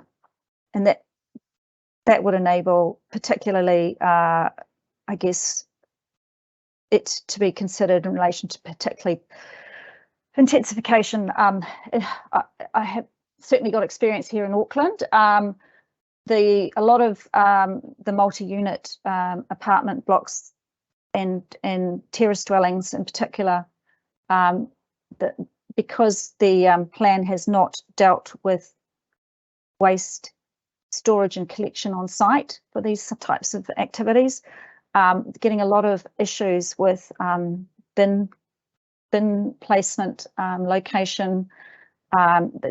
There's safety issues in relation to the street infrastructure when it's bin day, etc. There's definitely, and the new plan changes proposed for Auckland actually now address that.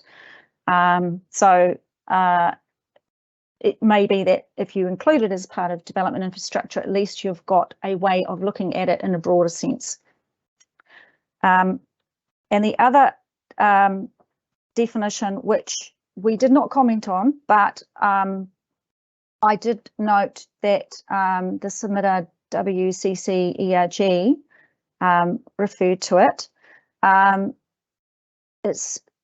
They requested that the heavy industry definition deleted storage, transferred, treatment, disposal of waste materials and significant volumes of hazardous substances, etc., from the that definition. And the council planner said, well, it's a matter of scale as to whether small scale facilities would be captured by that definition in relation to waste facilities, if they did not create offensive or objectionable odour. However, it seems to me, reading the plan and also my experience in relation to dealing with council planning staff, that they will look to the type of activity being included in the definition, because that definition has a specific inclusion of waste facilities, they won't look at the scale. And that's going to create many consenting hurdles for waste activities. So as a consequence, nearly all waste activities will require at least a discretionary activity consent regardless of their intensity or effects. And that does not seem very efficient when effects are either well known or can be measured or can be dealt with under permitted or limited discretionary activity statuses. So I guess I'm thinking, you know, when you're looking at a circular economy, you're looking at smaller, more neighbourhood type facilities. Overseas, you know, they have corner composting bins. I'm just giving some examples, which might take the compost, the food waste from like a whole street and deal with it, you know, in that sort of scenario. So I'm just saying, I mean, like I said, we didn't submit on the heavy industrial activity definition, but I don't think the Section 42A report has addressed that in a manner that I would agree with. Thank you, Ms. Rossen. I'll ask my colleagues any questions. Start with Mr. Dash. Yeah, just one question from me. In terms of waste processing and disposal facilities itself, in Wellington, does that relate to the Keary's Gully landfill primarily? Are there other sites in Wellington City where waste processing and disposal actually occurs? It would relate to things like landfills. It would relate to processing is in relation to, for example, where you treat chemical waste or oil, disused oils, or do you know where in Wellington City that occurs apart from the Southern landfill or Keary's Gully landfill? There are some other sites around, yes. The Hutt so Valley. I have a, yeah, there's a couple in the Hutt Valley, but there are some other there's some processing sites on the motorway north, just off to the, I'm sorry, I don't know the names, but I can picture them geographically. Okay, no, I'm just trying to establish, you know,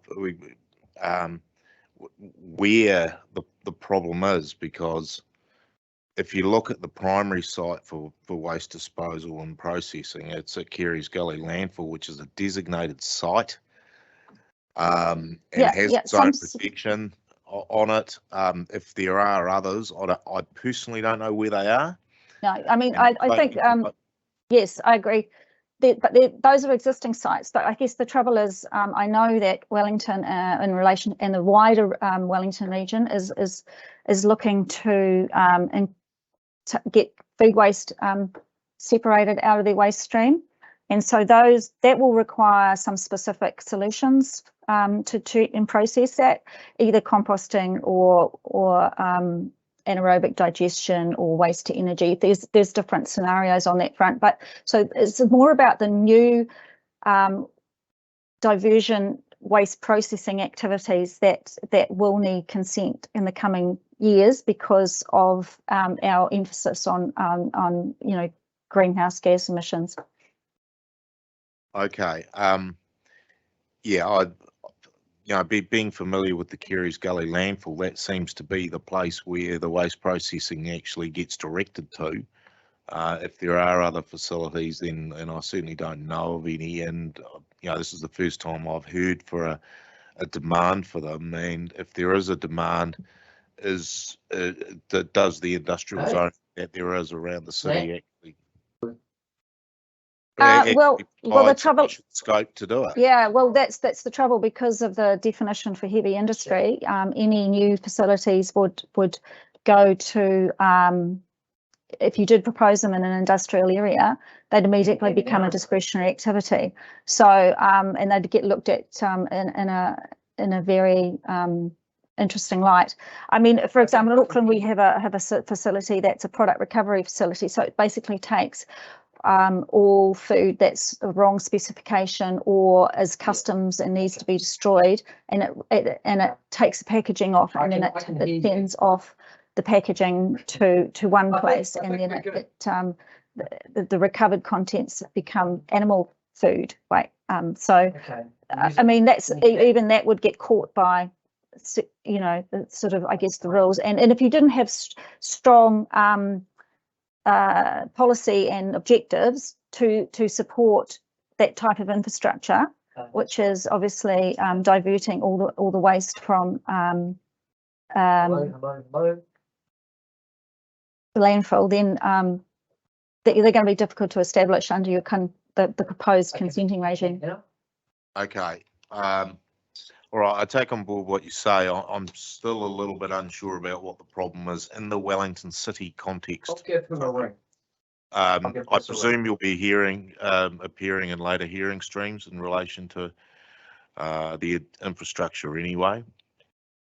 I would presume so, yes. Can we just slow down? We're getting some feedback. Is there somebody behind you producing? We can hear other voices. Yes, I'm afraid so. Look, if I just hold this a bit closer, is that better? Yeah. So yeah. It's your end. Okay, keep going. Yeah, it's at my end. I don't have anything more. Thank you. Any more for any more?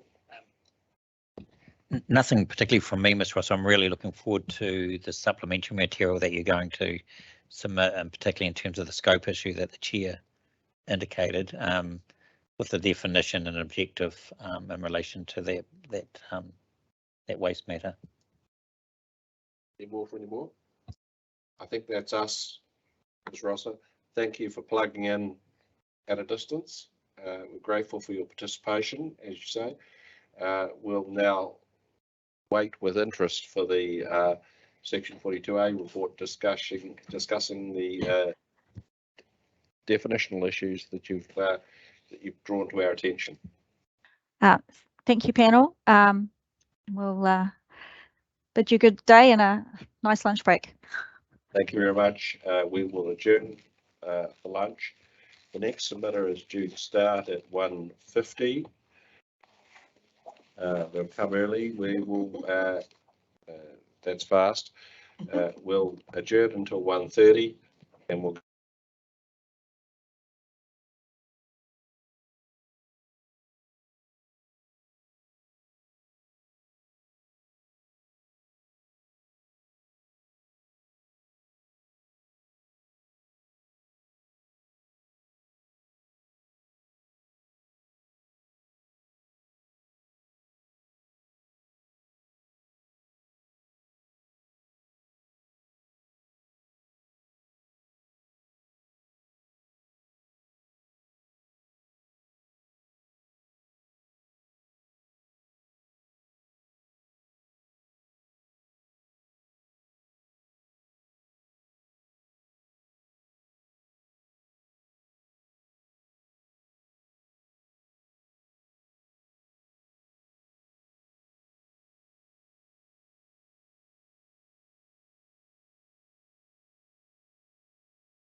I know.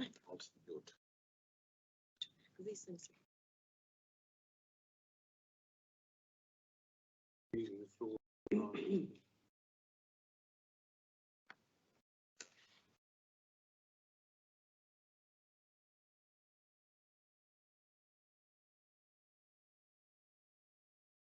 Appreciate it. Try not to bump it, Rev. Yeah, there's a column you can bump.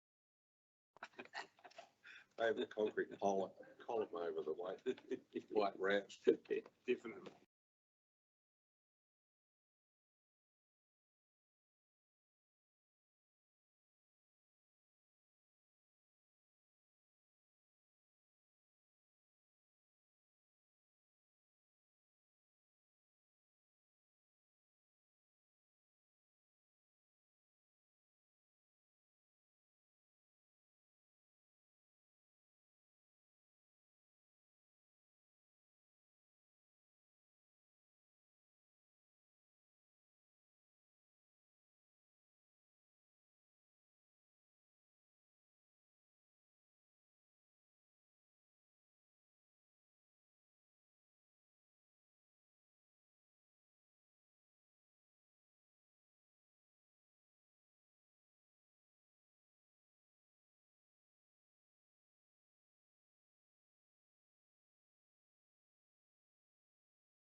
You all go, Jens?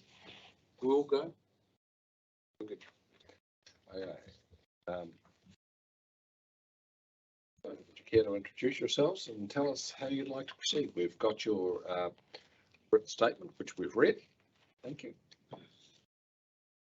Good afternoon, everybody. I think I know a few people on the panel, but nice to see everybody. My name's David McGuinness. I'm a director at Willis Bond. Alongside me is Jimmy Tate Jameson, who's a general counsel and has advised us on a lot of these matters. Yeah, we were just keen, I guess, to have a short conversation. Keen to get some questions if there were any. Just, I guess, about our overall perspective of this of the district plan change. We know there's specific things coming down the track, but today was probably trying to give a bit of a development context to the proposed changes, and I've got a couple of real life examples I'd like to share just to kind of, I guess, which might help understand some of the challenges out there, really. Just by way of background, obviously, Willis Bond is a property developer. Hopefully some of you know the projects we've worked on, Chews Lane, Glykie Wharf, Market Lane.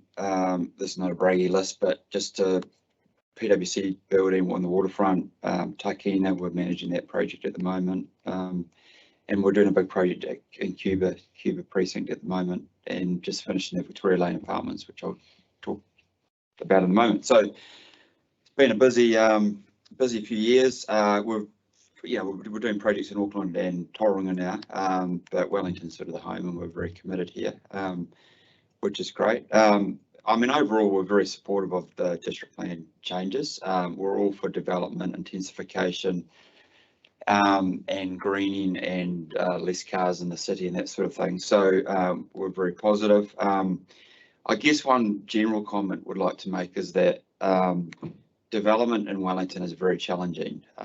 We've had a good few years recently, really thanks probably to earthquakes, in the sense that a lot of corporate tenants have wanted to move to safer buildings, and they've driven a lot of recent development, especially near the waterfront, the Deloitte building, the PwC building, Site 9, the BNZ building that's been finished at the moment. So it's, you know, that has that earthquake thing has triggered a lot of development in New Zealand and in Wellington. So, but more recently, especially with the market over the last year or so, it's got more challenging, the environment, especially away from the waterfront, which sort of attracts prime rentals and that. So to build new builds economically in places like Victoria Street and Courtney Place, Willis Street is very challenging, because you don't attract the returns you need to build high quality. And that's probably, that's, relative compared to Sydney or Melbourne and things. Wellington's always got that challenge of actually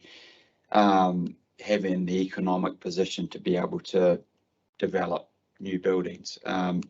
And that's why I think you're seeing a lot of areas of the city that are struggling, because it's just not economic to actually fix up these buildings. And a lot of these areas are quite stymied because there's almost no way out, while owners sort of wait for solutions around earthquakes and what have you. So that's a challenge in itself, but that's just an overlay. And then I guess in terms of the planning regime, so this, I guess with that in mind, there's two things we look for I guess in the planning realm to help development, and I speak on behalf of all development companies, not just ours for this.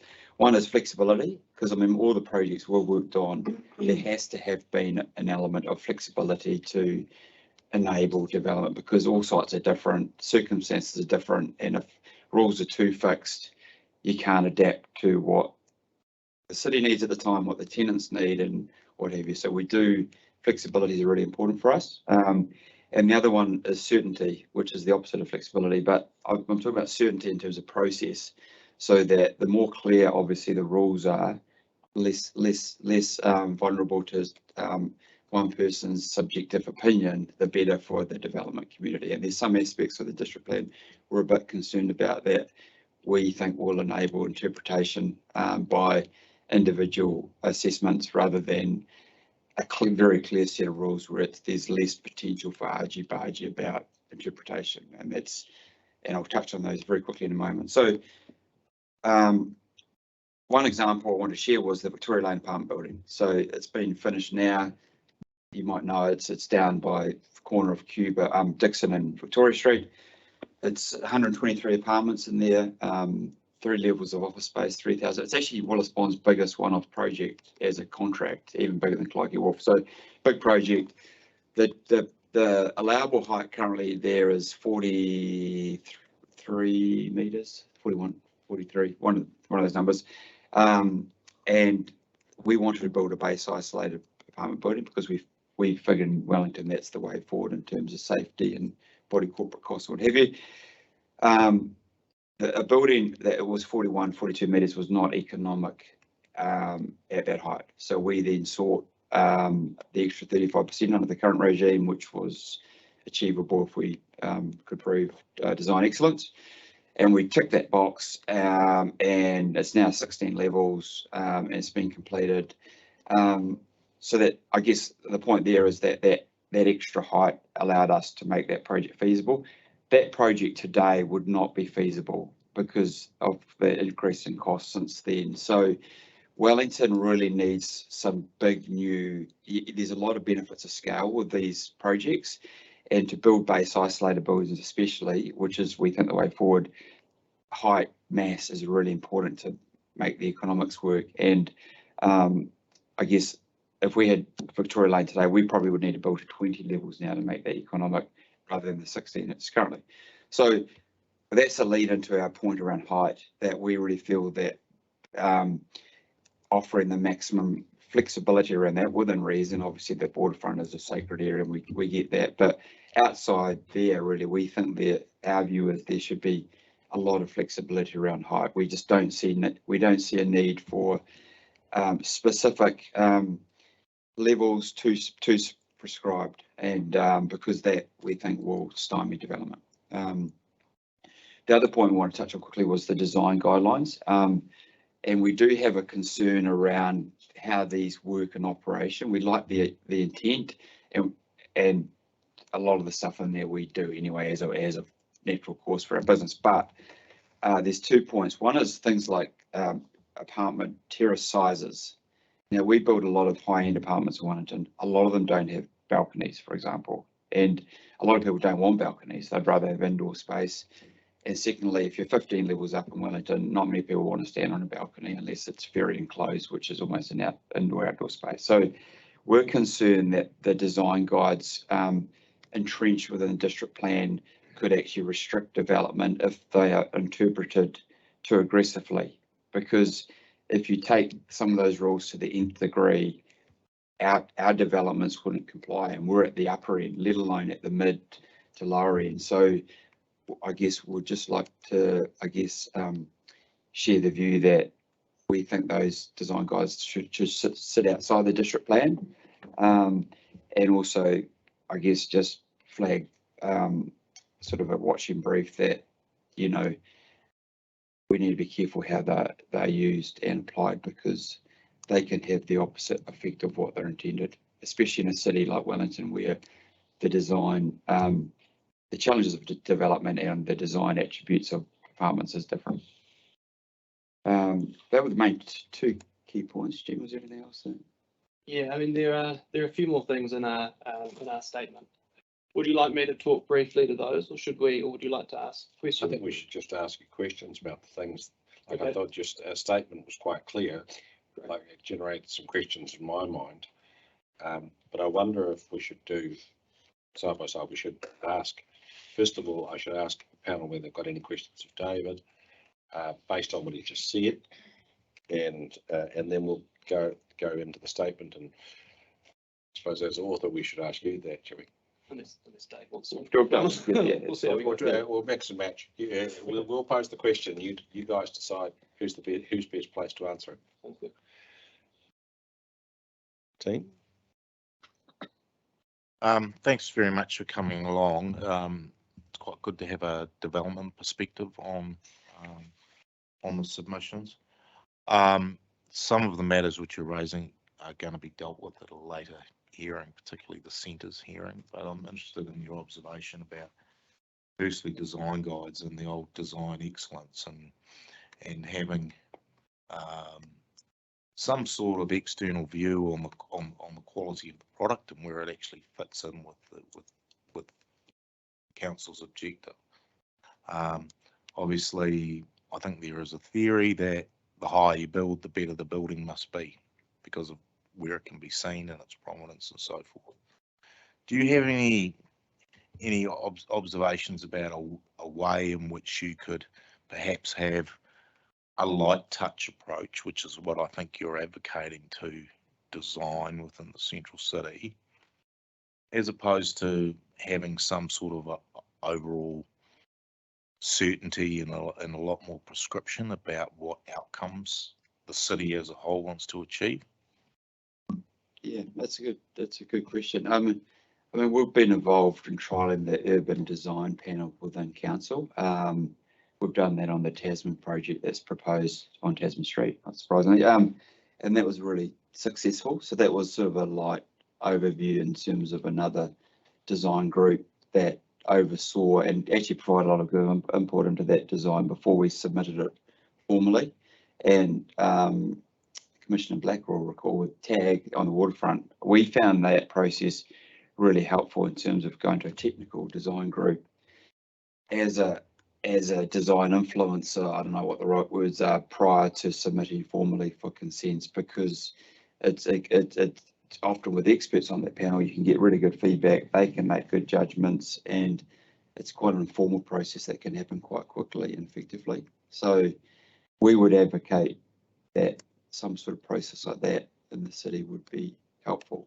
And the other point I'd probably make with all the design guidelines is that there's a lot of emphasis about internal design, but we're not seeing a lot about external design in the city. And, you know, I guess the other point with height that we would like to make, well, you can have good height and bad height, obviously. I mean, if we build the Gherkin down Adelaide Road, or a version of it, well, that's going to look quite different from a stainless box. And there doesn't, I guess that's the point about design excellence and things you're trying to pick up. But I guess we feel that design excellence thing has been lost a little bit in the whole debate. And that was a really successful part of the tag process. I think that was a real emphasis on that. It was almost the primary emphasis.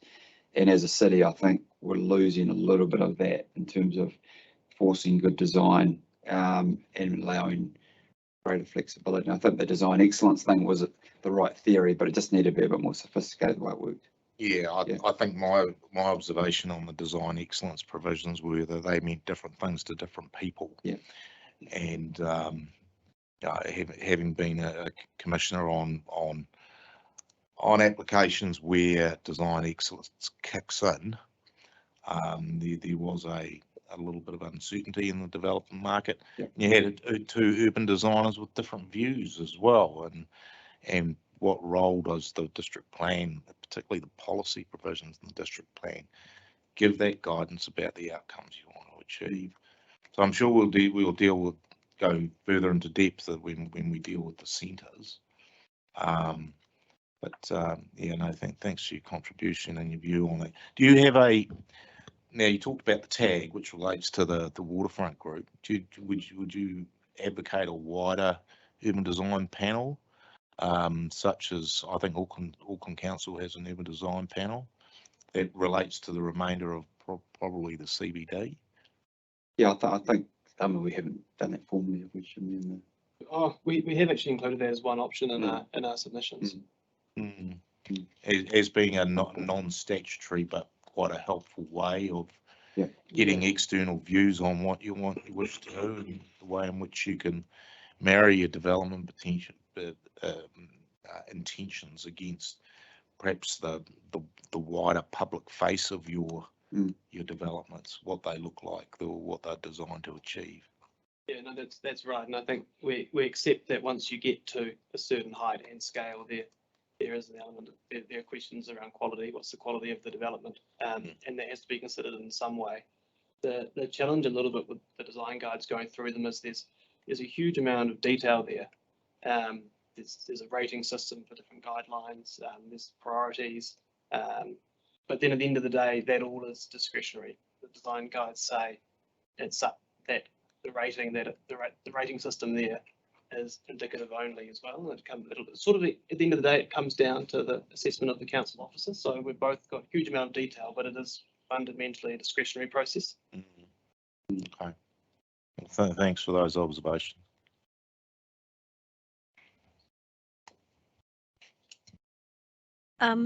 Just, you talked about it being financially challenging to build. What about physically in terms of topography, infrastructure, servicing? It's a good question. I mean, I guess one sort of related to that question is, the whole intensification of the suburbs that surround the city. I mean, the best parts to develop still are the flat bits. That's the first point. And I think we still think there's a lot of land that's flat at Wellington that you can develop that's not on the hills. So all the answers to intensification are on the Tiaro and things. In terms of buildability, I mean, everywhere is pretty hard. So because of the seismic nature of where we live, but there's bits that are better closer to rock. But once you're within the city grid, it's pretty similar. And the further away you are from the water, the easier it gets. In rough terms of that. Yeah, that's helpful. And what about services, infrastructure? Does that? Well, I mean, Tasman, for example, we're proposing 200 residential units up there. There's the infrastructure up there is very poor. Wellington Electricity don't provide enough power up that part of town anyway, so we'll reach capacity, and that's almost, I guess, big new developments run into that challenge straight away, it seems. So Yeah, we haven't, in saying all that, we haven't had, infrastructure's never been a big problem for us. I mean, it's normally things like earthquakes, contamination, the ground conditions and that, rather than the actual infrastructure connections. Sorry, just quick one. The Tasman you're referring to is the large block of land on the corner of Ridley Street, the former Chinese embassy. No, it's the one closer to the Pukeahu Park, opposite the old police. Police barracks. Yeah. Thank you. And just one other, in terms of certainty of process, how critical is prescription on non-notification?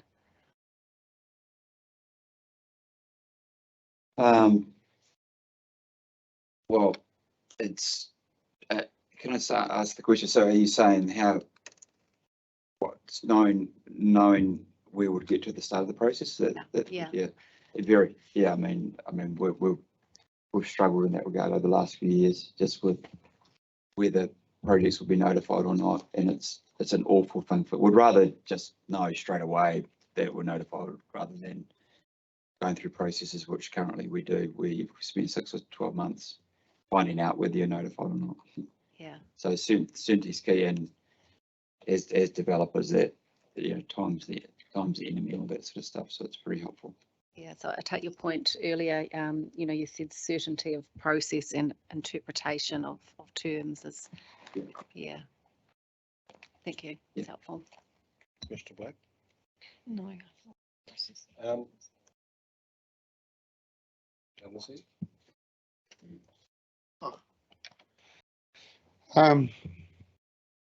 I understand from your written evidence that you want to make sure that you pay your fair share of any development costs around infrastructure, etc., but don't want to be lumped with an additional burden of paying more than that. I'm paraphrasing from your. So my question for you is, if you're putting something new into a pipe on your site, how far does it have to go down that pipe before it's not something that is captured by your definition? Where's the line? So if you've got a large scale commercial development, where do we, what do we use to say that that's fair as part of that when it's going down? And I'm not going to say what we're talking about, whatever we might put in a pipe and send somewhere else. What is fair? And how would you determine that? If you want to take it out of the plan, I mean, is what would, because by making the site specific qualifier, once you press the button on the toilet, it leaves your site and goes somewhere else. When is it your responsibility and when is it not? I think the question in our mind is the increased infrastructure demand caused by that development on the site, sort of one of causation. And the bit that we're trying to get away from is the idea that you would have to provide infrastructure over and above what is being caused by that development. And when the plan and the objectives talks about additional infrastructure, to us it sort of reads as if it's something else. You might be providing more, need to provide more than actually addresses the effects of the development. But I mean, yeah, causation is always going to be a tricky one as well. So I don't think solve all that questions, but as a principle, that's how we think it should work.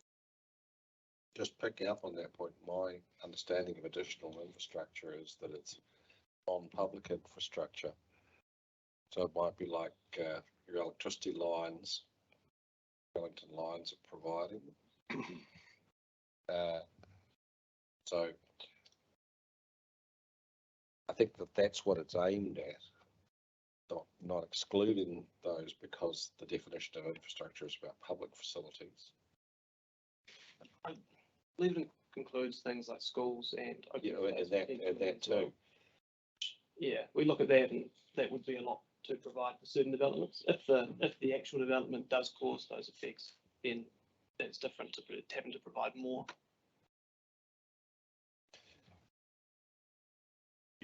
A couple of questions. I suspect that the issue around Thank you. Design guides, but I'm just at a general principle level. Why do you think if they're inside, entrenched in the plan, they're less flexible than they would be outside the plan? You mean to change the design guide or to apply the design guide? What we'd like to see is the design guide isn't incorporated in the plan. It would, I mean, just to some extent, it's flexible now because the design guide itself is indicative, but it's still, by having it there, it implies there does have to be an assessment you've got to go through. You've got to go through the design guide, and sort of as a bit of a tick box exercise, which is somewhat discretionary. We think that if it sat outside in a similar way to the Auckland design manual, it could be used as a sort of best practice guideline. It might, for a council assessment officer, it might, you know, if there are questions, it might sort of inform what quality means in that context, but it's not as rigid. I think when we talk about certainty and flexibility, that question of quality is probably never going to be wholly certain. So I think we've got to lean to the flexibility side of it. Thank you. And the other question I had was around affordability, because your statement here talks about that the plan at a strategic level should recognise affordability, which is not what the Section 42A report has said. Do you mind just expanding your thoughts around affordability? Yeah, we see affordability is, we're not saying it's not covered in the plan, because the plan does refer to affordability at various points, but we thought the objective that we've included there, the objective 6, it refers to assisted housing and different types of housing types, but I think it should explicitly refer to affordability. And we see affordability as more than assisted housing. It might mean affordable housing, which is market provided for own occupiers. Assisted housing, the definition there seems to imply a degree of sort of subsidy or assistance from an outside organisation. So affordable just is more than that. I mean, should make all housing as affordable as we can. It's not always possible. Thank you. Just picking up on that question.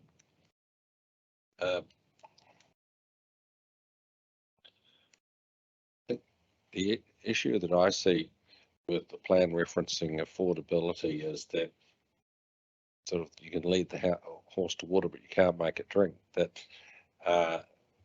you can enable affordability, you can't require it, and then you have to define, well, what do you mean by affordability anyway?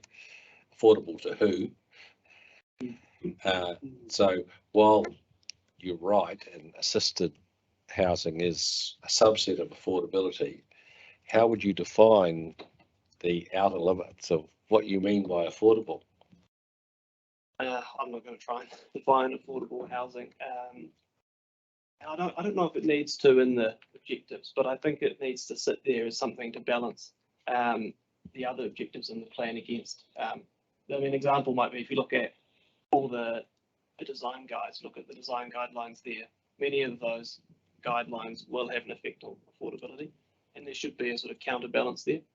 They won't all. I mean, a good design is not necessarily more expensive, not necessarily. It isn't necessarily unaffordable. But we see it as it's something that does need to be considered and be in the mix, and so our idea as to where to put it. Now,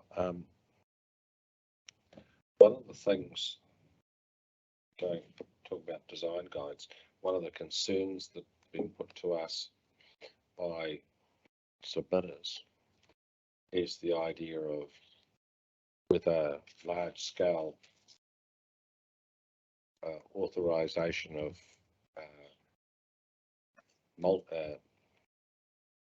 medium development and a reasonable size area of high development at 21 metres in residential areas, is the potential for, in effect, for things to be popping up in isolated locations, and the way it was put to us was damaging the locality in which they're located. Now, that would suggest that outside the centres, there's perhaps there might be a case for a desire for more certainty about design quality than there is inside the centres, where. So is there room for a hybrid where you're talking about a design guide excellence, but the sort of in the city margins where it's high density, the design guide controls might be more mandatory than, like, that's counterintuitive, because you expect that you need your design guides for your biggest buildings, but the concern that's being put to us, like, we haven't, obviously, I'm not on the centres panel, and I suspect they'll get chapter and verse on the subject, but just on the submissions we've heard to date, that's a real concern in the community about the design, poorly located, poorly designed, 6-story buildings, cheek by jowl with wooden single-story villas. Well, yeah, we agree that's a real issue. Jimmy might have comments, but I think again, coming back to this urban design panel, that I think some sort of mechanism like that to help, judge or manage those issues, because the apartment design guides that are in there are not aesthetic issues really. It seems to us they're more, sort of the functional aspects of a building. So, so they're not going to really, in our view, help much, are they, Jim, in terms of? I mean, I think the look and feel, the greatest effect is probably going to be the bulk of the developments, and that's sort of set in the plan and the standards in the plan. It's an interesting point about what you do out of the city centre, because it is it's much easier now to build your sort of three-story townhouses, build 3 on a section, and the design guides don't apply to that. I believe they can't. Yeah. So you sort of risk forcing all development into that sort of category, and that is lower scale. But if we want greater intensification, I think we can't make it too hard to build higher, or it just won't happen. I mean, it looks much easier to go and build your 3-story townhouses everywhere, and that's still going to be quite an increase and quite a change in some of the suburbs around Wellington. The other question I had for you relates to the issue you've talked about, strategic objective SCAO2, the constraints on out of sequence development, where currently it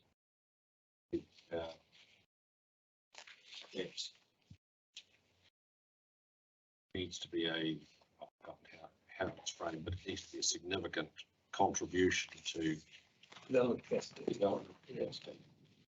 And we talked about to council officers, and their rationale is that if there isn't that kind of test, maybe not framed in those words, but if there isn't that kind of test, you get the risk of, well, in the ultimate, single dwellings with a septic tank providing their own infrastructure and at an inefficient level of land use. So I understand your point. I also understand the officer's point. So how do you meet both objectives? Yeah, so you might still meet all the infrastructure costs, but it's not the level of land use that is desired. Yeah. I would have thought that should be dealt with elsewhere in the plan, and the standards that are required for that development. In the city centre, there's the minimum height requirement. And probably if we're looking for a minimum density, it should be spelled out explicitly. I mean, it might not necessarily be a bad thing to, not what we're doing, but to allow someone to go and build something with a septic tank, which meets all its own infrastructure costs further out as well. Cases it might not be optimum.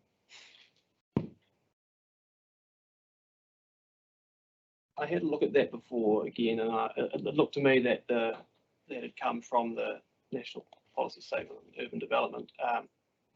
Talked about councils that are to be responsive to out of sequence developments where there are benefits or where there is a significant increase. So I can sort of see that that might be where it's come from, but I think the way it's framed, it constrains it more than the NPSUD is trying to do. It doesn't say you have to be unresponsive if there isn't, if there aren't those benefits. It says councils should be responsive.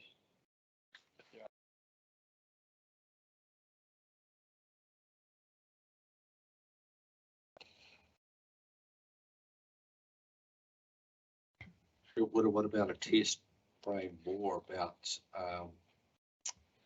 in terms of consistency with the level of planned urban development?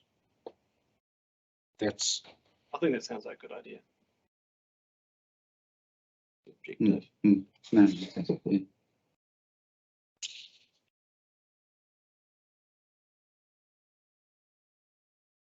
Any more for any more? Team? We've had submitters over the last few days that told us that we don't need more sites. We have so many empty sites that we just need people to build there. I've heard you saying earlier that, of course, your first choice is a flat site because it's the easiest way to build. Everything else is then coming later in terms of consideration. Is there any? Do you have a view on either restricting certain difficult sites that might fall into an area where otherwise development would be allowed, or any other option that actually would not include those sites just because it's not very feasible to build there? Well, I think that's one of our concerns with allowing extra height in the edges of Mount Victoria and the like. I'm not a NIMBY, by the way, but because you are permitting development higher in those areas, or if that was more constrained. The great thing about Wellington as a city is because of its constrained nature. That's why it's been a success, I think. And so limiting that area of development does actually, I think, help constrain where you can develop and make sure that that occurs first and then spreads out later. The risk with the current proposal is that we'll end up with, like was mentioned before, 6 stories blocks here and there, and there's no coherence in terms of the overall plan and things. So I'm not sure, I don't think that really answers your question, but I guess that's related to that I think there's plenty of land around, and if you let everywhere be developable, it's not going to really deal with intensification, the areas that you really want intensification. Yeah. So I suppose that then raises the possibly rhetorical question: if there's plenty of land available for development, why isn't it happening? Yeah. Well, it's primarily cost. The problem. Yeah, it's just there's not enough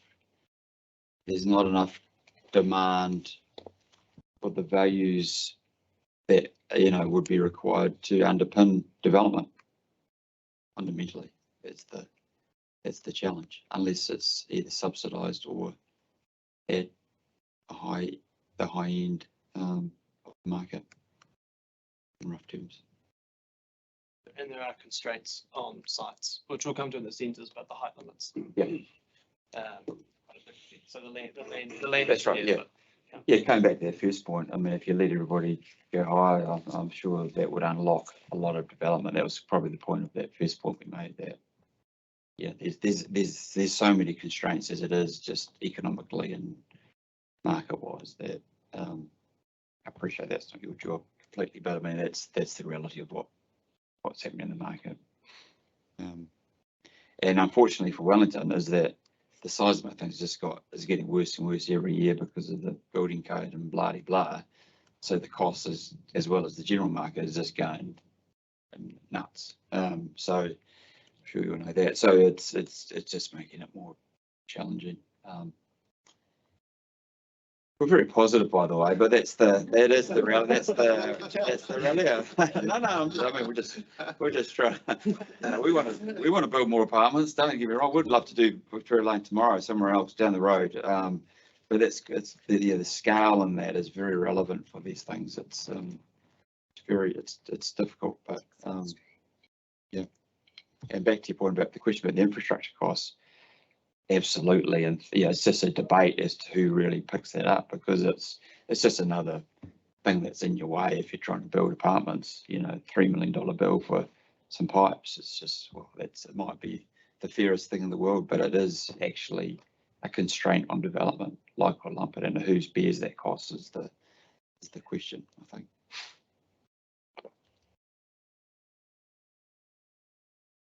Any more for any more? Thank you very much, gentlemen. We're grateful for you taking the time to come and talk to us. Thanks.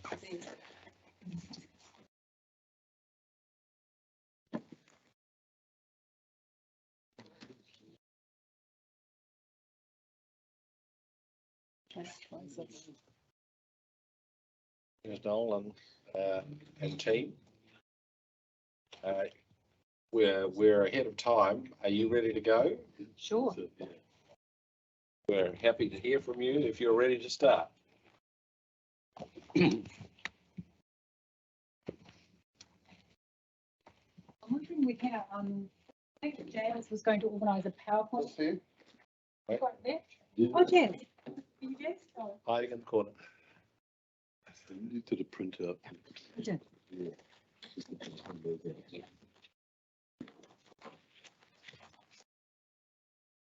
You have a hard copy of it. Oh, you have it already. I'll set it up if you want to screens. Just obviously the mouse if you're happy to click through. James is talking. Do you want to click through, James? No, you too. Let me just get it sorted. Yeah. I'll go just get sorted on that table there, and then I'll bring it over to you guys. Thank you. Well, that was interesting, wasn't it? Listening to him talking about the pipes. Yes. Well, would you care to introduce your team? Yeah, sure. Hi, I'm Jimmy Fraser with Billy Bunzel and Margaret Franken. I mean, the thrust of our submission is to increase the character precincts in Newtown. But yeah, I know, but I'm just going to, we're here today because part of that submission concerns the lack of infrastructure in Newtown that relates to the strategic planning in Stream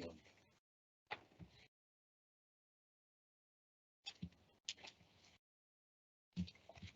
Oh, please proceed. Yeah, we're just waiting for the slide. Waiting for the technical team will rock in shortly. Yeah. Rock into action shortly.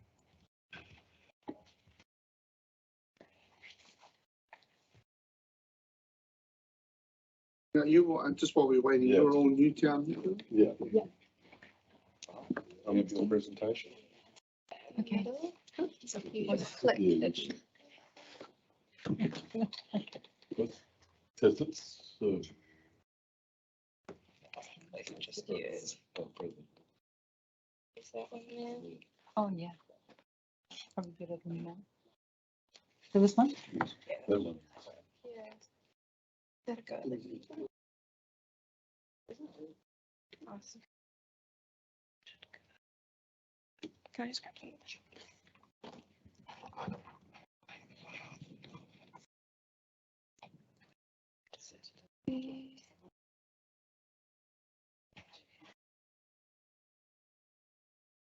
That's okay. I think my screen.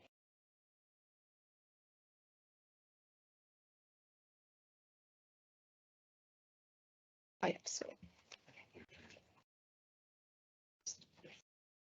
Right, put that down so you don't see any of my stuff. Yeah.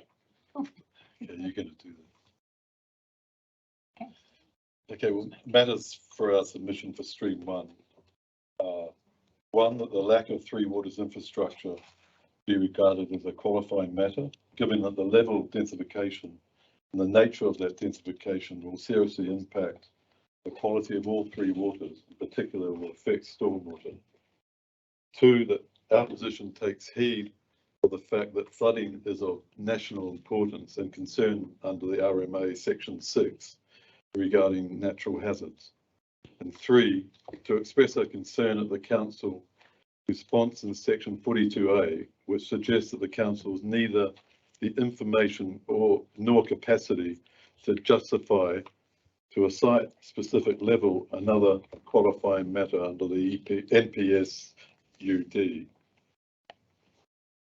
The Council do know that there is a high level of concern about the poor current state of the city's Three Water infrastructure and its capacity and ability to cope with current residents, let alone the demands of expected population growth of 50 to 80,000 more people. The Council also know that Wellington City's Three Water infrastructure is ageing, with many parts of the network in poor and deteriorating condition. The network, some parts of which are over 100 years old, was designed for a much lower density development with much higher areas of permeable surfaces compared to development that occurs now, which consists of smaller sections and higher areas of impermeable surface. And that's from the Wellington Three Waters Assessment Report to the Council in March 2021. The Council do know that in that report, 2 of the 3 waters are rated red, which is high, significant major network upgrades and investment required in both waste and stormwater. And Newtown is rated orange for drinking water, which is medium, poor condition, under capacity infrastructure with suburb-wide or reasonable investment required. The Council do know where the flood zones are in Newtown. The Council that owners' site-specific flood risk information has been identified from either historic flooding records or flood modelling compiled by Wellington Water. If new construction is contemplated on this property, this flood risk information will be taken into consideration and may have implications on minimum floor levels and natural hazard assessments. And I just want to add here from personal experience, I know how development can affect neighbouring properties at our home in Orange Street in Newtown. We had to install a sump with a pump at our own expense when a block of flats was built behind us in Hairopi Street. It completely altered the runoff, sending water onto our property and causing damp. The Council does not have in-depth information on site-by-site water pipes in order to be able to say if new construction is contemplated on this property. Wellington alone has 2,500 or so kilometres of water pipes. They are underground and therefore invisible. Until recently, when camera equipment has made it possible to examine bits of pipe underground, it's been almost impossible to know what state individual pipes are in. It's still difficult, labour intensive and expensive. And we personally have observed pipes leaking and bursting as a result of deterioration over time and damage, including earthquake damage. We've observed ageing pipes suffering from increased infiltration of both groundwater and salt water in low-lying areas, reducing their capacity to convey water. We've observed overflow of wastewater during sustained or heavy rainfall events into streams, coastal waters, and not to mention our streets. Newtown has a large catchment, including springs and underground streams, which contribute to an increased number and severity of flooding events because of increased stormwater discharges and a lack of stormwater network capacity. The Council has been advised in the 2022 Wellington Regional Housing and Business Capacity Assessment Update report of May 2022 that upgrades will need to be prioritised and will require a staged approach to increase capacity for housing.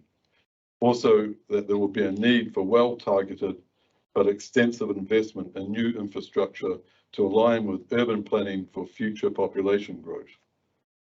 And since our initial submission, written submission last year, we have seen unprecedented flooding and damage exacerbated by inadequate stormwater structures and impermeable surfaces in urban areas. And prediction that events such as this will increase, as will damage and costs associated with repairs. We've noted an increase in spongy cities, and we've noted that in the plan there was little or no protection for trees and mature trees or established gardens. So we submit that the management of three waters, particularly aspects relating to flooding, falls within the purview of managing significant risks from natural hazards. In order to act in a way that protect areas such as Newtown, we deem it critical that the council avails itself of site-by-site flood risk information and the state of the pipes infrastructure. Densification can be done well and selectively, so as not to exacerbate the risk associated with climate change and unpredictable weather extreme events, such as those experienced recently in Auckland. And we submit also that densification must be carefully planned in areas that are not flood prone or in which there are fragile pipes and or where infrastructure upgrades are in train. And we like to say that we support Live Wellington's major tenant in their oral submission that infrastructure for the Wellington inner suburbs needs to be in place first before growth can occur. And we also support the Newtown Residents Association and their concern around the impacts of specifying wide areas where developments of 6 stories must be enabled without prior investigation of the development capacity. We also support Red Design Architects' proposal to enable taller development in Newtown character areas along Ridley Street, where infrastructure improvements must be focused and prioritised. And can we just say we oppose Kāinga written submission to increase medium density residential zone heights by up to 5 stories within a 5-metre walkable catchment, and also we oppose Generation Zero's written submission to extend the walkable catchment. And going forward, the matters for our submission for Stream 2 include but are not restricted to the extension of the character precincts for Newtown, the retention of the current demolition rule in Newtown, and we will present evidence about the character values of Newtown. Newtown has a rich history stretching from pre-European days when mana whenua used the area as gardens and then subsequent European settlement. There is evidence of early built heritage and character on the Thomas Ward map of 1890, which we will present, as well as visual evidence of extensive areas of pre-1930s housing. Thank you, and we welcome any questions. Thank you. Not so much a question. I want to tell you that as part of our discussion with council officers on Tuesday, I posed a question that if infrastructure capacity wasn't a qualifying matter, how the council staff could be sure that the 3 waters rules and standards would prevail, would ensure that development didn't occur where to exacerbate infrastructure constraints. And the answer they gave me was that in the permitted activity rules, compliance with the 3 waters is a standard, so that if in suburbs with existing constraints, anywhere it would shift from being permitted to requiring a consent, and part of the standard would be to show how an adequate level of infrastructure is going to be achieved, whether on-site or off-site. Now, like I'm not, that was the answer we got. And the question is,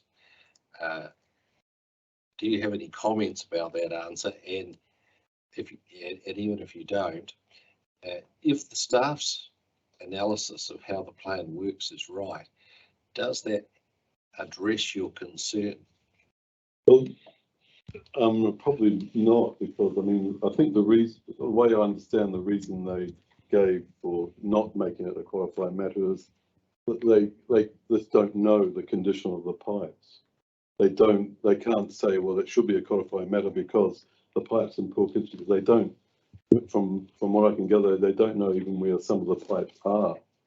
And, you know, that's a great concern. And I think I remember from the Wellington Waters report that it would take, I think, between 1 and 2 years for them to just do the investigation of where those pipes are. So it seems, well, I think it seems to us that it's like the cart before the horse, and it's sort of a wing and a prayer approach to development. You know, let's allow random development whether we don't know what we don't know where the pipes are, we don't know what their condition they're in. It just seems that it should be the other way around. Well, and looking at, well, what can the district plan do to address it? They don't know on a site-by-site basis, so they can't justify a qualifying matter. So where do we go in trying to solve that conundrum? So hopefully recommend that it should be a qualifying matter. Well, yeah, but part of the recommendation that be qualifying requires justification on a site-by-site basis, and it's sort of chicken and egg. Until you know where it is, you don't know where the qualifying matter bites, and therefore what the constraint is on development. But I think we'd probably, like to, we're not against development and we're not against intensification, but if it was prioritized, like we said, along an area like the main spine where you can concentrate on those, that infrastructure as opposed to a random, just allow random development, that would make a lot more sense to us. I mean, like I said right in the beginning, the thrust of our submission is to increase the character precincts, and that's why this is part of that submission. So that like I say, if we take a stage by stage approach where the infrastructure can be addressed in that main area, and then take it from there, and hopefully that's what this district plan would. Can we ask you a question too? Possibly. You may not get an answer, but we can certainly ask. Well, I was just interested in your questions about, your comment about adequate level of infrastructure, and at which point is it actually a developer's responsibility to ensure the level of the pipes? And I think that's a hugely important question, because we know councils are going to be hugely strapped. We know the pressures on infrastructure, the financial economic pressures on infrastructure. So partly that was I think that was a really interesting issue about just how far is there a responsibility of a developer in terms of their sphere of environmental influence, I suppose. How far does that go, and how, I can't answer that question, but, no. But I can observe that the Willis Bond team before you were expressing concern that the way the provisions are currently framed would mean the developers getting pinged with more than what they saw as their fair share of the costs. I know, because I think, from what I understand, it's on the developer or the builder to put in a sump. I think that's, it's like the fallback position of the council where you have to put in a sump. But whether that sump will be adequate or, I guess, a matter of opinion. Well, those things are interesting from your example, from your own personal example, James, too, of the impacts, the kind of flow-on impact. So Hiropi Street is actually quite a ways up on the slope from James and Biddy's house, but in fact, the impact and the flow on impact of that in terms of water seepage and runoff was huge. Yeah.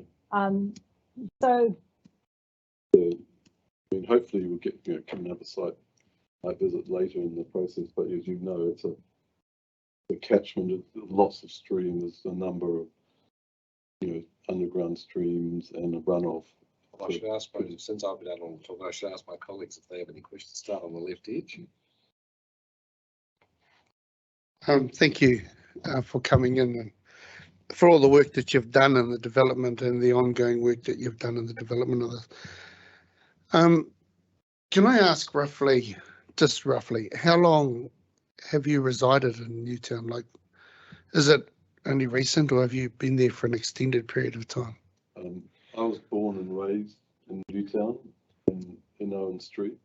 I've landed back where I grew up. I left when I was 18 to go and do horticulture. I went abroad and worked in London for 30 odd years. I brought my partner back with me and I've landed back where it all started, the compost heap where it all began. And that was in 2017. So I've been fortunate enough to land back in my family home. I'm a relatively new resident, so I moved from Marama Crescent to Newtown 2 years ago. And the reason I ask that is, Wait for it. Lucky third. Oh no, she's with. Oh. Yeah. Hey, because the reason I asked that is in that time, obviously, you would have seen a lot of development happen, right? And so the Newtown that you knew when you were young, growing up there, is completely different from the Newtown that you see today. Is it fair to say, by what you're talking about with regards to the infrastructure, that you don't think Newtown has developed or grown in a sustainable way when it comes to the ability for the infrastructure to cope? Can I just say, we've got, just in that point, there are probably about 6 places across Newtown where the water is gushing over the pavement and has been gushing over the pavement for some months now. So it's just this endless supply of water going down the drain, and we can show you pictures of those. I mean, we have them with us, but actually, so that's one thing that I would comment on in my 2 years there, that I either didn't notice them, but actually they're still flowing across the pavement, just endless. There's a city-wide issue. Yeah, yeah. Because can I add? I can hear my father tapping me on the shoulder to read. My father landed in Newtown in 1923 when he was 13, and he lived there his whole life.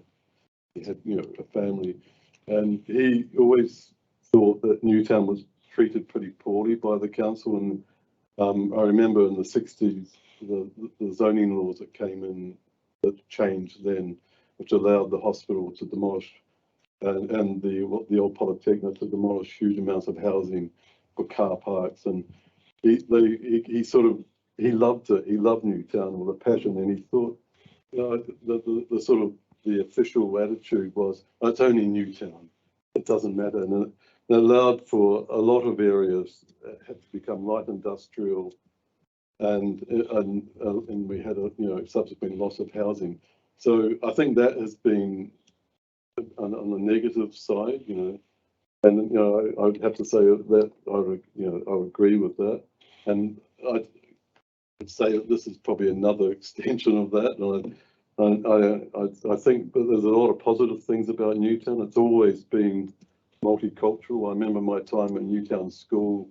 There was a photo on the Evening Post with all the nationalities in Newtown. That hasn't changed, and that's a great thing about Newtown. It's diverse, and a lot of its character is in the people who probably have lived there through that time.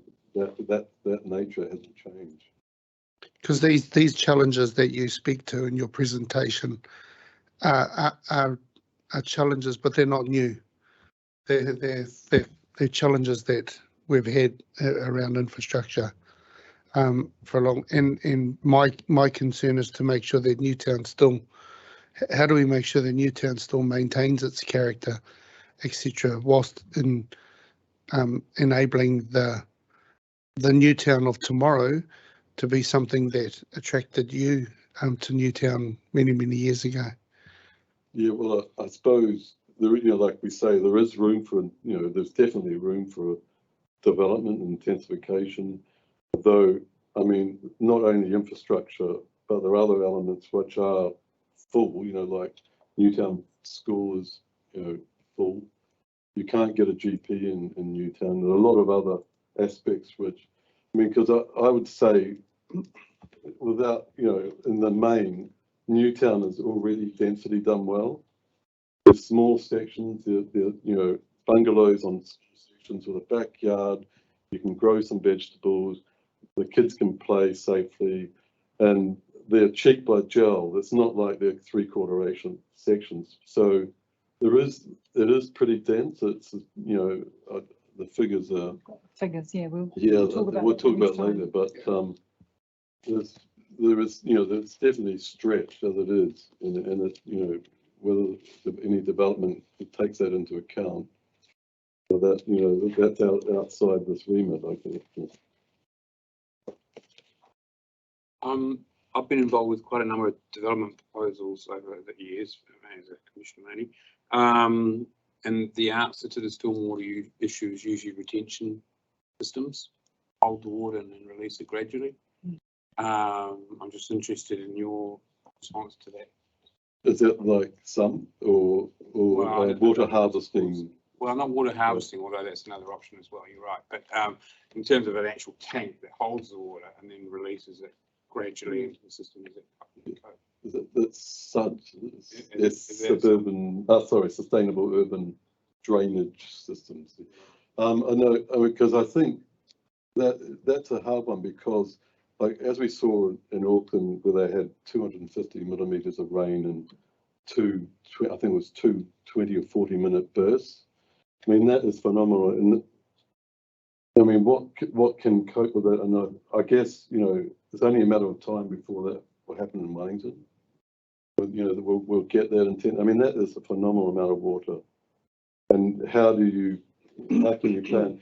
I mean, because we're doing a project, and we're hoping to rebuild a garage, and the architect said with that, just to rebuild a garage, you're going to have to put a sump in for water, like you were saying, water.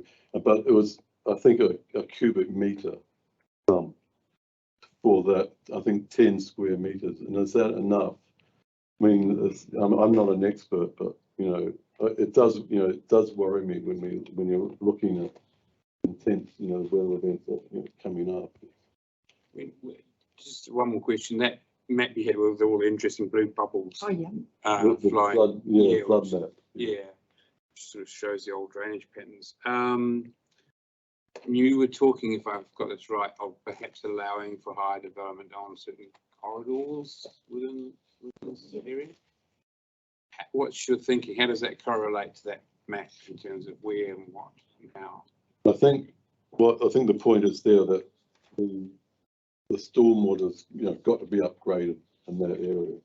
So obviously when and if that happens, that will allow more capacity and enough capacity. Because I think we were it was quite an interesting point around Willis Bond too, sort of saying, well, we don't really support the sort of pepper potting approach. We just, high rise any old where. Actually, that's a really good example. The Red Lab submission is a really good example of an alternative plan for intensification in places where there would be existing prioritisation of infrastructure.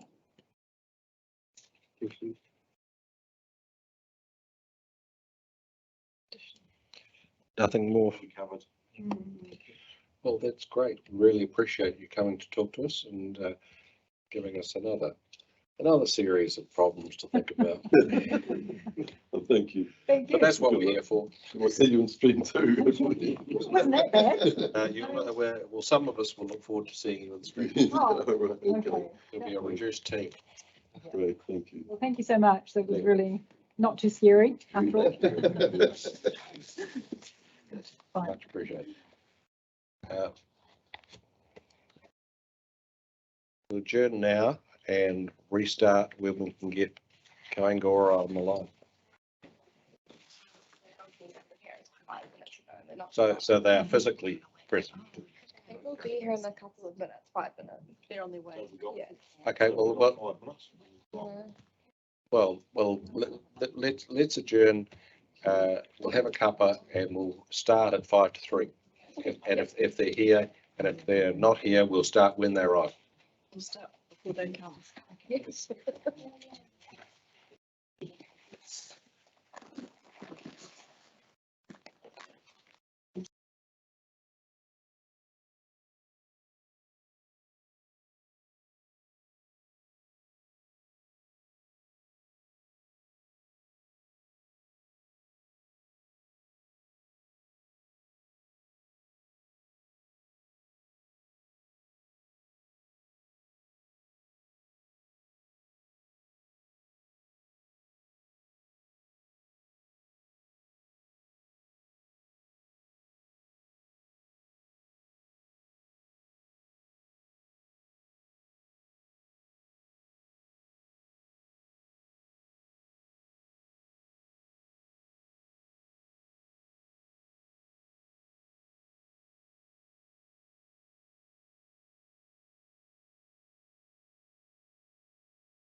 Restart the hearing. Thank you. We have the Kāinga team. Welcome to the nation's capital, Ms. Corporal. Yes, thank you very much, Commissioner. Good afternoon. I've been watching your work online this morning, seen a number of submitters give their presentations, and at times you've had a fairly empty room, so just want to salute the service that you are undertaking in situations where you're dealing with some quite passionate submitters on some things, and then you look around and think, where is everybody? This is really important. Haven't more people got more to say about it?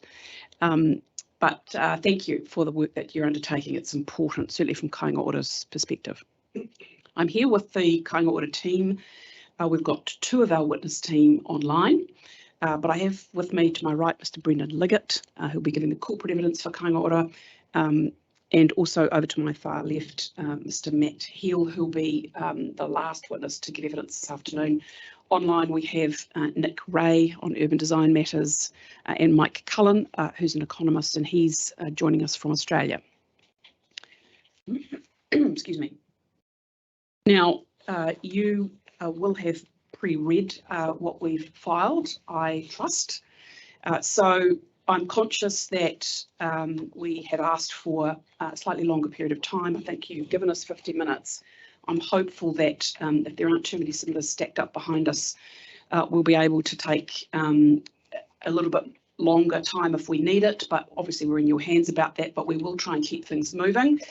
We're conscious that we filed quite a lot of evidence on a couple of very important topics to Kāinga Ora, in particular the town centres issue and the walkable catchment issue. And so I'm just wanting to make sure that the witnesses, that you're able to hear from the witnesses and question them to the fullest extent that you want to. And so to that end, I don't intend to say much at all. The only person in our team who has a time constraint is Nick Ray. He's got to be finished by 4:30, but we should be well done by then, I think, given that we're starting a little bit earlier. The news is there is no one stacked behind you, because I was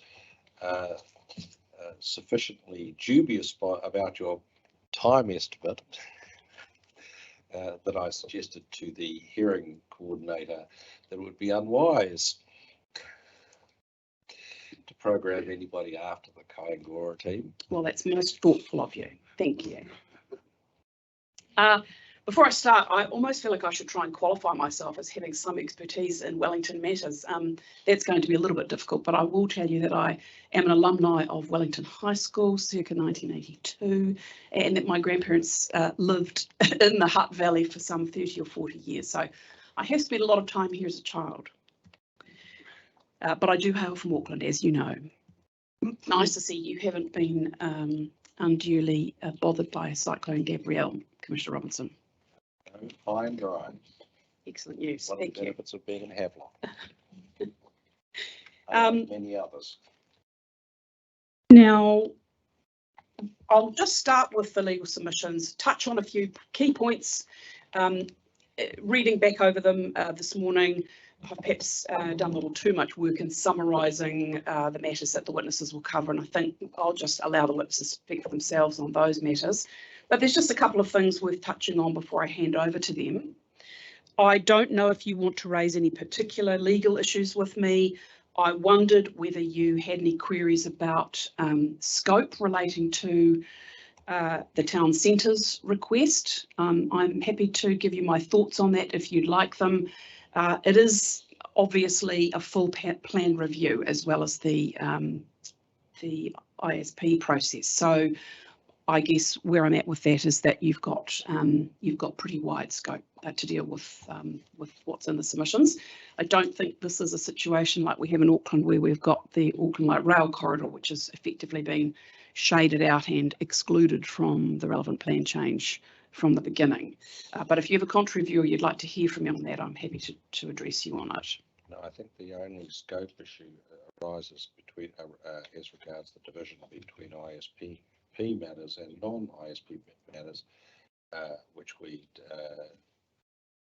discussed in your absence on Tuesday morning, and that the panel is still pondering.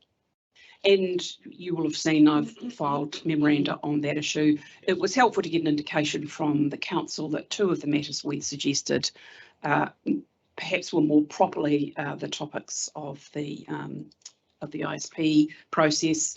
And so, beyond that, there was nothing further that we wanted to bring to your attention. We're happy to abide your decision.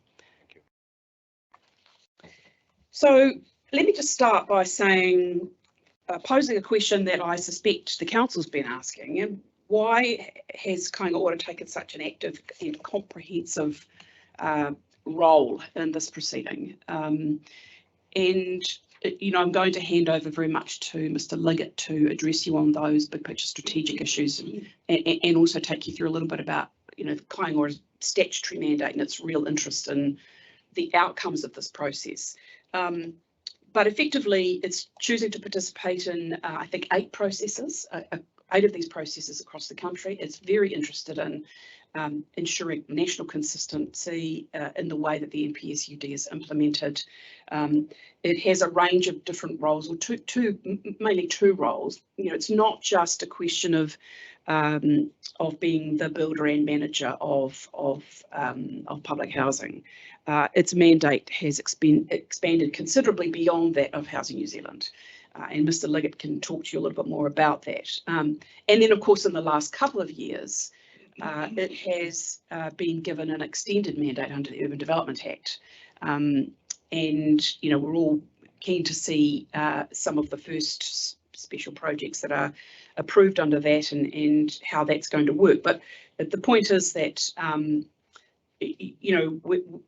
Kāinga Ora is acting under very clear statutory mandate and sees this as very much a historic opportunity to ensure that the planning framework on a national basis is as robust and enabling as it can be in order to fulfil the vision of workable, comfortable communities that serve the needs of all New Zealanders.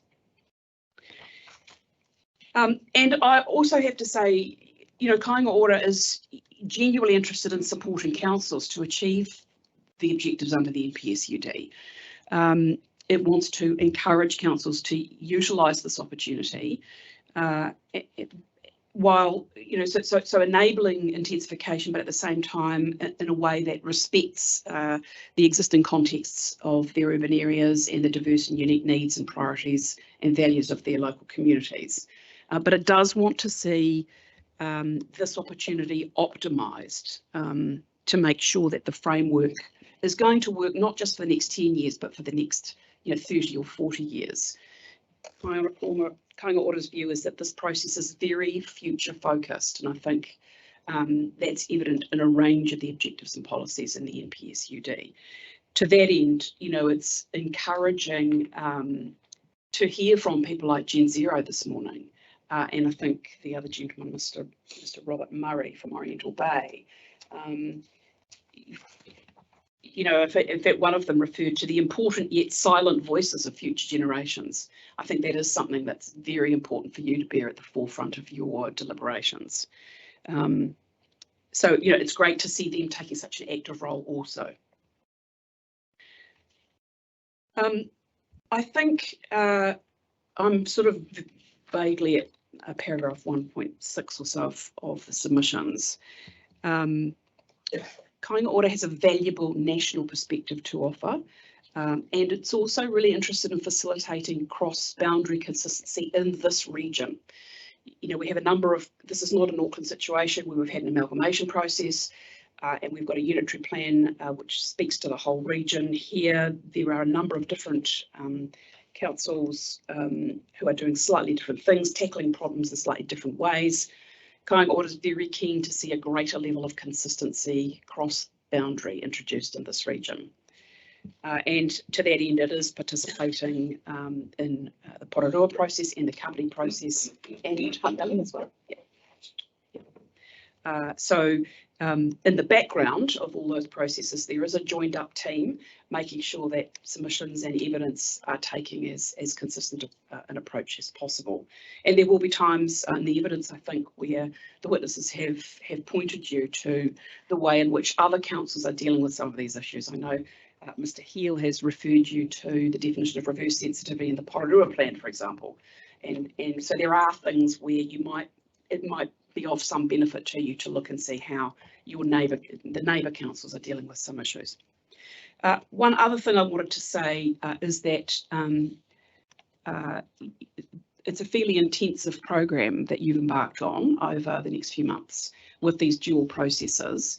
While Kāinga Ora's submission has been comprehensive and fulsome, and sometimes very bold in some of the things it's been seeking, we're also very alive to the fact that we want to keep an eye on what other submitters are saying. We want to keep a close eye on the council's thinking and how it's shifting, and we will be bringing updated positions to you. This is not a situation where we've nailed our colours to the mast in the submission in every respect and we're not going to move from that. We're trying to be very pragmatic. And so in the presentations that you get from us, not just today, but throughout the process, we'll be signalling very clearly to you where our position may have shifted in response to other submitters or the council, and those areas where we still feel very strongly that the relief that we've sought at the outset is still the relief that we're pursuing. And so attached to the back of Mr. Heal's evidence and also to the submissions, there's an updated table illustrating the relief that we think is still something we'd like to have focus on. It's not going to be to anyone's benefit for us to pursue every single submission point.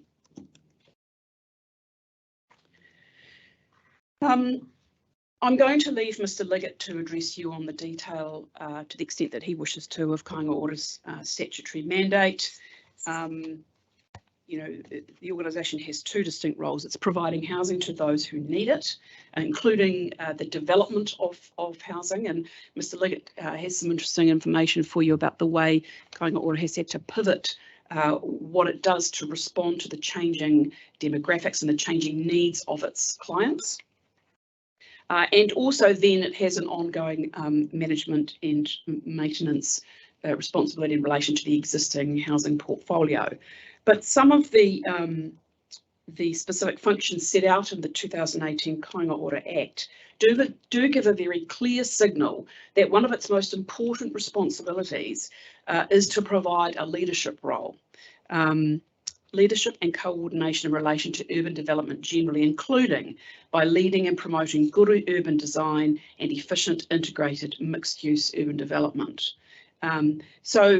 It does feel a sense of responsibility to not just seek provisions in the district plan that will facilitate its own development and ownership and management of the portfolio, but will also support the wider development community. There has been a statutory shift in the last few years whereby Kāinga Ora is now being more openly encouraged to collaborate in its development function with other providers of public housing, including iwi groups.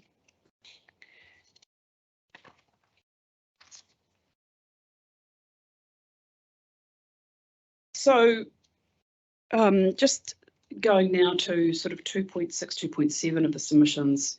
In 2.6, I've just address this point that I raised a moment ago, which is that the requirements of public housing are changing, and Kāinga Ora has refocused a lot of its development activity around that, redeveloping its existing land holdings so that the typologies that are now required by its clients are being delivered in a much more bespoke fashion.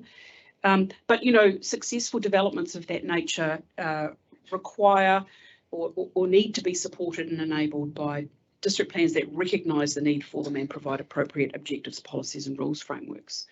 Not all district plans are created equal in that regard. We were having a discussion just before we came here this afternoon about rebuild efforts in Hawke's Bay, for example, and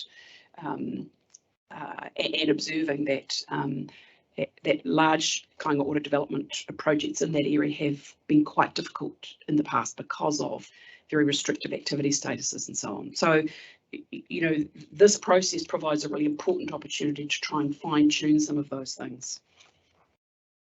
As a public entity, obviously, Kāinga Ora is interested in delivering on its statutory mandate in a way that's efficient and cost effective, given it's using taxpayer money.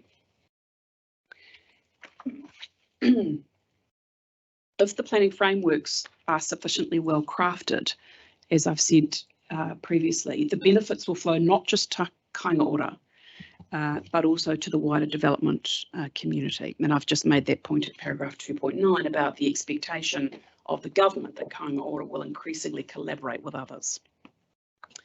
I don't propose to take you through the statutory assessment section. You're well aware of your obligations, and anyone who has questions about that no doubt will be given a talking to by Commissioner Robinson. So I don't think you need to hear from me in that regard. I don't really want to get into the Section 32 evaluation issue, although I think on a topic by topic basis, there will be more to be discussed about the adequacy of the evaluation under Section 32A. Some of our witnesses, you might recall, have said that they are concerned that the level of evaluation of some of the topics has not been as adequate and robust as they would have liked to see. But at this stage, I don't want to really go into that in any detail. What I will say is that probably that will be a focus of a future topic on the qualifying matters. And to the extent that we need to talk about it today, I think you've probably had a very strong message from Mr. Ray and also Mr. Heel about the way in which the town centres issue has been evaluated.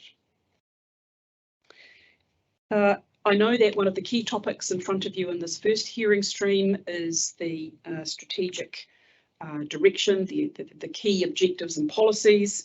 And so that has been quite a focus of Kāinga Ora's submissions, and Mr. Heel is going to take you through those objectives and policies where Kāinga Ora has sought relief that we are still seeking, and the reasons for that. And he has made the observation in his own evidence that we've been very keen to make sure that that drafting is very precise, and have thought carefully about words. So some of the drafting suggestions might look quite minor, but they've been proposed for important reasons.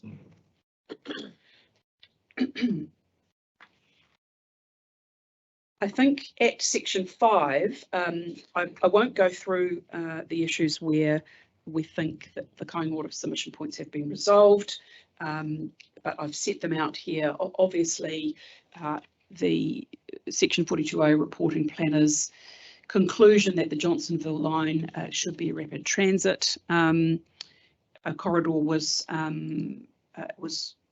Kāinga Ora was happy with that view. You, of course, are free to take a different view, but that was one of the points that we were keen to press.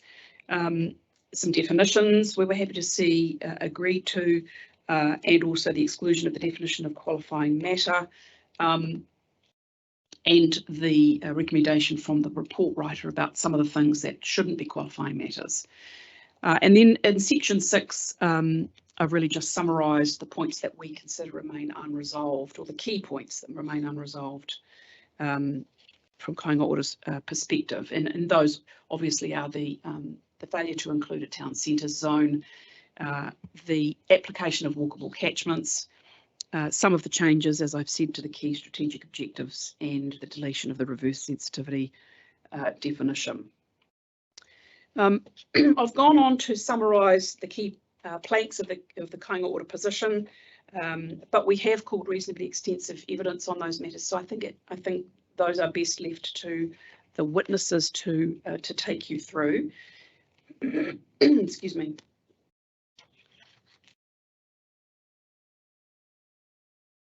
One thing that we actually heard, or you heard this morning, and again, I can't recall whether it was with the Generation Zero submitter or Mr. Murray, I think, from Oriental Bay. But in relation to the centres issue, one of them made the observation that the more densification you have, the more services will be attracted to locate where the people are living. And that's very much the view that Mr. Cullen and Mr. Ray are taking about the town centres. It's not so much a chicken and egg debate as I think you discussed a little bit this morning. It's more a question of a symbiotic type relationship or a symbiotic process. You know, if you enable greater intensification around town centres that have a good range of services and amenities, that then becomes a reinforcement and an opportunity for the centres themselves to become more successful. Similarly, there are opportunities to enable greater intensification around some centres that may be struggling more, which can have a role in actually boosting their performance as centres. And Mr. Ray and Mr. Cullen have given a lot of evidence about that.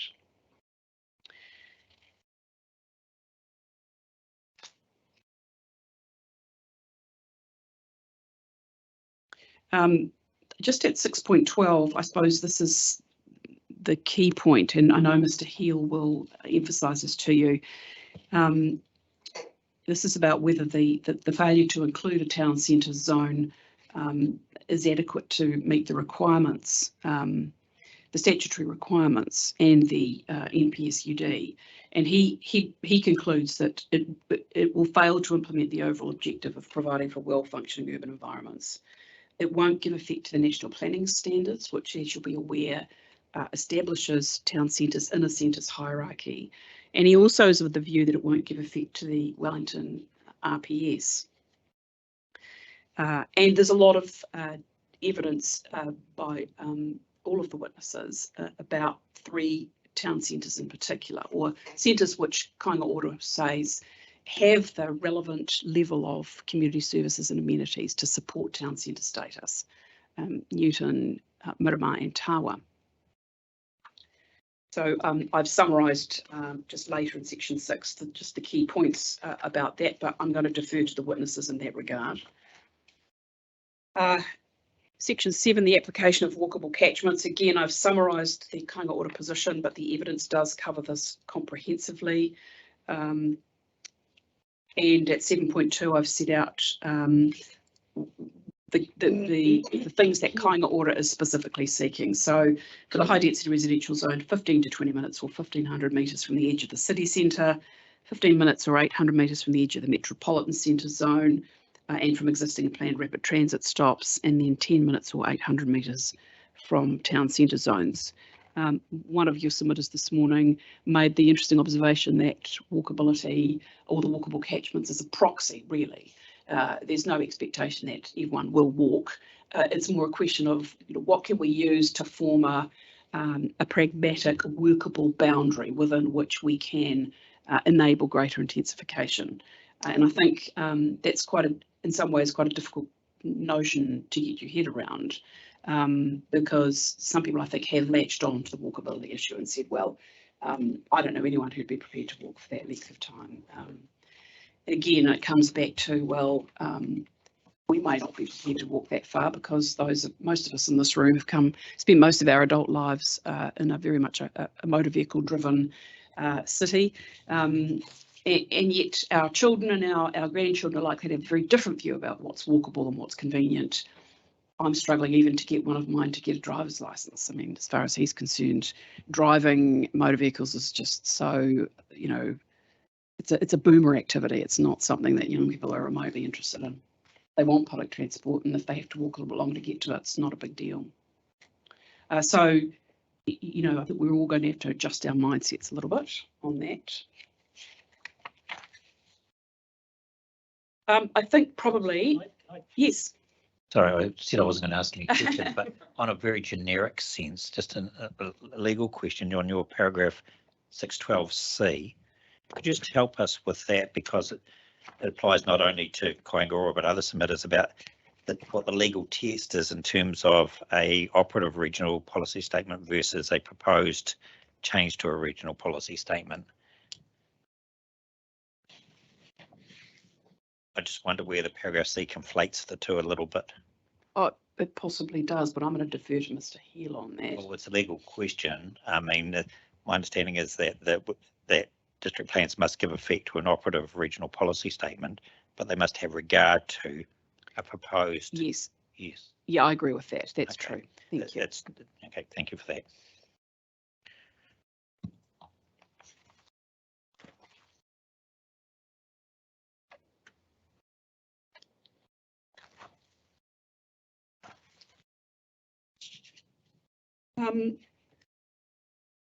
I don't think, I'm just now at section 8, as I've indicated.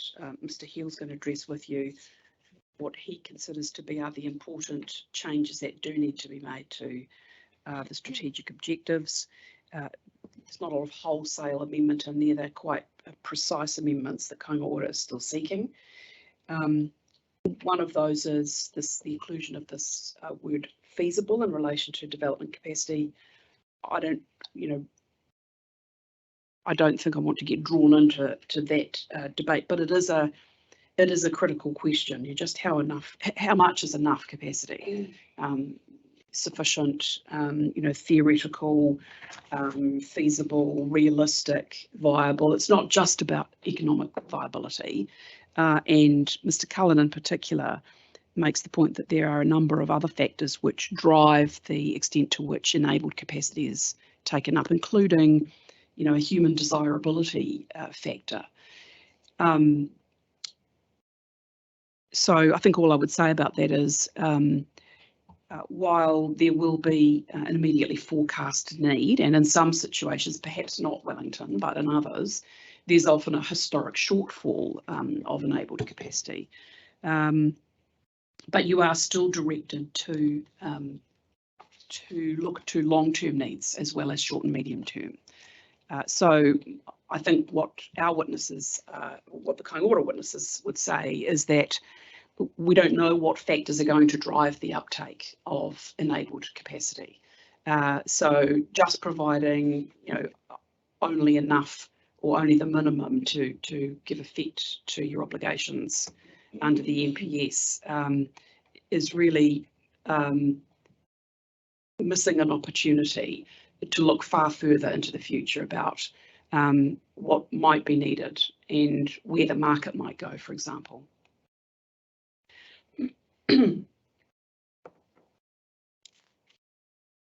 The application of qualifying matters, I know, are going to be discussed in more detail at subsequent hearings. Mr. Ray in particular does give evidence at some length about character and how character can be reconciled with intensification. And he's been quite thoughtful about the language he's used about the reconciliation of those things. Kāinga Ora, I think, has asked for a character overlay rather than for character to be a qualifying matter, which would then give the ability to signal what are the character values that are important to a specific community and how can intensification be enabled in a way that will respect those values, not necessarily preserve them, but respect and acknowledge them. And I think you'll hear more about that in future hearing streams. The reverse sensitivity definition, as I've indicated, is something that the Kāinga Ora submission has asked be deleted. One of the reasons that Mr. Hill explains, of course, is that it's a subset of effects. It doesn't need a definition. There's also the issue that aspects of what constitutes reverse sensitivity can change over time. We think it's more likely to be addressed appropriately within something like the infrastructure chapter, so we will, I think, be coming back to talk to you about that. And we were, as I've signalled earlier, the definition of reverse sensitivity that's in the Porirua plan is something that Kāinga Ora did not make a submission on. So if you were of a mind to keep a definition of reverse sensitivity, the drafting that's in the Porirua plan might provide a useful starting point for that. But feel free to discuss that further with Mr. Hill. That is, I think, all that I wanted to say to you, and I'm quite keen to pass on to Mr. Liggett to start with, but I'm obviously happy to answer any questions you have of me. unsurprisingly, I'm sure you'd be disappointed if I didn't have the odd question for you, Ms. Gore. Can I take you to 3.2b?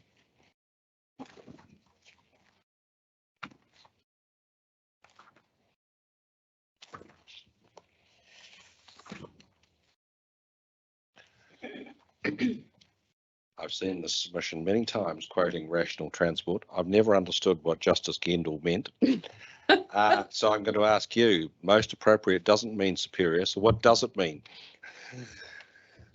Look, my best analogy to that is probably, you know, the evaluation of alternatives in a designation context, where provided the process is robust and transparent and replicable, you don't have to show that you've chosen the best option.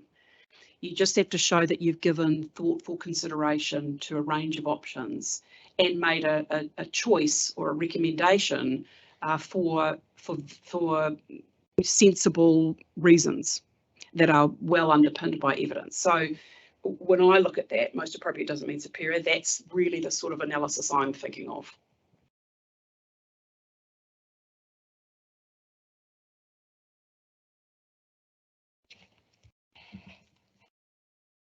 Is the reality that you're trying to find the most superior, but you may not necessarily have succeeded, but as long as you've got a sensible process. Well, I think that's right. And what's most appropriate, of course, is subject to a wide range of views. You're always going to have to reconcile competing interests. People want to put different weight on different things. You know, I think the best you can do in your decision-making process is to think, well, we've got a range of options in front of us. What is, you know, having gone through this process and heard all this evidence, what is the, having regard to all of the different drivers and the obligations and reconciling all the views that we've heard, what is best going to enable this plan to give effect to the NPSUD and the other requirements of the Amendment Act. Going to paragraph 3.5, discussion of Derby. Your point 3.5d, plan isn't precluded from creating priorities and relationships. My understanding of Derby is that it went on and to say that it's really important that if a priority or hierarchy is intended, that be clear on the face of the plan. I agree with that. And the question for you, and maybe you want to defer to Mr. Hill, is whether this plan is sufficiently clear about the role of these strategic objectives vis-a-vis the balance of the plan. No pressure. So we'll just table that comment for Mr. Hill to ponder. I mean, we have seen independent hearings panels in the Auckland Unitary Plan context make the point repeatedly that you must read all the objectives and policies as a whole, across the whole plan. But that's all very well. When you're actually faced with a decision on a specific consent application, for example, that can be quite a difficult and complex undertaking. Now, we're assured that the new legislation that we're about to get will provide some sort of guidance about how to reconcile competing objectives and competing national direction, for example. I'll believe it when I see it, is where I was thinking that's in the year right category. Yeah. Okay, I got that. So that's for Mr. Hill.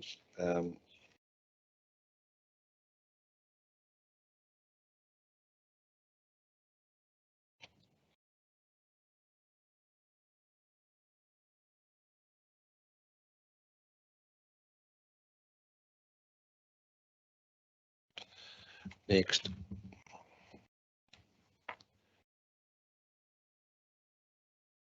You suggested that the council's methodology of walkability is too simplistic. The contrary position would be to suggest the Kāinga position is even more simplistic because it's based on a distance, and that Mr. Ray seems, as I read his evidence, to be shifting. He's got some clarification to make about his position on that. Well, that's a euphemism. So let's start with the Kāinga is suggesting a distance, and so my proposition I would put to you that a distance is inherently simplistic because in a Wellington context it fails to take the local topography, which in some cases makes a vast difference in workability. And I mean, that's really what Mr. Cullen and Mr. Ray are both saying, is that the starting point is a time and distance, a function of the time and distance equation. But then there are adjustments that could be made for specific, contextual factors like topography. And does Kāinga agree that those adjustments might be both to extend and to contract the walkable distance? I certainly think that's a sensible proposition. Happy to ask Mr. Ray to give his view on that.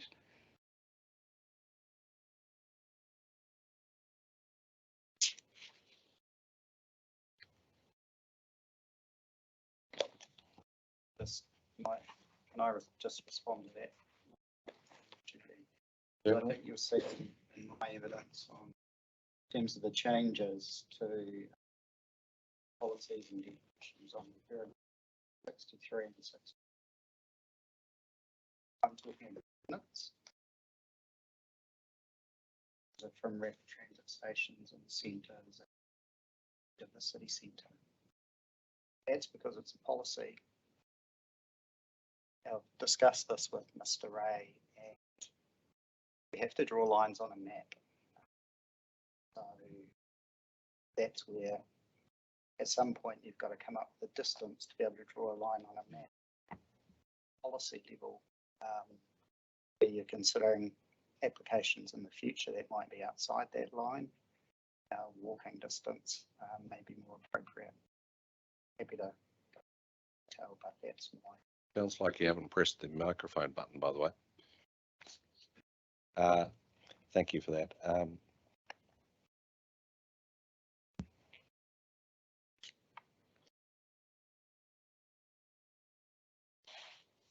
Question arising out of 7.8, by Mr. Hill's view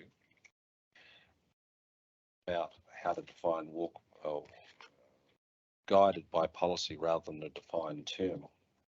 The question I wanted to put to you was that it occurred to me that an analogy might be drawn, rules around O&Ls, where the Court of Appeal have told us that identifying an O&L is a question of fact to be guided by professional opinion, and the planning consequences flow from the identification, but that you do not define an O&L because of the planning consequences of that definition. Is there an argument that the same applies to walkable catchments? That this is really the opposite of the proposition that was put to us this morning, that walkable catchments are just a proxy for intensification. What do you think about the analogy? I think it's probably, well, there's a lot of subjectivity, obviously, in identifying an O&L. You might say the same about a walkable catchment. I might have to think about that.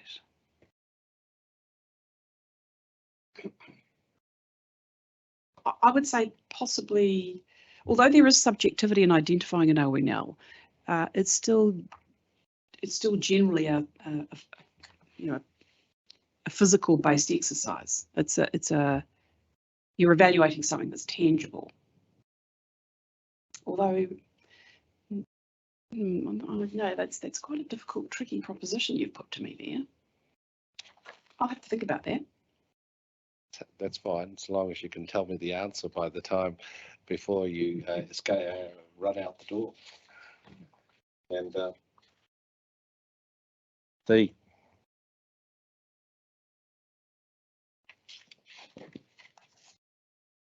last question I wanted to ask you was about your 8.7.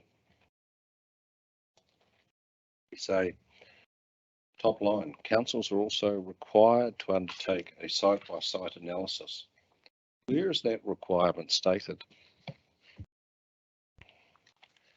Because I couldn't find it.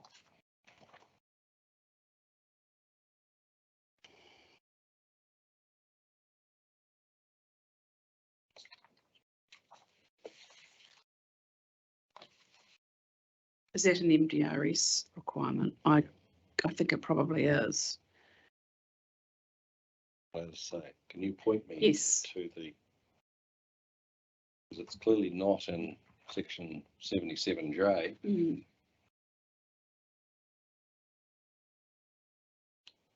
I'll see if I can find that. Any other questions for councillor?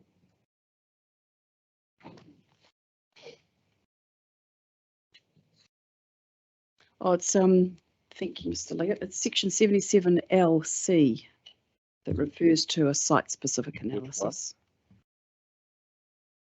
77 capital L, subsection C. It's about qualifying matters.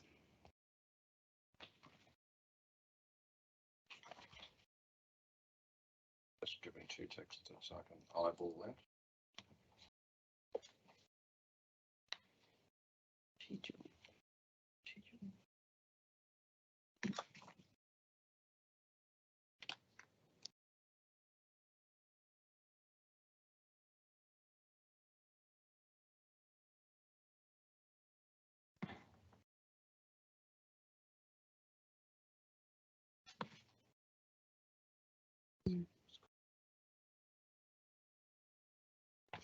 So there's both 77J and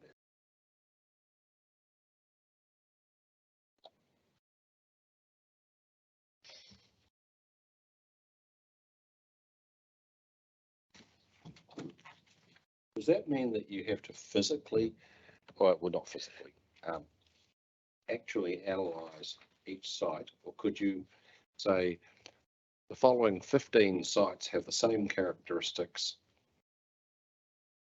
like in a character zone, and we evaluate them because they're all the same? That seems to be a sensible proposition.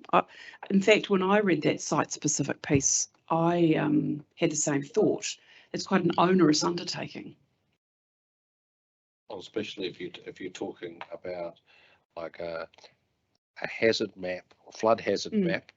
Exactly. Where you've mapped it, you've identified that the following properties as mapped are all subject to inundation of more than 1 metre in a 1 in 100 year AEP event.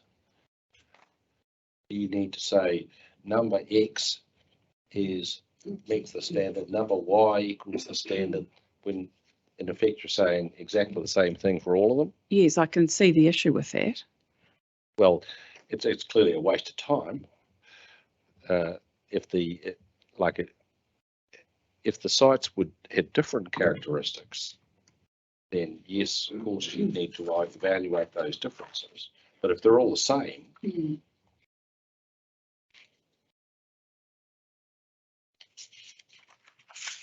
so you're inclined to think that would be the sensible interpretation. I think so. Because in relation to character, I mean, I'm thinking about the Auckland context in particular. That's the way those areas have been identified to start with. It's not necessarily been a house by house analysis. It's very much been a street by street analysis in some suburbs.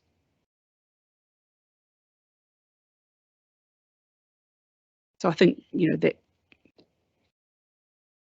that would seem to be one way of achieving that analysis. Fine. I think that's all. Start with Mr. Leggett. Yes, thank you.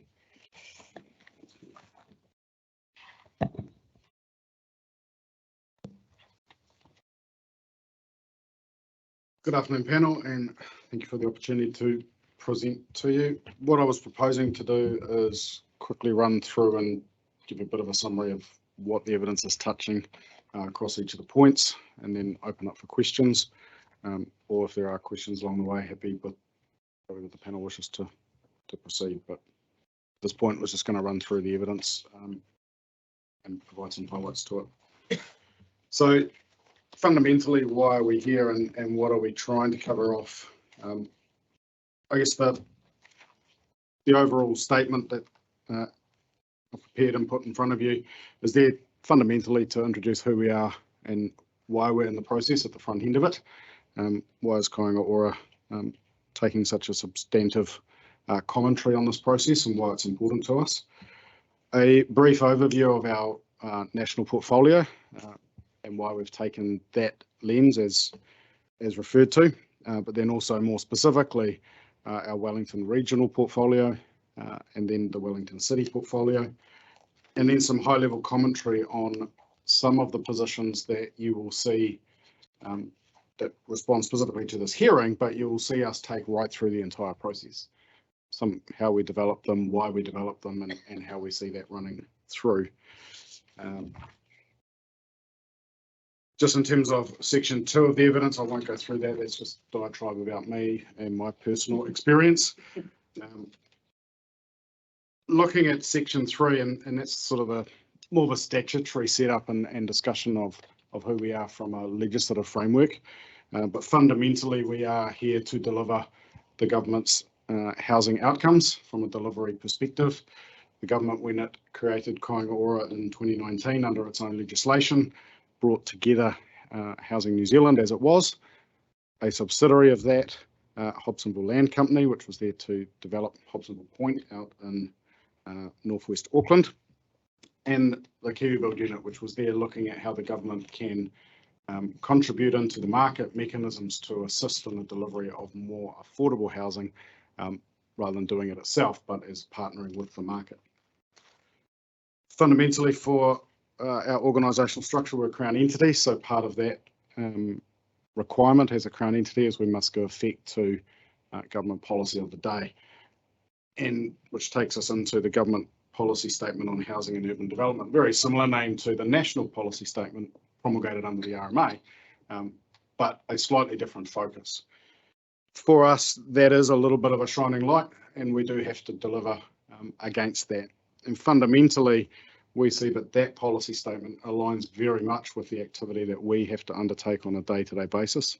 So it's about ensuring more homes get built on the ground, that we don't just have a policy that we talk about or that we collect on the shelf, that we actually deliver houses, that the houses actually meet the need, so that we have a system that is building the right houses, not just a house. It is the right house first and foremost, and that people have access to those with stability and that they're affordable. We're going to look back over the past decade and look at what's happened to the market and what that means for communities.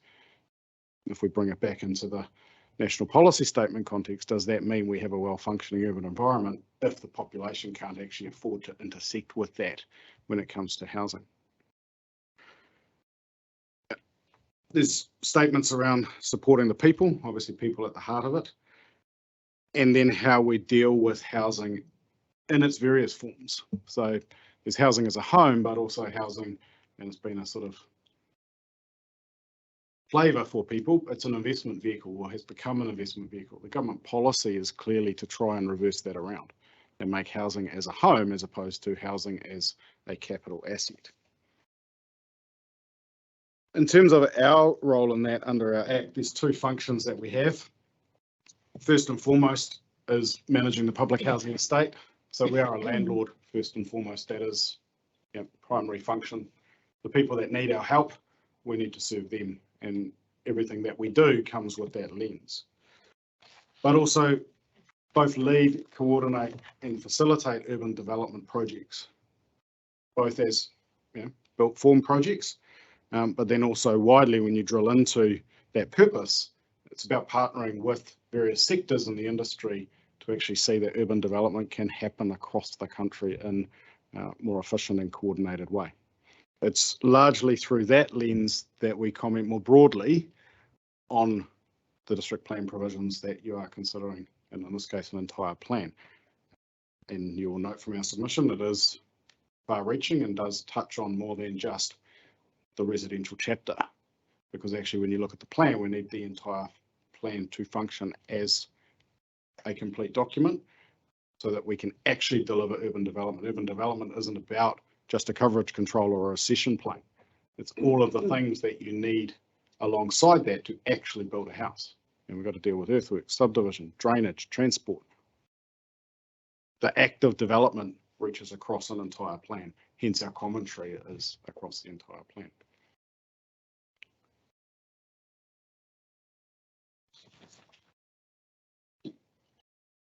And when we put those perspectives against why, and I appreciate Wellington City is unique in that you're doing a full plan review, but against the other processes that we're party to, and it's been touched on, when we're looking at the national policy statement and what's been required of certain councils on that, but then also the Amendment Act. Why are we reaching across all of those? Because we actually, again, we need this system to function across all of the plans. New Zealand is a relatively small economy. You know, what we do in Auckland or Wellington or Christchurch or Te Kuiti, the methodologies that we deploy, the Building Act regulation that we need to meet as well, is broadly consistent. It's the same sort of processes. We don't at the moment have large scale commercial manufacturing of houses and factories. We don't need to go in this specific geography. We're only going to have this type of methodology because the methodology is broadly universal. So the consistency in how the regulation applies does actually matter to the delivery on the ground, and the ability to transfer knowledge from one place to another is important. Hence why there's a lot of commentary that we have made on matters of interpretation and seeking clarity, and very specifically in this context within Wellington. How does the Wellington City Plan talk to its neighbours? Because that's even more specific, and you don't just have builders and developers working within Wellington City, they will work in the region. So the region needs a framework that allows people to not be bound to a jurisdictional boundary in the way they operate.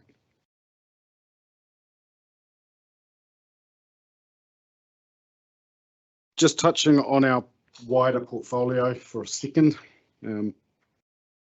Unashamedly, we're the public housing landlord. We're housing circa 186,000 people across the country from Kaitaia to Invercargill.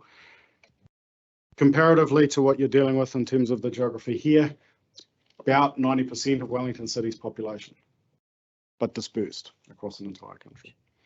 Similarly with the housing, we're very close to 70,000 houses, depending on which Wikipedia you look at. 75 is kind of Wellington. So we're operating at a similar scale, albeit slightly reduced, but trying to manage that in a dispersed environment as opposed to a single geography. When we look at that though, in terms of the land and the portfolio, I've made some comments there in paragraphs 4.4 and some resulting comments in 4.5. What we have is a portfolio that is becoming very old. It's predominantly 2 and 3 bedroom homes built for the housing need at the time. What we know is that the housing need has dramatically changed. And if we look at the wait list, depending on geography, but anywhere between 65 and 85% of that will be looking for a 1 bedroom home against a portfolio that we hold, which is traditional family housing, 2 and 3 bedrooms on a traditional suburban lot. Those two things don't match nicely. We're getting an inefficient use of the resource against current need. Go back to government policy, houses meet need, houses are available in the right place. Now all of that, if I can submit to you, is kind of a subset detail behind what we're talking about when we're dealing with well-functioning urban environments. That everybody's need is met in every location that they have that need, as opposed to a very traditional land use outcome of this activity only here, that one only there. And if you need that type of house, you've got to go there. You've got to go there. And we need communities to be all-inclusive, coming directly from our national policy statement. And we need to have a framework and a construct that allows us to deliver that across all of the communities that we have. And as a result of that, at the moment, we have a significant national redevelopment program to try and undertake that activity of transitioning what we have to what we need. It's no small task, and at the moment, currently trying to deliver close to 3,000 additional homes inside the 3-year funding envelope that we are working within. That's not a small task because it's not just about the additional. When you're doing redevelopment, you've got to take away, so you start from negative in terms of the volumes out the other end. For Wellington specifically, about 7,800 homes across the region, down at Wellington City level, circa 1,750. So the numbers do dramatically drop off as we look at it jurisdiction by jurisdiction. But that 1,750 does provide a significant role in meeting the needs of people in Wellington who otherwise couldn't be housed here. In terms of the unmet need, and I'm just touching through the back end of section 4 at the moment, the unmet need is rapidly increasing, and the trend, dare I say it, you wouldn't want to continue drawing the line, it's exponential growth in unmet need, which is what the wait list is. It's those people that we cannot house or other social housing providers cannot house, and at the moment they're inadequately housed. The worst case scenario of that is they're unhoused, living in cars under bridges, but inadequately housed, can include having to put a family into a motel or having to put a family on someone's lounge room. So why does all of that matter when we come to the submissions that we put here? And as I've said, the submissions that we put across the plan are far-reaching, but it's coming from that exact point of we need a district plan that allows us to build houses. We need a district plan that allows us to build community, having regard to that RMA lens. And we're looking at it both from what do we need to operate as a social housing provider, but also what is needed to actually get development off the ground. So in that vein, yes, we've submitted here. We've also submitted across all of the IPIs that are being run by other councils in the Wellington region, as well as those outside of Wellington across the country. And yes, we say that what has been notified takes a first step, but it's our submission and the position that you will hear us talk to you about as we go through the process in detail. There are elements that haven't gone far enough. In policy 3, we think there is room for further movement in that regard so that intensification is more appropriately enabled. And that does look at matters you've touched on around walkable catchments and the appropriate location for that intensification.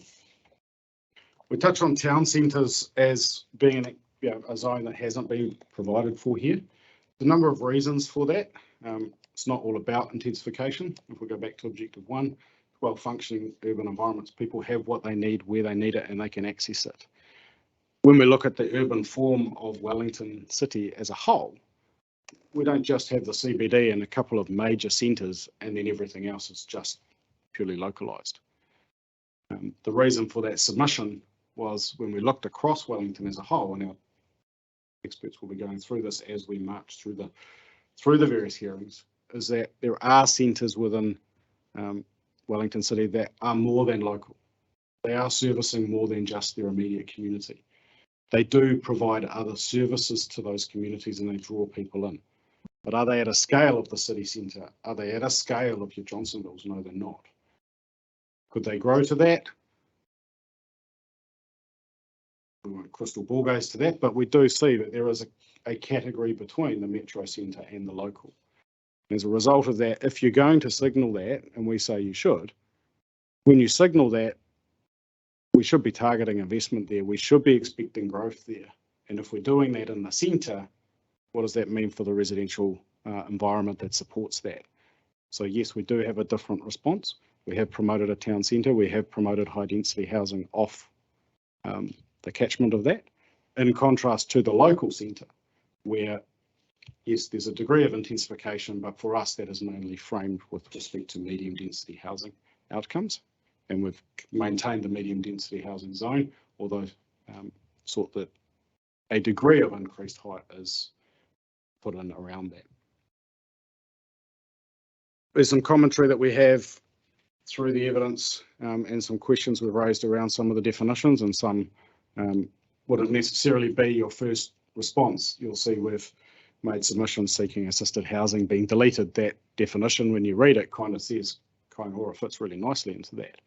And that in and of itself is operationally a challenge, because fundamentally what we build is houses. What the private market builds is houses. The difference comes in how we financially support people into that. We're a landlord, just like everybody else. We work off Residential Tenancy Act agreements, just like everybody else. The difference is the government has a mechanism to fund people to reside there that is within a limited pool and is governed by slightly different legislation. Do we then need to start to define that in an RMA sense and start to put some regulatory context around that in a resource management sense, when simply it's a funding mechanism sitting alongside the Residential Tenancies Act? We say that's a step too far. We say we don't need to be differentiated any further than residential activity, hence why we've asked for that definition to be deleted.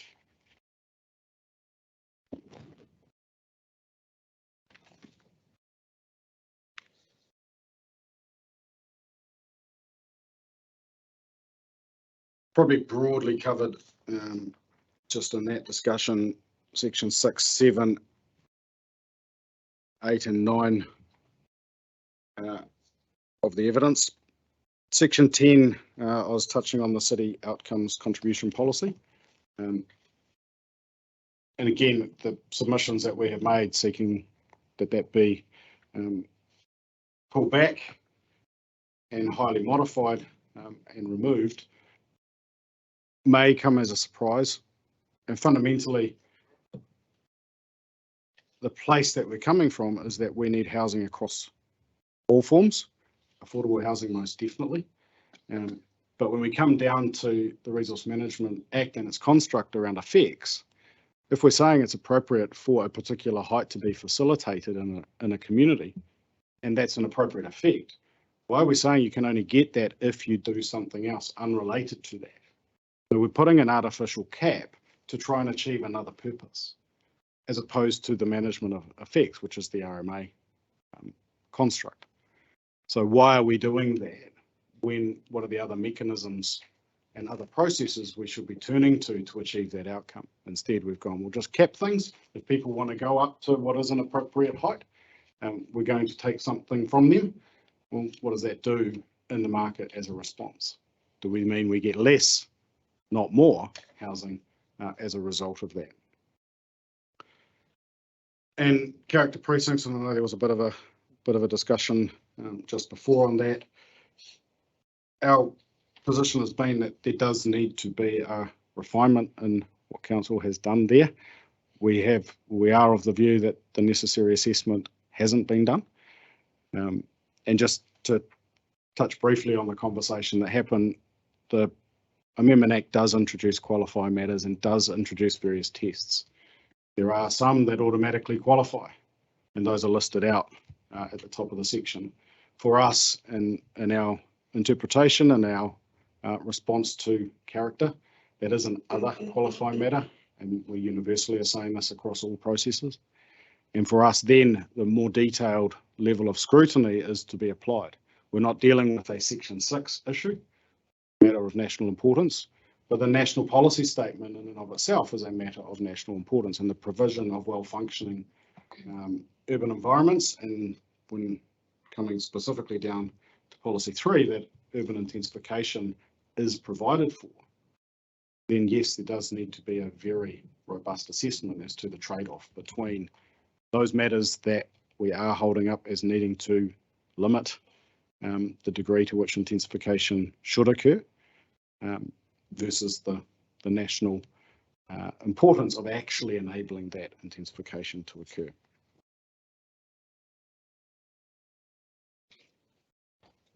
I think that kind of summarises everything that has been raised in the evidence. The only thing that wasn't loosely discussed as we went through, yes, we are looking across the entire plan. We do want a functional district plan here. We do have a delivery program to deliver, and we want it to work both for the council ultimately as the regulator, and in part, speaking for the voice of the community when they're administering that, but also for those that are preparing on the other side applications and undertaking development works.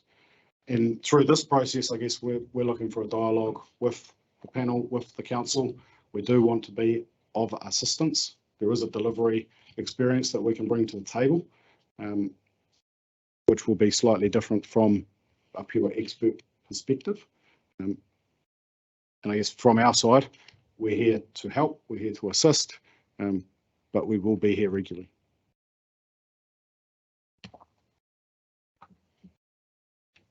Any questions?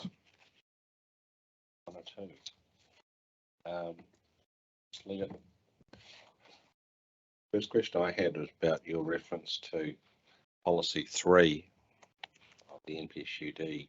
This is your 5.3a.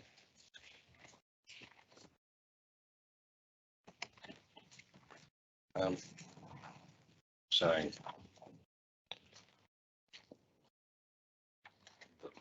talk about the limited extent to which policy 3 has been given effect, walkable catchments. What's your response to the submitters who we've heard and who we are going to hear, who focus on the HBA and say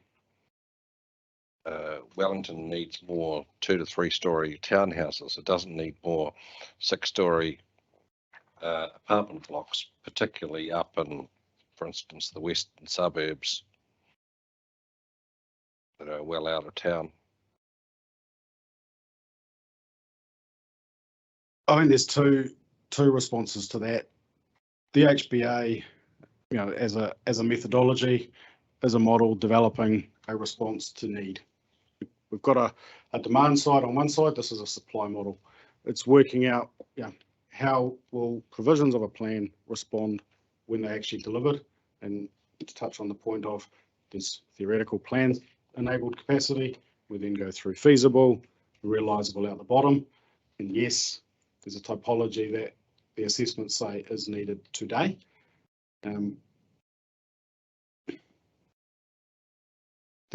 There's 2 elements about policy 3. One is the supply, but then it's where you supply it and how you supply it. If we take a regional view of the HBA, there's a lot of distribution of growth outside of the Wellington city boundaries. There's a lot that we push up the valleys. Is that an appropriate urban form response? When the most services that the city has to offer, without being disrespectful to those people further up the branch line or up the valley, city centre has the depth of all the services, but we're putting people at the far end of the train line or at the far end of the motorway because we won't do the intensification within the core of the city. So there's a question mark about, does the HBA identify the most appropriate urban form, or does it just say, what does the market anticipate that it can deliver today, and what is the, if you're doing that demand assessment, and even if you're going out and interviewing people, what are they telling you about what they want to live in is based on their lived experience today, not 40, 50 years away. Because in 50 years' time, I'm likely to be rolling around in a wheelchair of a rest home. Who am I to be talking about a terraced house or a 6-story apartment? Because I should be talking about the rest home that I need. Right? But the message people get when they have those conversations is about what do I need today and how do I see that happening immediately around me versus what do we need in the long term for the future of the city. And I guess that's where we're touching on the difference between those 2 assessments. The other thing, another aspect of that is that we heard from a local developer this morning whom I asked, well, the ODP enables vastly more houses to be built than is actually happening. Why aren't they being built? And the PDP, or even as notified, is projected to do the same, just more, just an even bigger gap between theoretical capacity and what's likely to be built. And why aren't they being built? He said cost, inability to make money, inability to deliver houses to meet demand at a cost that people can afford. To what extent, well, how will adding more capacity across the city solve that problem?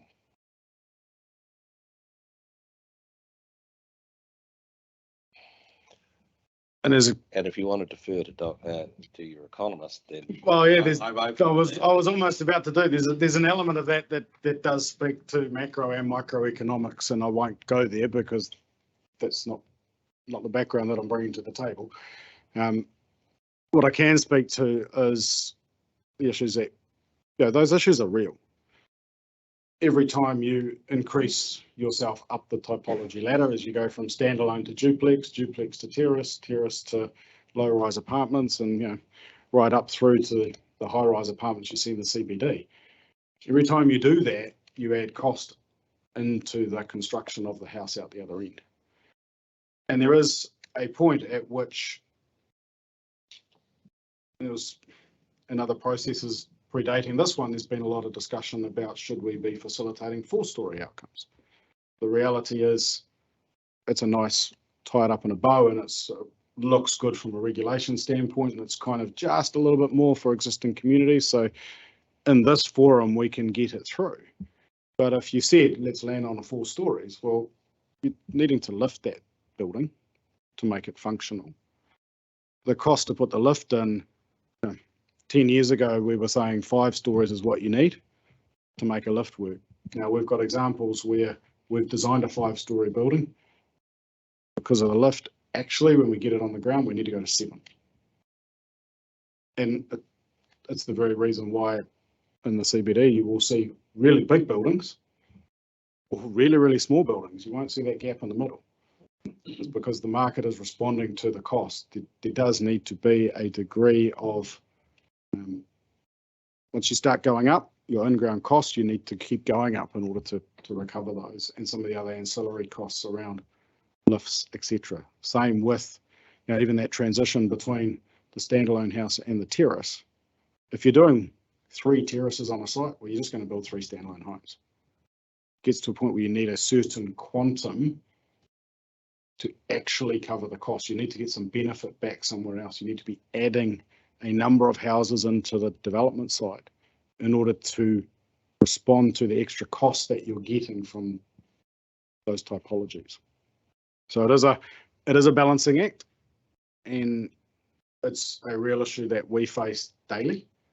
Because yes, when we're dealing with Auckland and Christchurch, we do have high density zoned land, and we do want to produce high density outcomes there. But we face the same issue. The numbers don't work. So what do we need to do to make those numbers work? One of those things is actually you need the regulations to be a little bit more flexible to give you that little bit extra to make it worth it. Then there's all of the other things about innovation, technology, product selection, design process that you need to look at, and that's a non-regulatory management tool.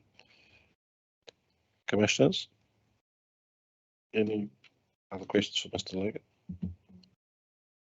Yeah, just one. In your section 10, where you talk about the city outcomes contribution policy, there's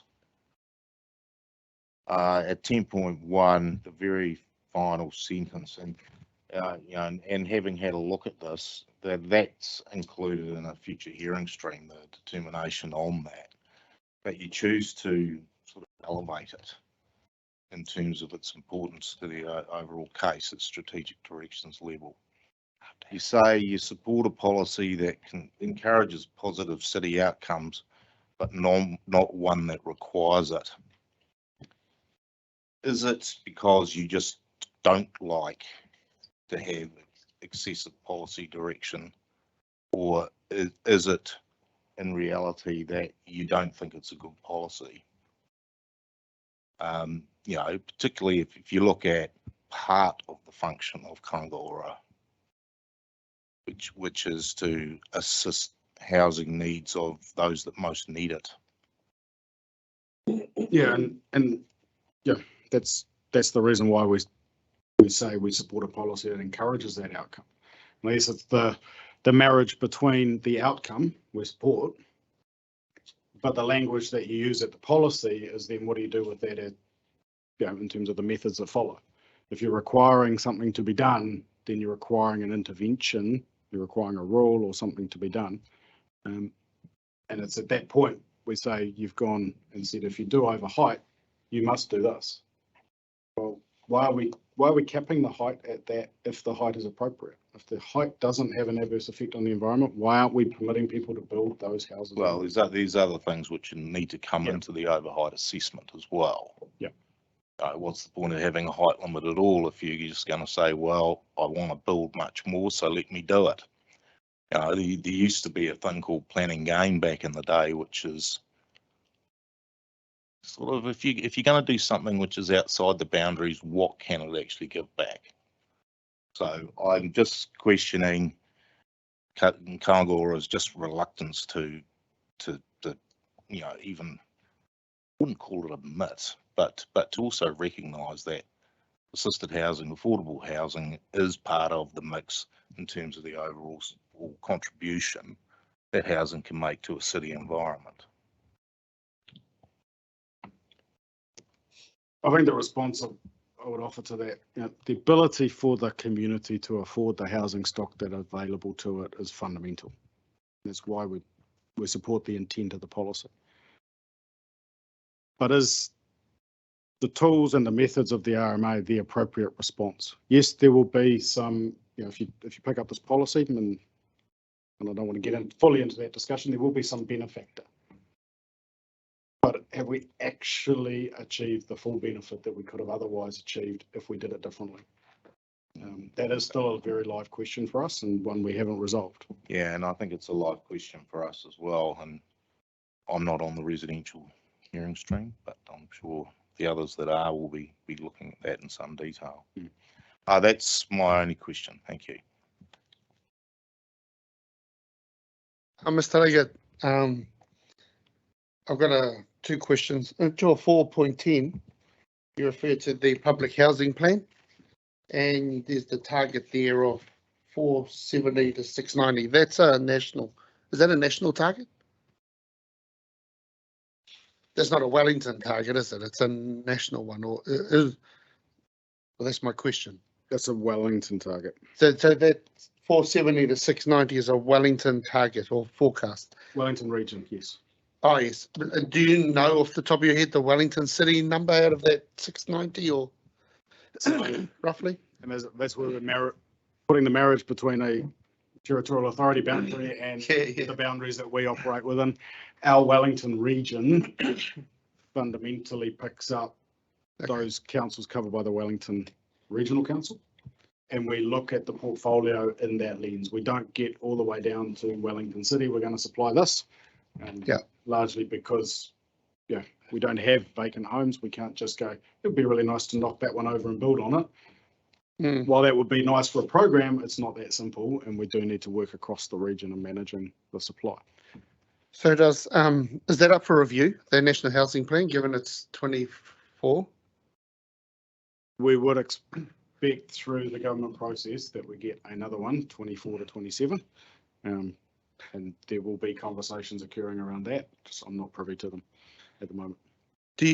My last question is: do you expect any future targets set to be influenced or not by the changes you've sought in the provisions, or it's pretty much set that where you're planning to do development in the region, it'll be done at those places to the scale that you're planning to do it?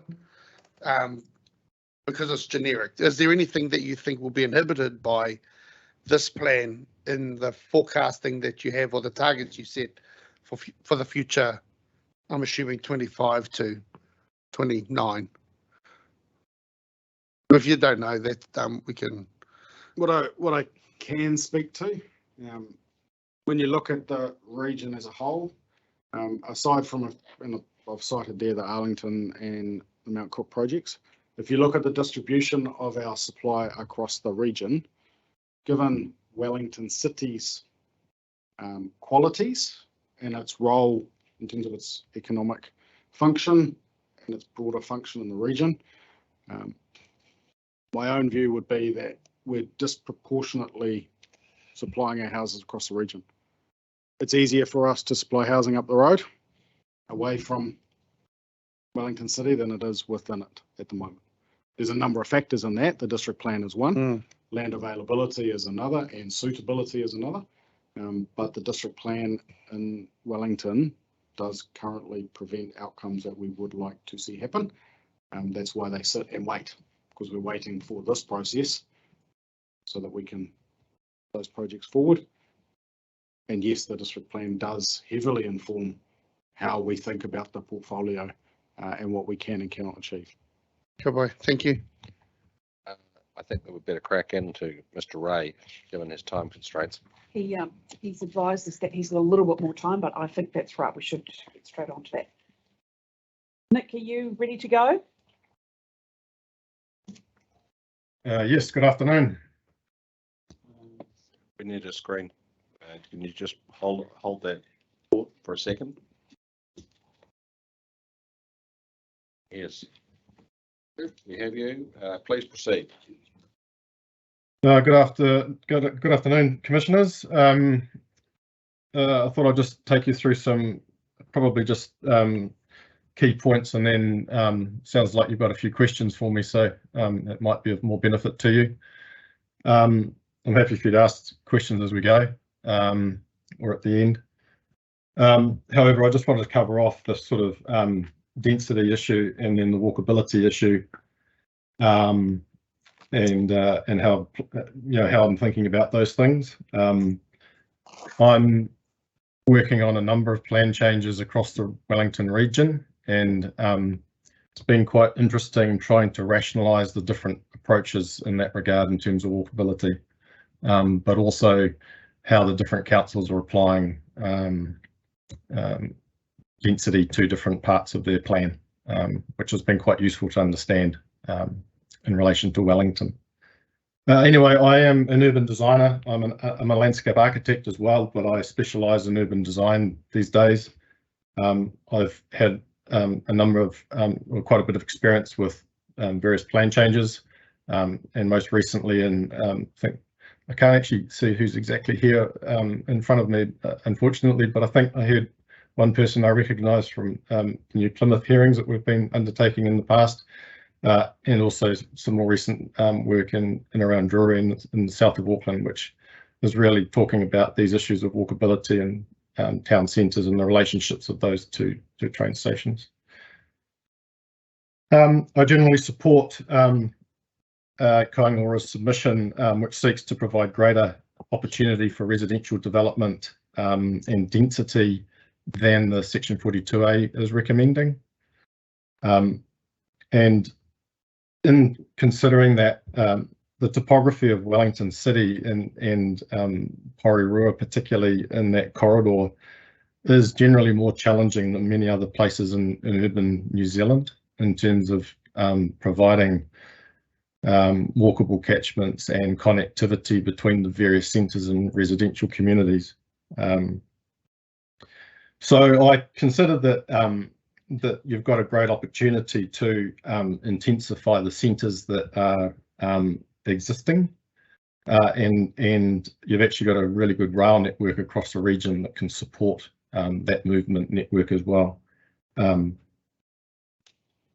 that regard, I support the town centre zone concept of being introduced into the plan, and particularly Miramar, Newtown and Tawa, where they are areas of relatively flat land, which are relatively easy to redevelop.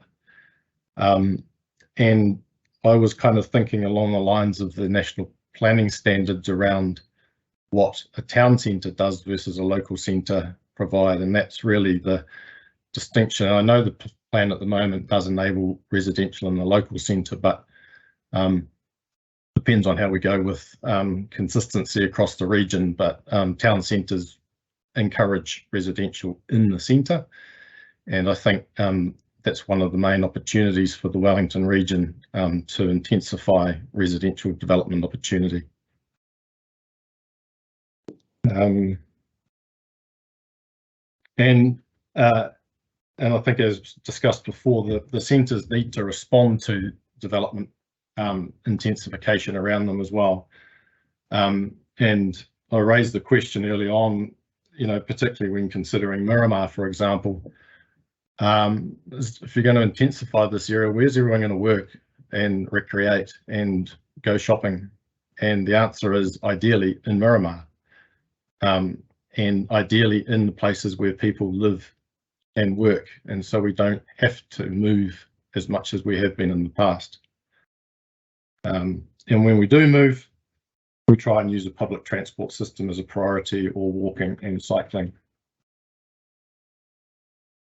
In terms of the walkable catchments, so it's basically trying to, as Mr. Hill provided some commentary to you before, is to provide a zone which is related to a walkable catchment in terms of the appropriateness of the ability for someone to walk to various places. And we don't know exactly where people are going to walk to, and they have different reasons for walking. And I'll just raise the point that I've made in submissions around a catchment versus walkability. And walkability is very much around how to create an environment, or whether that environment exists, that encourages people to walk. And I refer to some literature around that. But basically, it's got to be useful, it's got to be safe, comfortable, and interesting.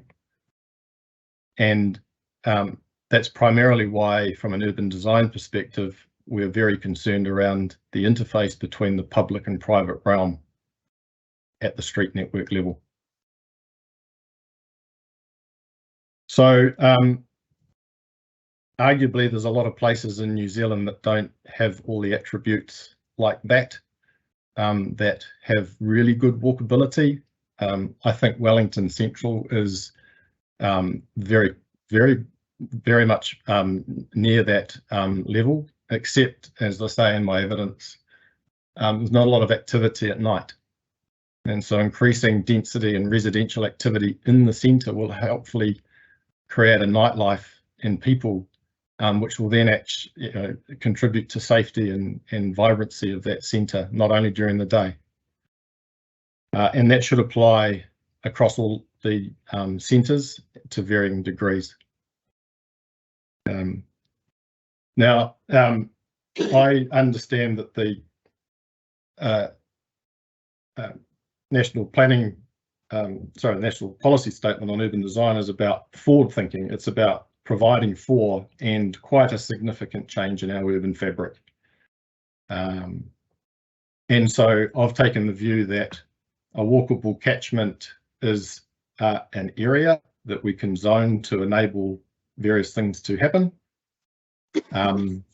It doesn't need to have all the attributes of a walkable catchment there now, because we'd probably zone hardly any of it. I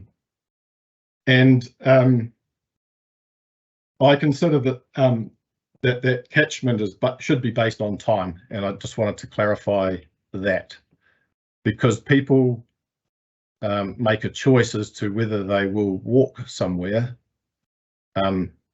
due to how long it takes, and they may be willing to walk a very long way for recreation, but they may not be willing to walk to a supermarket if it takes them half an hour, or anything else. So it really depends on the motive and the desirability and the reason for the walk. And this is quite a tricky thing to rationalise.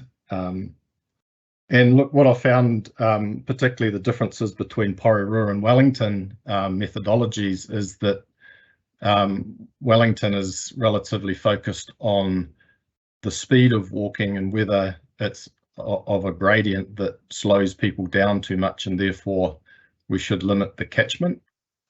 Pororua, on the other hand, has a more focused view on the attributes that contribute to that walkability around, and their criteria is around whether there's a school, a supermarket, and local parks, for example. And so the issue of gradient and the quality of the street at that point is not so much an issue for their methodology. I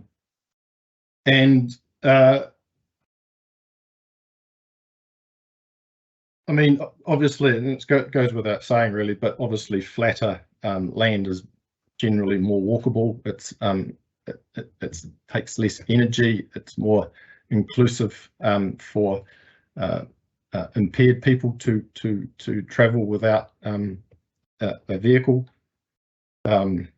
elderly people, etc. So there is that attribute which is important. And in terms of the distances, I consider that basically a 15-minute walk, 1,200 metre walk should be at least provided for around the city centre, and that could be up to 20 minutes or sort of 1,500, 1,600 metres around the city centre as a general principle. And the 15 minutes is more in response to the Wellington city context because of the issues of topography and gradients, and also the issues of connectivity between neighbourhoods. And I think what's really amazing about Wellington is the open space networks that run up and behind the city and through it actually, but the downside of that is some of those neighbourhoods, particularly to the south west of the city centre, aren't particularly connected, and the routes from them through to the city aren't particularly safe or attractive, and therefore aren't as walkable as elsewhere. I was going to take you through some of my images, if that's of interest to you. Is that useful to explain those images in my evidence? I think it would be helpful, but yep. Looking at the clock in a hurry. Share the screen. So figure 1 basically illustrates the extended area that the Section 42A report now recommends in terms of increasing the catchment and therefore the application of the high density zone. And I'll just note that the black line was the original and the red is the extension. And it includes areas out here with some of these character areas staying as medium density. So if you can think about that line that I'm pointing to, assuming you can see that. Yes, we're good.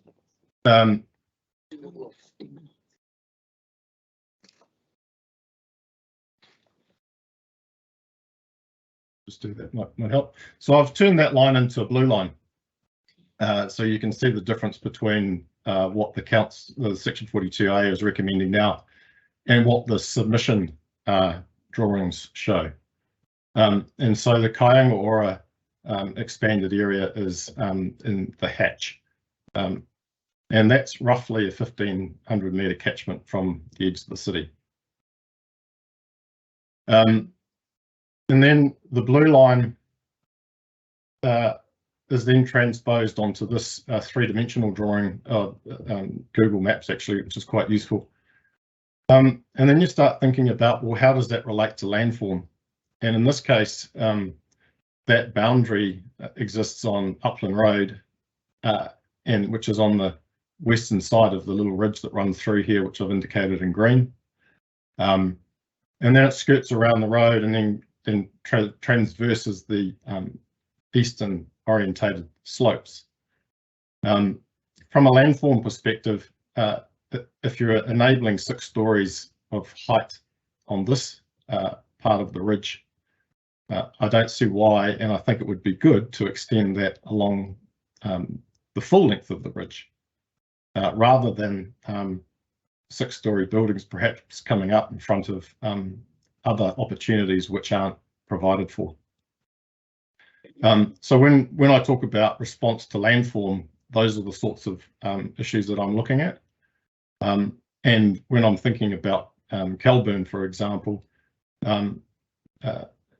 there is areas up in the back of here which are really inaccessible and not part of this fabric, which actually, whilst might be in a distant sense included, it doesn't make much sense from a connectivity perspective.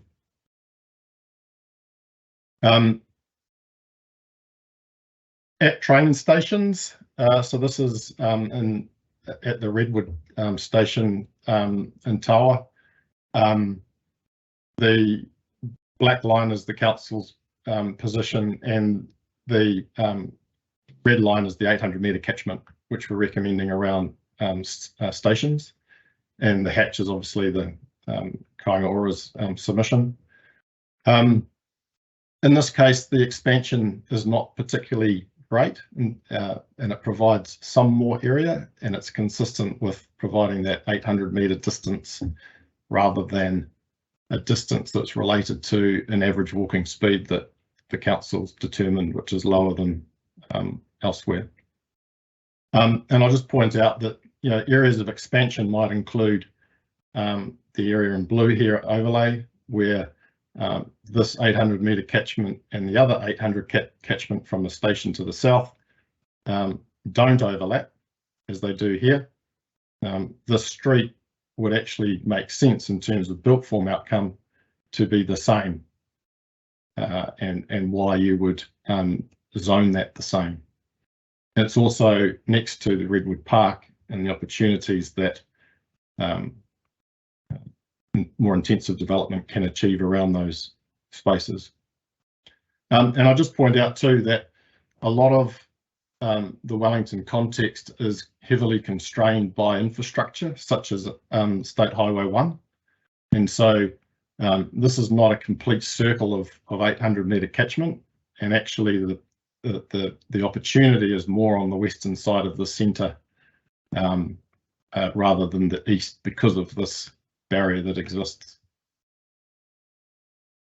And then turning to sort of more suburban train station locations, figure 5 illustrates that the station is where my cursor is. This is Awaroa station. The 5-minute catchment's been applied here by the Section 42A author, and the 800 metres is shown in the red line again. Now, some of these areas that aren't within the red lines will be within other catchments of other stations, such as Nio, which is here. And my point here is that we need to think about this area quite holistically. It's got a station, but it's also got a centre. And the flatter land is actually in around the eastern side of the station and centre, and it starts to go up the hills on the west or northwest. And if I can just draw your attention to this pocket of land here, this is included, as I believe, because of, and I'm trying to illustrate it in this figure 6, where there's a walkable connection from the station to that street through bush and up a steep hill. And so it's been recommended that this landform here is zoned high density, but the land either side of it on the same street is not. I haven't actually walked this myself. I know that there is a very narrow and quite steep set of steps at the top of it. And so from a walkability perspective, that's probably not necessarily the greatest place compared to something that is down on the right hand side here, or even up this valley. But from a landform perspective, it would make sense that if you're going to zone that 6 stories, then either the ridge is continued with 6 stories, or another built form is responding to that. So it's not just quite an isolated height increase in that landform. And from this picture, you can see that there's actually not a lot of development opportunity within that zone, even though it's a 5-minute walk.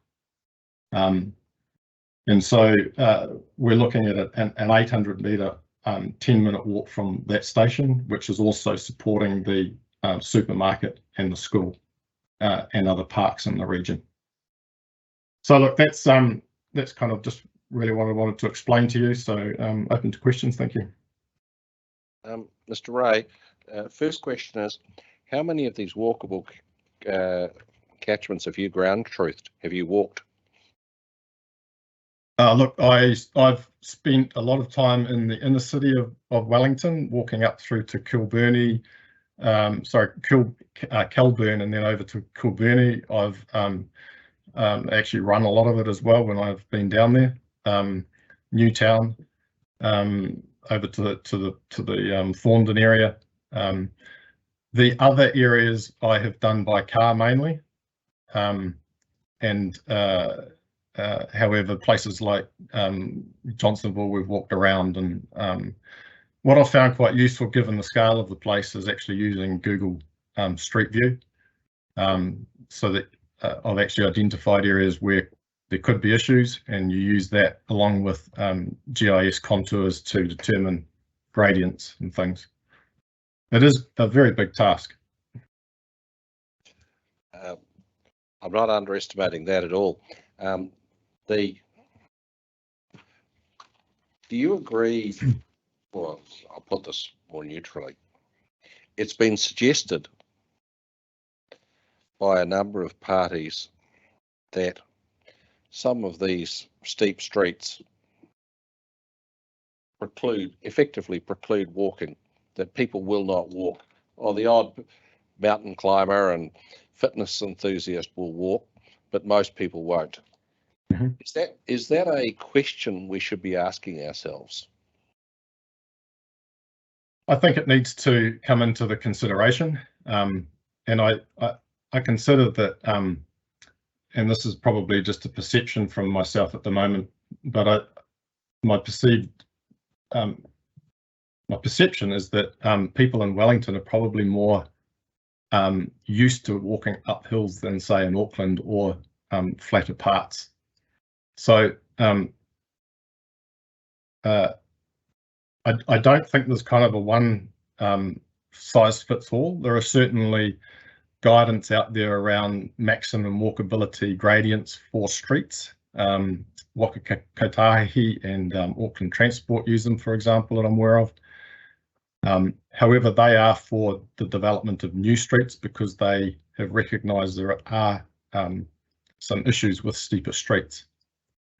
So obviously the steeper they are, the less inclusive they are. In this context, we've got a lot of existing streets, and I've been thinking about those, particularly when you might expand or attract an area, and I've come to the conclusion that if it's a relatively steep street with hardly any pedestrian footpaths existing, or very difficult to achieve in the future, i.e. it might have a footpath on one side and a very steep bank on the other, they're not as suitable streets to provide greater density and good walkability. And I'll pose the same question I posed to Council. Do you agree that this goes both ways, that walkability might both expand depending on the local, among other things, local topography and local conditions and attractiveness, or it might contract if those various factors are pointing in the opposite direction? That's exactly right. I definitely agree with that. And just to elaborate on that, the quality of the pedestrian street and landform and topography, the connectivity of that would be a factor in reducing. If you wanted to expand an area, obviously an easier walk would encourage an expansion to those areas. Other facilities in and around that area may also contribute to an expansion, such as the Victoria University, where there's a high population that's using that facility along with the city centre. Yes, landscape, accessibility, I think also desirable built form. So does it make sense in the landscape? And the amenities and the open space opportunities that support that. And I'll just say that because I've just been thinking about that for Western Porirua, for example, and sorry, it's outside of Wellington, but we're looking at an area that is larger there, and one of the arguments is that it doesn't have a local park, but there is an opportunity for a local park to be developed in conjunction with this outcome. And I think in Wellington it's quite tricky because of the limited options for redevelopment in the area.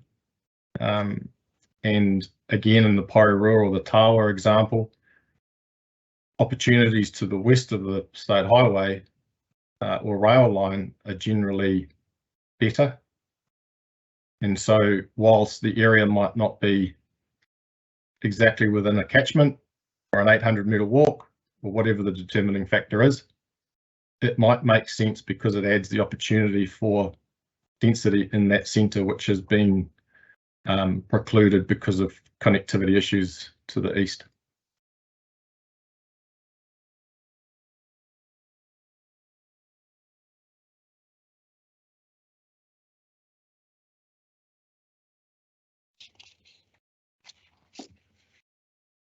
Your 4.3, Mr. Ray, so the greater range of services supports a wider, of a town centre supports a wider walkable catchment where people are prepared to walk further.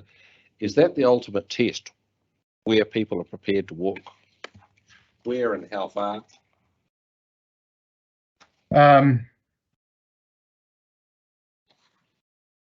Yes, to a degree, but again, I think it depends on how you determine where they're prepared to walk. And I just refer to the comments made earlier around there's a different generation coming through who might actually be prepared to walk further than what you or I are.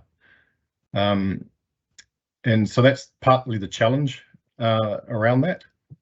And but yes, it certainly in talking with and working with Mr. Cullen, who's probably going to add to that, a greater range of services, a greater range of things that happen on the route generally encourage longer distances. You might be prepared, for example, to walk to a supermarket that's further away because you can get a greater range of goods than you are to go to a dairy down the road, or the fact it might be cheaper. So there's a lot of issues in play.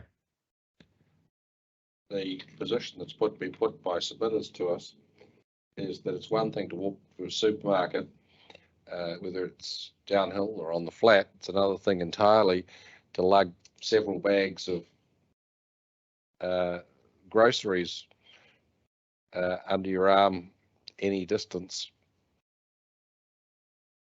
And I agree. And it depends on what the purpose of the trip is for. And so in my own example, I will walk to the supermarket, which is over 2 kilometres away. It's generally part of a exercise strategy that I use, but I wouldn't be collecting a big shop. If I'm going to do a big shop, I might take my bike with panniers, or I will take the car. And so those choices are going to be there going forward. And I suppose it's whether someone has the opportunity to walk to the supermarket that might be, say, 2 kilometres away, or do they have to get in their car and drive 4 kilometres to go to the supermarket, which is, you know, more and more unlikely. The other aspect is whether the commercial aspects of these places end up having more of the local services available to that walkable catchment in the future. So you don't have to walk a long way to a big supermarket. There is a 4 Square or something closer to you. Your paragraph 8.9, Mr. Ray, there's an opportunity for higher forms of density to encourage people, for people who are prepared to walk further than average, and that should be encouraged. Mm-hmm. Is there a danger that if you overestimate readiness to walk, what you'll in fact do is encourage more car usage?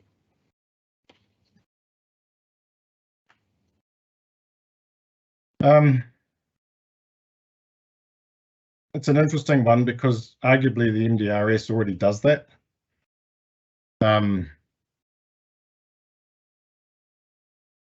So yeah, if you're building further away with more density, more people, and they are unlikely to walk, then yes, you potentially would. However, it depends on those people and whether they are more in tune to use a bike or other modes of micro transport, which is becoming more and more popular for that. It's whether the opportunity should be foregone or not. And the last point is you've talked about these various catchments and hinted that you do not support the Kāinga Ora relief in various locations. Is that something that, well, am I reading that correctly? And is the reason you're being a little coy about what you are supporting that you propose to deal with in a future hearing stream? Yes, sir. Look, we're still working through the actual catchments, and as you can imagine, it's quite a bit of thought process in it. It's a monumental task.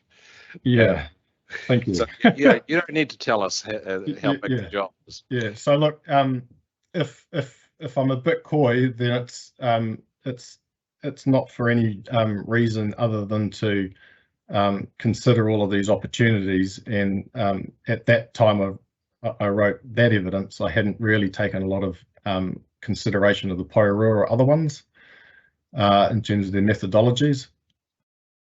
So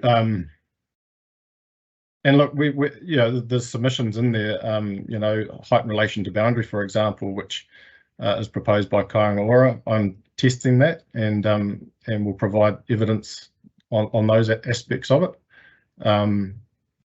in future hearings. So the plan is that we will present to you, or the hearings panel for residential, with updated maps, which would refine what's been submitted to you.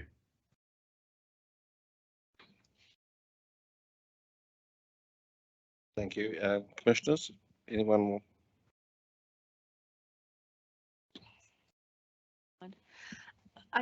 You seem to place a lot of importance for people having access to facilities and centres rather than a rapid transport system. Why is that? Oh, look, in my view, people should be able to live, work and play in place. If they have to move, that's a secondary outcome. And I think, as I said before, the rail network in Wellington actually provides quite a good opportunity to connect what's quite a linear city. But as I've said, I think, you know, there's some great opportunities for residential intensification where the rail line provides direct connection straight into Wellington, for example. The Crofton Downs area is a couple of, you know, stop away. It's very quick and quite easy to get to Wellington. And if that enables a different typology for a different family or a different price point, then that's a good thing.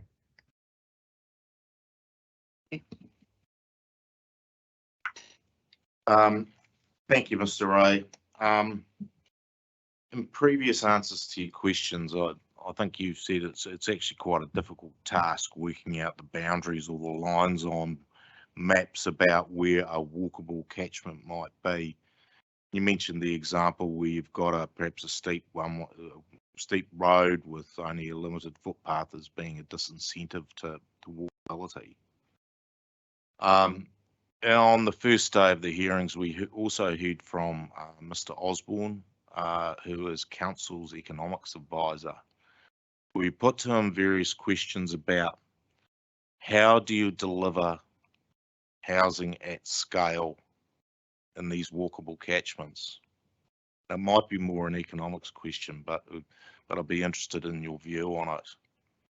You mentioned topography as being a factor in terms of being able to get realisable, particularly high density, 6-storey developments on the hills in Wellington, how that might be delivered.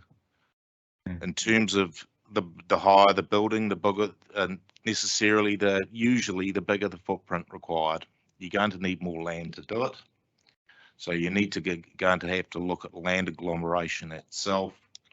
And once you've got the land agglomeration, you're going to have to assume you're going to have to do significant earthworks to the site, significant retaining on the site, and so forth. In terms of your future exercise, or potentially the council's future exercise, and giving the whole walkable boundary, which would need to be put in some form of plan, how are you going to give it the sniff test about whether it can deliver the expectations of a 6-storey development on some of this land that we have? And I'm thinking about the Johnsonville corridor itself. And I think it was reasonably open that on Monday, the panel did a visit to Johnsonville and walked under the underpass, under the motorway, which is all within 10 minutes of Johnsonville Metropolitan Centre, and climbed up the hill, which was challenging. We were puffed at the top once we got to our 10 minutes, to be frank, or some of us were.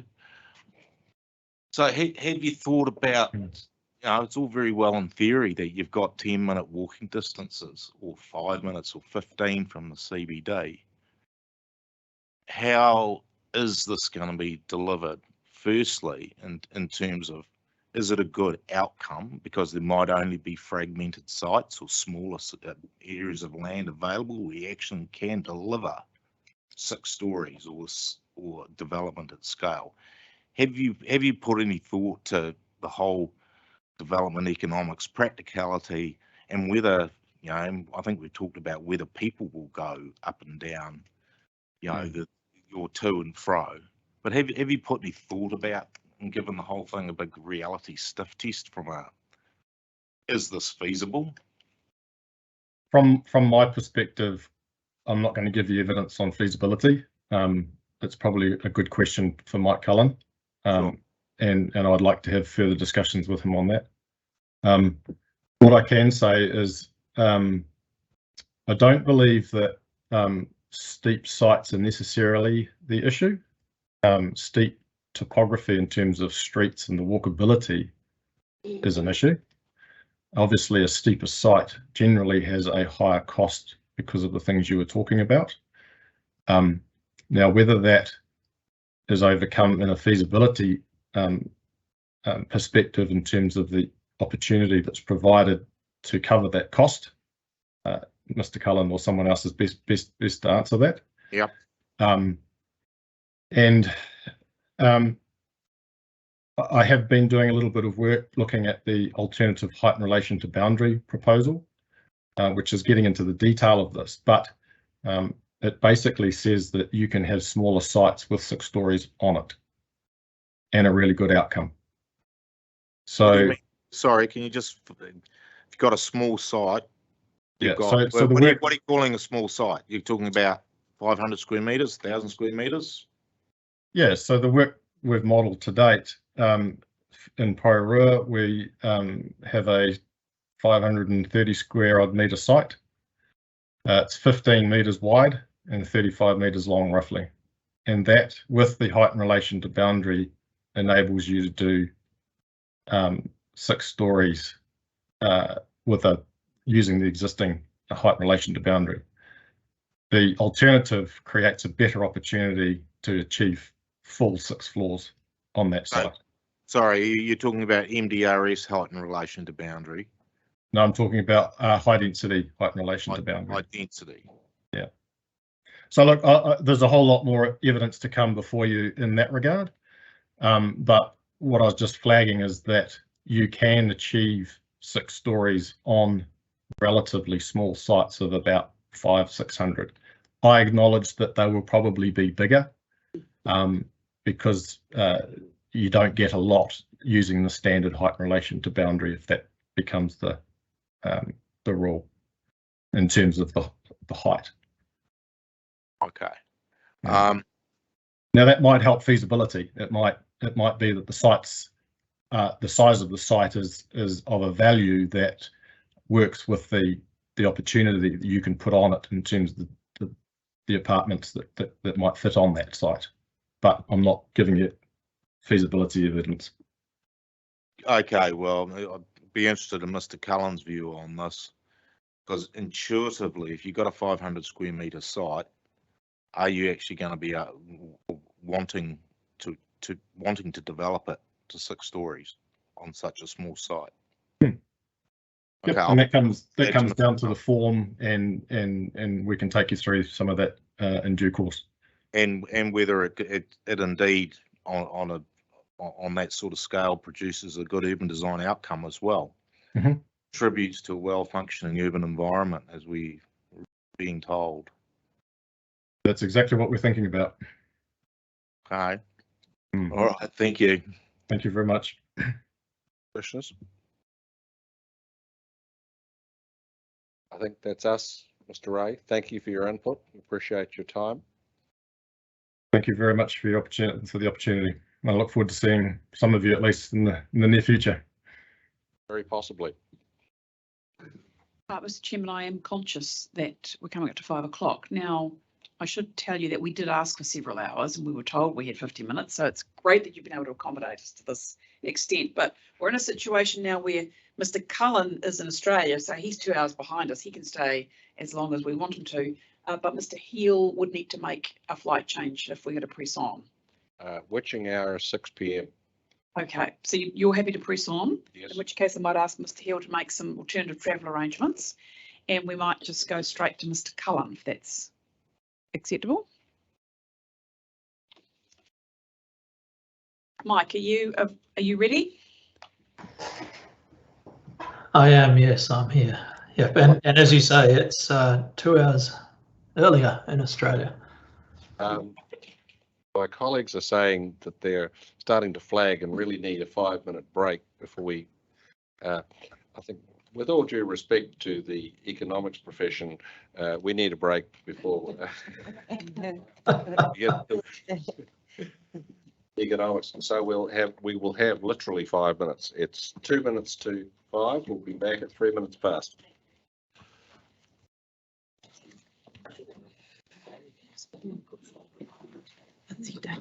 Permanently cross. Permanently cross about something.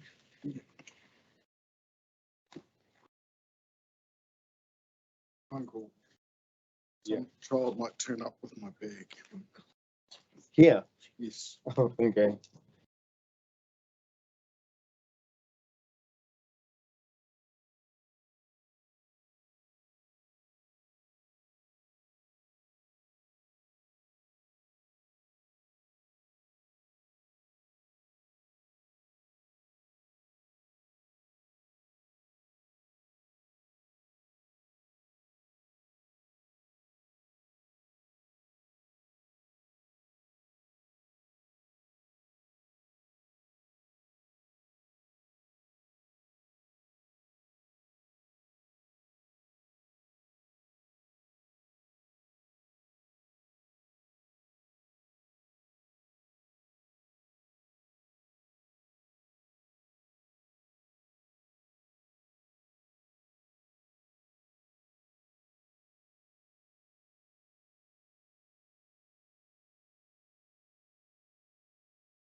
Organising flights. Mr. Cullen. Hi. Welcome to the happy gathering. Would you like to make a few introductory comments before we ask you a few questions? Yes, for sure. Are you okay with me getting underway? Absolutely. Cool. Maybe to just offset some questions that you're probably going to pose to me in terms of my expertise. As you know, I'm based in Australia, and so my understanding of the feasibility thresholds for various building typologies is relatively limited, and so I would simply say to you that the proposition that we're putting to you is that increased density allows you to amortize the land cost component across a greater number of dwelling yields. So theoretically, all else being equal, that should make it a little easier in terms of the feasibility story. But property economics, and Phil Osborne, I think, who has presented to you before, has gone through all that. I've simply assumed that adding even more to it is not, all else being equal, is more likely to make it more feasible than less feasible. So when it comes to issues to do with thresholds, over here in Australia, for instance, it's very difficult to get feasibility happening above 4 stories until you go to about 8 stories, and then you're able to amortize the increased costs of complying with the Building Code of Australia between the two sizes. So if that's helpful, I'm not sure it is, but then we might leave that at that. But I see somebody's about to press a microphone and ask me something. Is that the case? Okay, just on that point, Mr. Osborne and the material he presented to us, you know, he had this went from theoretical capacity down to realisable capacity, and we asked him a particular line of question: did that, in terms of getting to that number, did that take into account agglomeration of sites? The difficulty in terms of land assembly to get significant property to be able to develop at scale, and he said it did not. So that was the reason for the questioning of the previous witness. Okay, thank you. I would say, before I go to just briefly summarising what I've put in front of you in terms of a submission, that when we start talking about walkable catchments, we need to, as you rightly identify, figure out the impediments to movement, one of which is topography, obviously. And so if we were marketing walkable catchments in Wellington to the Nepalese, we would probably find that they would regard the topography as relatively tame. But if we were marketing it to people in Christchurch, you know, 5% grade is a bit of an effort. So, and perhaps Wellington sits in the middle between those two in terms of the population's propensity to walk distance. So you're absolutely right. It's very much a value call. But I would say, in relation to topography, it links back to one of the other things that we're submitting on, which is that if you include Tower, if you include the 3 Miramar Tower and Newtown as higher up, or having a higher capacity for density, as Mr. Ray properly identified, they're flat. And so I think one of the things that we need to be considering is making the most out of the places that are flat in terms of walkable catchments. And that's basically our submission in relation to those. So Council released recently, I understand, the Planning for Growth District Plan Review Issues and Options Centres 2019. That report provides some data, retail spend data, that supports the status of these centres.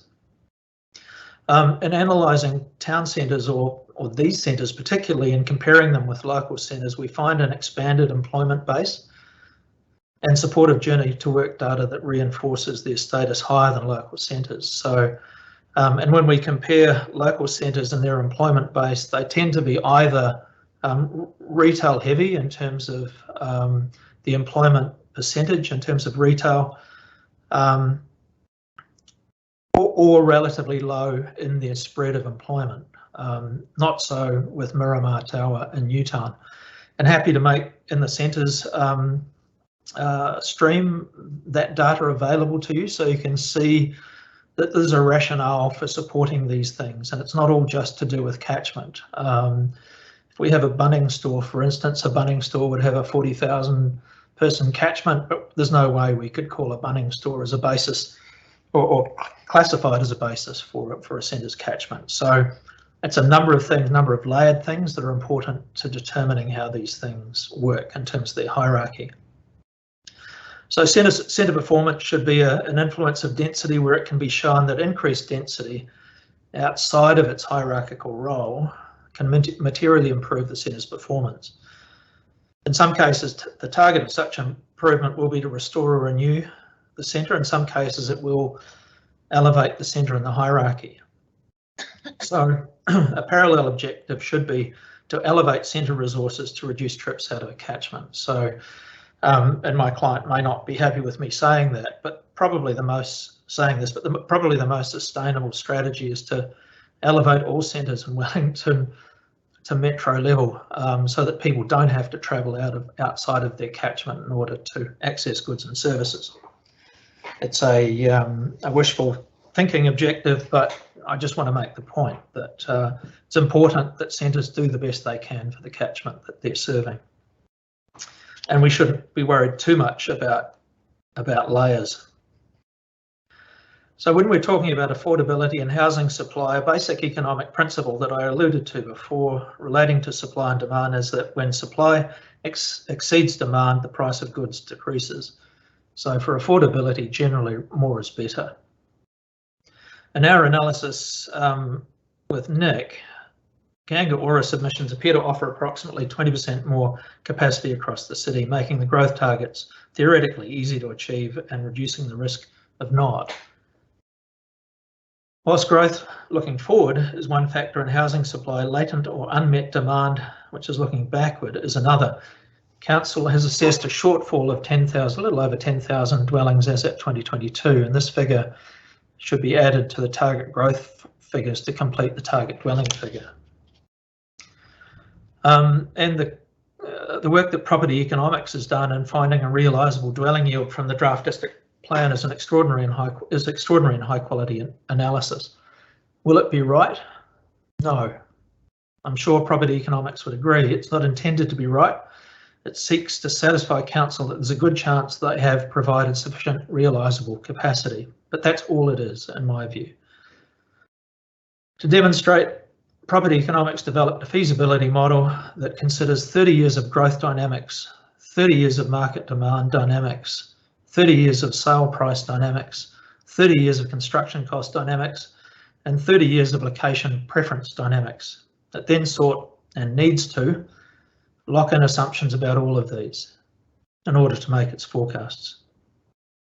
This kind of assessment requires assumptions built on assumptions. I don't intend for this to come across as critical. I simply wish to make the point that my client submissions seek increased development capacity across the city where it's most valuable and sustainable. In doing so, it should decrease the risks identified by Property Economics and increases the propensity for realisable development. In relation to the Johnsonville line, the proposed imposition of a 5-minute or 400 metre versus a 10-minute or 800 metre walkable catchment for most of the Johnsonville line stations appears to hang off an argument around whether local shops and a walkable catchment, whether there are local shops and walkable catchment of rapid transit stop. In my view, there is. NIO Candala, Crofton Downs, all provide resources, retail resources within these catchments. If we want increased use of public transport, then we would consider wider walkable catchments with longer walks. Again, with the proviso or the qualification that the ease of walk is a factor in determining distance. Plenty of studies on existing rail networks assess 800 metres or 10-minute walks as reasonable walkable catchment approach to stations. Obviously, the length people walk will depend on many factors. Shortening the walkable catchment in the manner proposed on the Johnsonville line will comparatively, in my view, reduce ridership. If that's the intent, I understand it, but seriously, we should be looking to increase the distance people are looking to walk. That's it from me. If you want to ask questions. Thank you, Mr. Callan. Can I start by taking you to 5.4? Say in each case, looking at these three centres, they have more broader residential catchment, more community assets, more diverse employment base, more extensive. How much more? I could. I've done a limited comparison between local centres and these centres, and in terms of employment, generally 3 to 4 times more employment. They have a relatively low retail to non-retail employment ratio. And in my work across Australia and New Zealand, looking at over 100 centres, because these centres, all of these three centres are urban. In other words, they're street focused generally. When we have urban centres, for every 2 retail employees, we get 5.2 non-retail employees. Now, retail and food and beverage services are the lowest paying wages in the economy. So to stop at retail is a low economic value proposition, which is why shopping centres are relatively low economic value propositions. With shopping centres, when we look at shopping centres in the area immediately around shopping centres, for every 2 retail employees, we get 1 non-retail employee.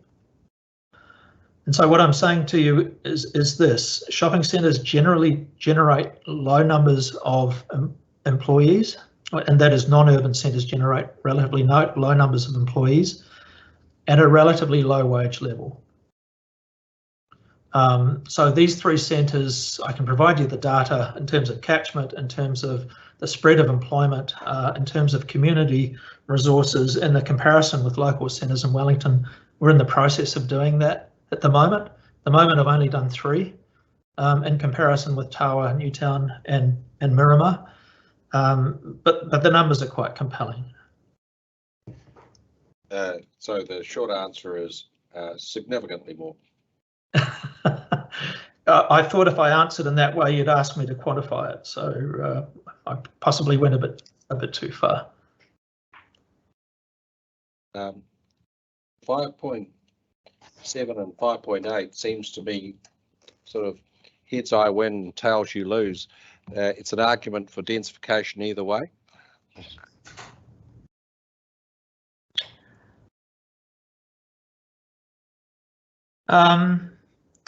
I think really what I'm trying to say here is that we need a two-way approach to centres. So in some cases, successful local centres improving their intensification will simply improve their performance, and in some cases it might elevate them to the next stage in the hierarchy. But we need to also consider the poor performance of some centres and use intensification as a means of switching them back on. I think that's what I was trying to say. I may have said it badly.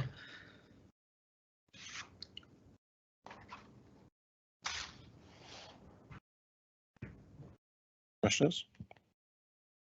David? Mr. Cullen, I can't help myself. I am going to have to ask you a question. and it relates to town centres. Putting aside the proposition that you made earlier about getting the best bang for buck, and maybe all centres should be upzoned to metropolitan, putting that to one side, Mr. McCutcheon for the council has said that he doesn't support the upzoning of those, or the provision of a town centre zone in the hierarchy, for the reason that there's no activity differentiation between what was in the local centres and the draft town centre zone in terms of activity type and retail distribution thresholds. He also says that from a bulk and location point of view, the local centre in the proposed plan is achieving very similar bulk and location standards to what the town centre had in the operative plan. And for those two reasons, activity and bulk and location, he said that there doesn't seem to be any reason to duplicate or create another level in the hierarchy, that it's actually being achieved by the local centre. And I just wondered, assuming I've got that right, and let's just assume that for the moment, and Mr. Hill might tell me that I'm wrong, but if that's right, what's the actual rationale for including an additional level in the hierarchy? Well, in bulk and location and resources, I guess in relation to these three, it's scale. It's not simply that they have, in a classification sense, the same resources. It's the scale of those resources and the supporting, I guess, non-retail resources and employment that sits around them. For me, employment's way more important than the two things that the office is talking about. I don't fully understand what the point is, except to say that if a town centre zone gives us greater capacity for density, then why wouldn't we employ that, especially when the geographical features of those three centres are so conducive to it. So I don't fully understand his position. I'm sorry. You're saying that those three centres are performing a town centre function already, currently? Yes. And what I understand him to be saying is that that can continue under the local centre regime that he's proposing. And then the next point of that is, what does that mean in terms of intensification is my question. So what we're trying to do is recognise those centres that have greater resources to serve more people closer to where they live, should be worthy of a step up in terms of their treatment around intensification. Have I answered your question? I'm not sure I have.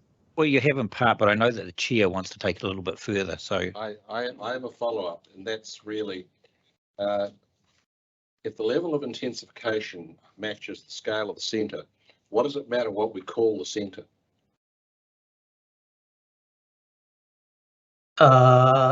Possibly doesn't. It's just that in planning you tend to get very hung up on these sorts of definitions. So I'm endeavouring to walk that line.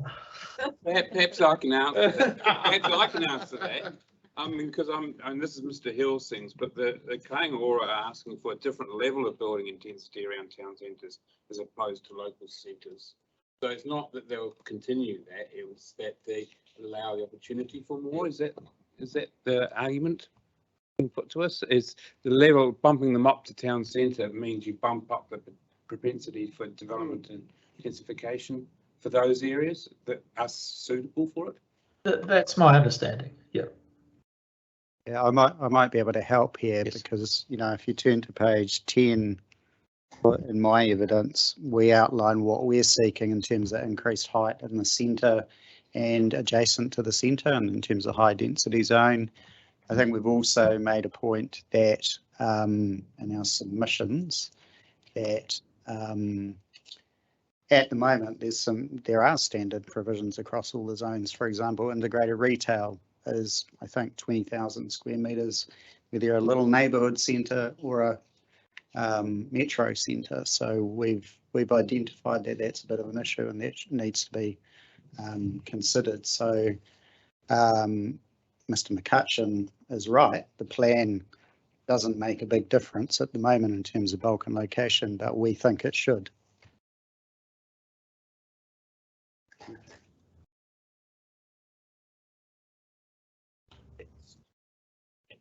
Okay, commissioners? Yeah, just one. It's your section 6. Particularly your references to Linden. Linden's probably one of the smaller local centres identified in the city and doesn't have a whole lot happening. And, you know, there's a fish and chip shop, there's a largest dairy, there's a couple of panel beaters. From been a wee while since I looked at it, but it's not very large, and it is in reasonably close proximity. I just wondered why you chose to pick out Linden as being an example. Is that one of your poorly performing centres? Yeah. So Wellington across the wider area has, within Wellington City, has pretty decent centres, and most of them are urban. And Linden, believe it or not, has 6 full-time retail employees. So, you know, you're absolutely right. Its role is relatively low, and it's probably on life support in terms of its definition as a centre. But that shouldn't stop us from sort of saying, well, is there a case for making Linden better? Is there a case for using density to upscale the performance of that centre? Which goes to some of the earlier stuff that I've said in evidence that, you know, we need to be looking at the centre as well in terms of using the catchment to improve the performance of the centre. I mean, centres are created by catchments, but in planning definitions, we're using centres in order to determine the catchment, which is unusual for me, but I understand it and it makes sense at one level, but it's really just saying, you know, let's also look at the centre and see if we can improve it and use intensification as one method of doing that. Yes, and I see the residential height zone around a good chunk of the Linden Centre, and the Linden Station has got a 21 metre height limit proposed. So compared to the 8 metres in the operative district plan, it's quite a step change going to 21 metres in that part of the city. Understood. Okay. I'm involved in the centres hearings, and obviously quite interested in, it probably is with Mr. Hill, that I want to work out why you really want to make a further categorisation of centre. What does that do to the planning framework? What does that do to the communities? Why is there such a difference in between Island Bay and Miramar? I don't know whether you can make those observations from an economic perspective about why it is necessary, or whether it's purely planning argument. It's not purely planning argument. At one level, I understand there will be planning differentiation, as there always is, but one of the things that you covered off earlier, which is, you know, do we walk to shop, and how far will we carry bags of supermarket groceries? Well, we know that when people walk to shop, it very much changes what they buy, and people who walk to shop generally tend to be fitter, healthier, less obese than people that shop via the car boot. So if we're looking at well-functioning communities and we're looking at health and well-being as being a part of the ambit of things that we need to cover off on, then improving and increasing the walkable catchment around centres, especially centres with high levels of service capability, is as much a health and well-being issue as it is an economic issue. So, for instance, work that I've done looking at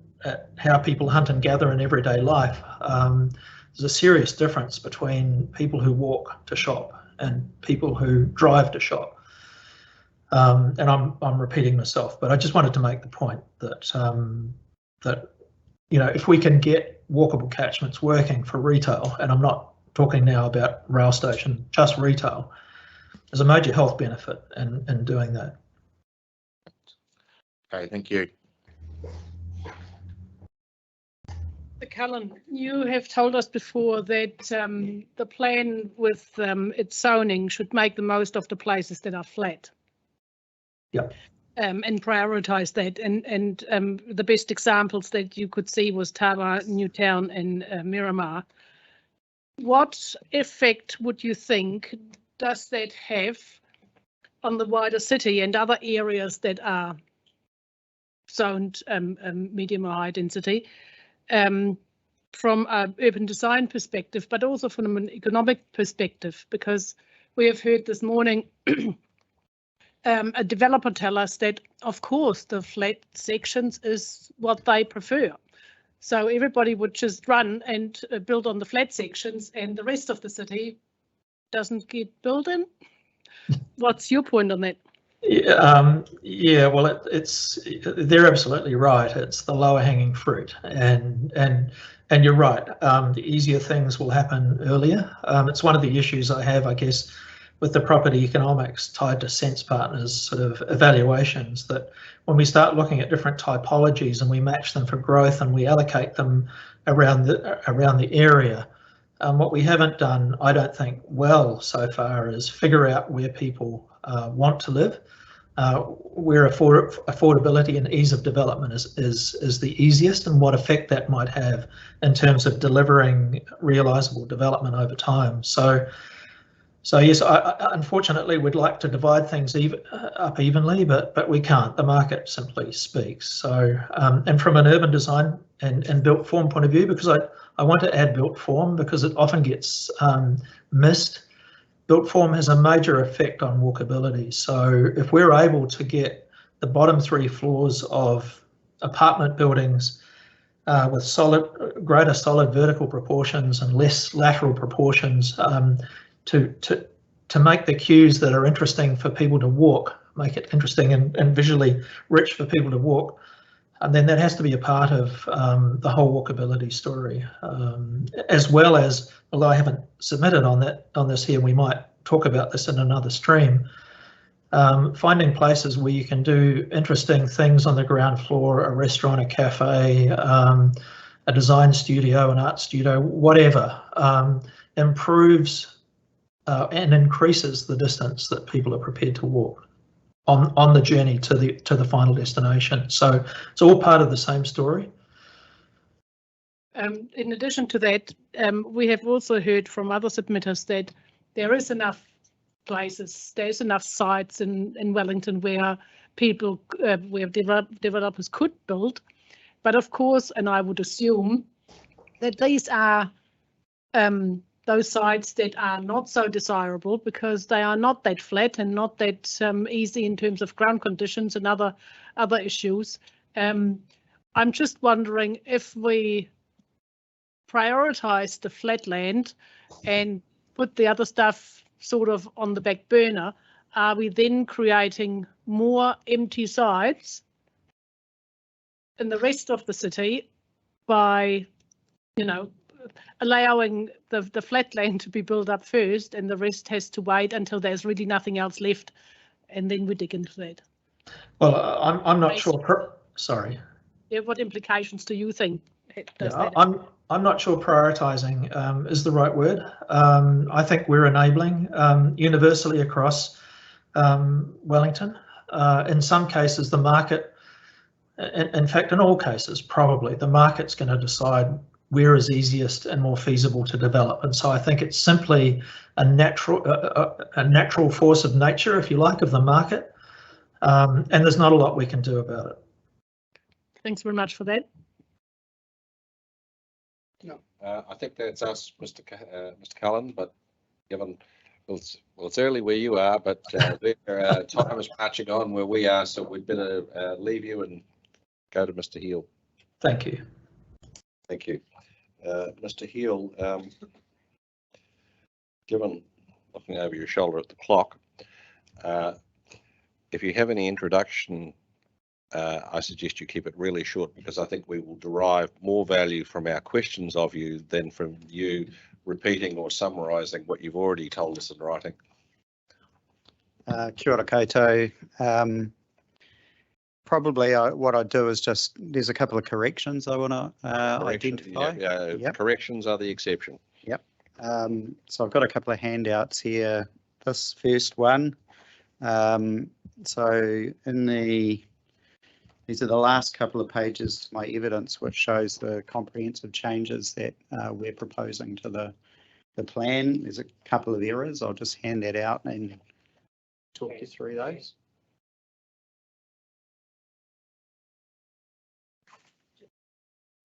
I'll give you these other ones as well. Yeah, and the second one is the Pairua definition of reverse sensitivity that we talked about earlier.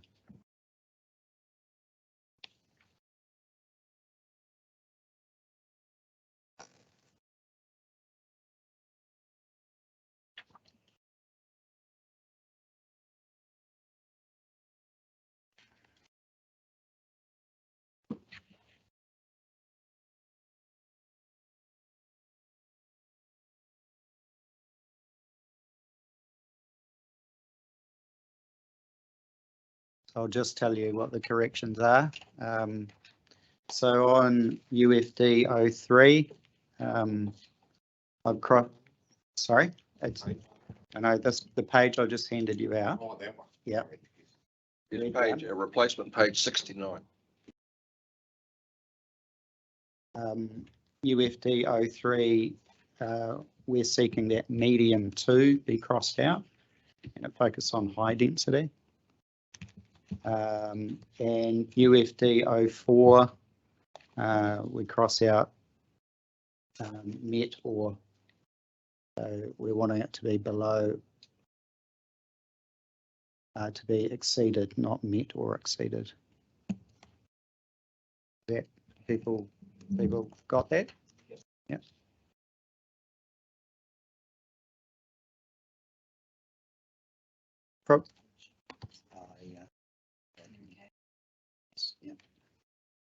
I might just pick up on some of the earlier questions before I get into giving you a quick overview. So there was a question around the role of strategic objectives, I think. And probably the key point. No, the question is the role sufficiently defined in the PDP? I'll try and answer that. So in my mind, I've had to draft unitary plans, which also have a regional policy statement layer to it, which sets strategic objectives, and then you have district strategic objectives. But in this role, it's about creating the outcomes probably between zones. So if you look at my evidence on page 66, if you look at, for example, CAKP04, this is about the role and function of centres in the centres hierarchy. So those policies aren't in the zone. They're about what happens between the zones. So this sets the strategic objective for the rest of the plan. So I think they do have a key role, and I think it's really important to make sure there's a clear line of sight between your strategic objectives and your lower order objectives and policies that sit in the zones, because they provide the guidance on how the plan needs to be interpreted. So that's, I'm not sure if that's answered your question, but that's. Well, the question is the one at the moment, and if not, does there need to be one? There are strategic objectives. No, but is there a clear line of sight? Oh, sorry. Yeah, I think there is a clear line of sight, and I think the changes that we're making improve that line of sight.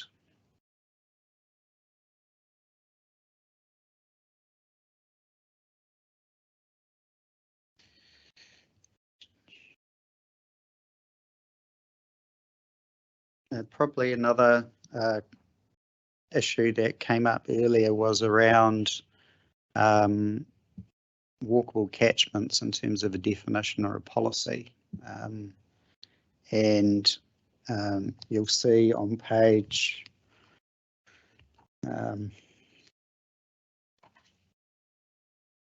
(62) and 63,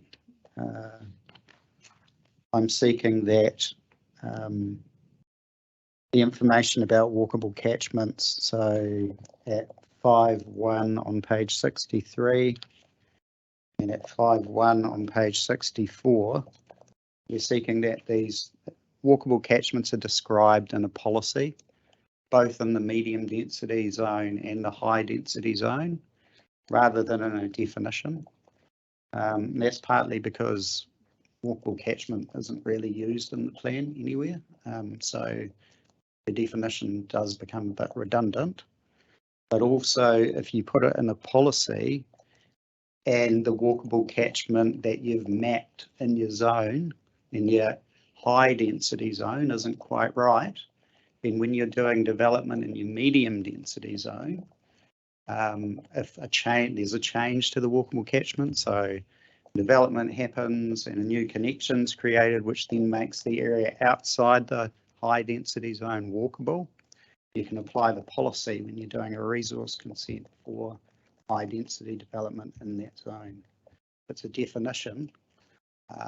It doesn't have that ability to influence consents that might happen in the medium density zone. Just on that point, Mr. Hill, I mean, is that borne out by the example that you've given at 5.1 and 5.2? Because I'm not seeing a lot of flexibility in those policy descriptors. They contain metrics that are fixed, 10 minutes and 20 minutes. So where's the flexibility at the policies level? The flexibility is in the interpretation of the time. So if you have a map which draws a zone, there's no interpretation, there's no flexibility there. Flexibility is in how you interpret a 10-minute walkable catchment. Okay, and or a 20-minute walkable catchment right. In the case of the city centre. Okay, so the flexibility isn't changing the metric, it's changing how it's applied. That's correct. Okay, I understand. Isn't it, sorry to interrupt, isn't it more than that though? The flexibility must be in the application. Do it because it's not just literally high density residential in that 10. Other factors at play where that zone applies. That's correct. Yeah.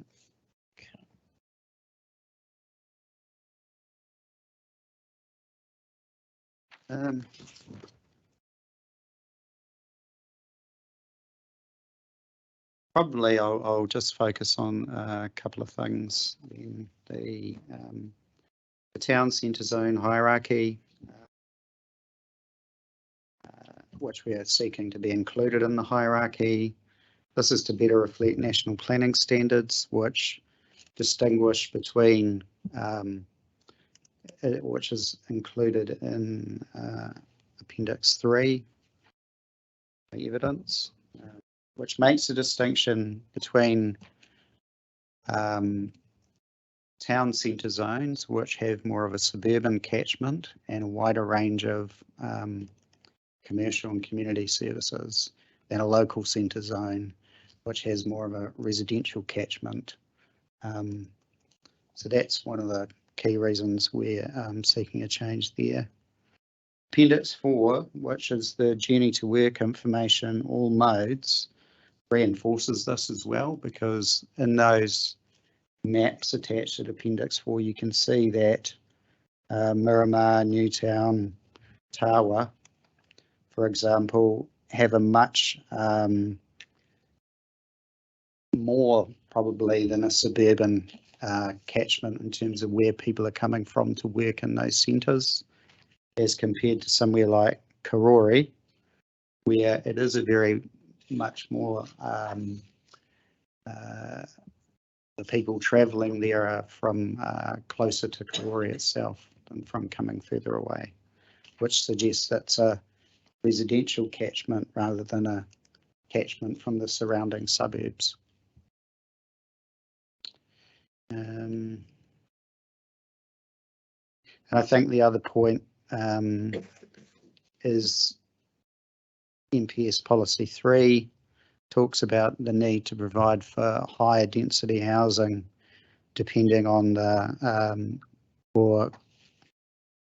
consistent with the level of commercial and community services. And I heard a little bit from Mr. Cullen about certainly how Miramar, Tawa and Karori, sorry, not Karori, Newtown have a greater range of services and commercial, community services and commercial services.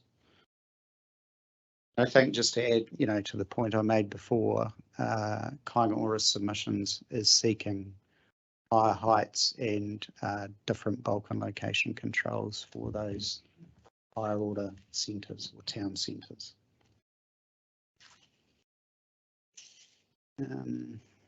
I suppose just going back to we talked about why a policy of walkable catchments is more important than or might be more useful than a definition. I think the other thing to reinforce is that we're seeking to expand the Johnsonville line walkable catchments to 10 minutes rather than 5, and the city centre from, I think it was 15 to 20. And you heard from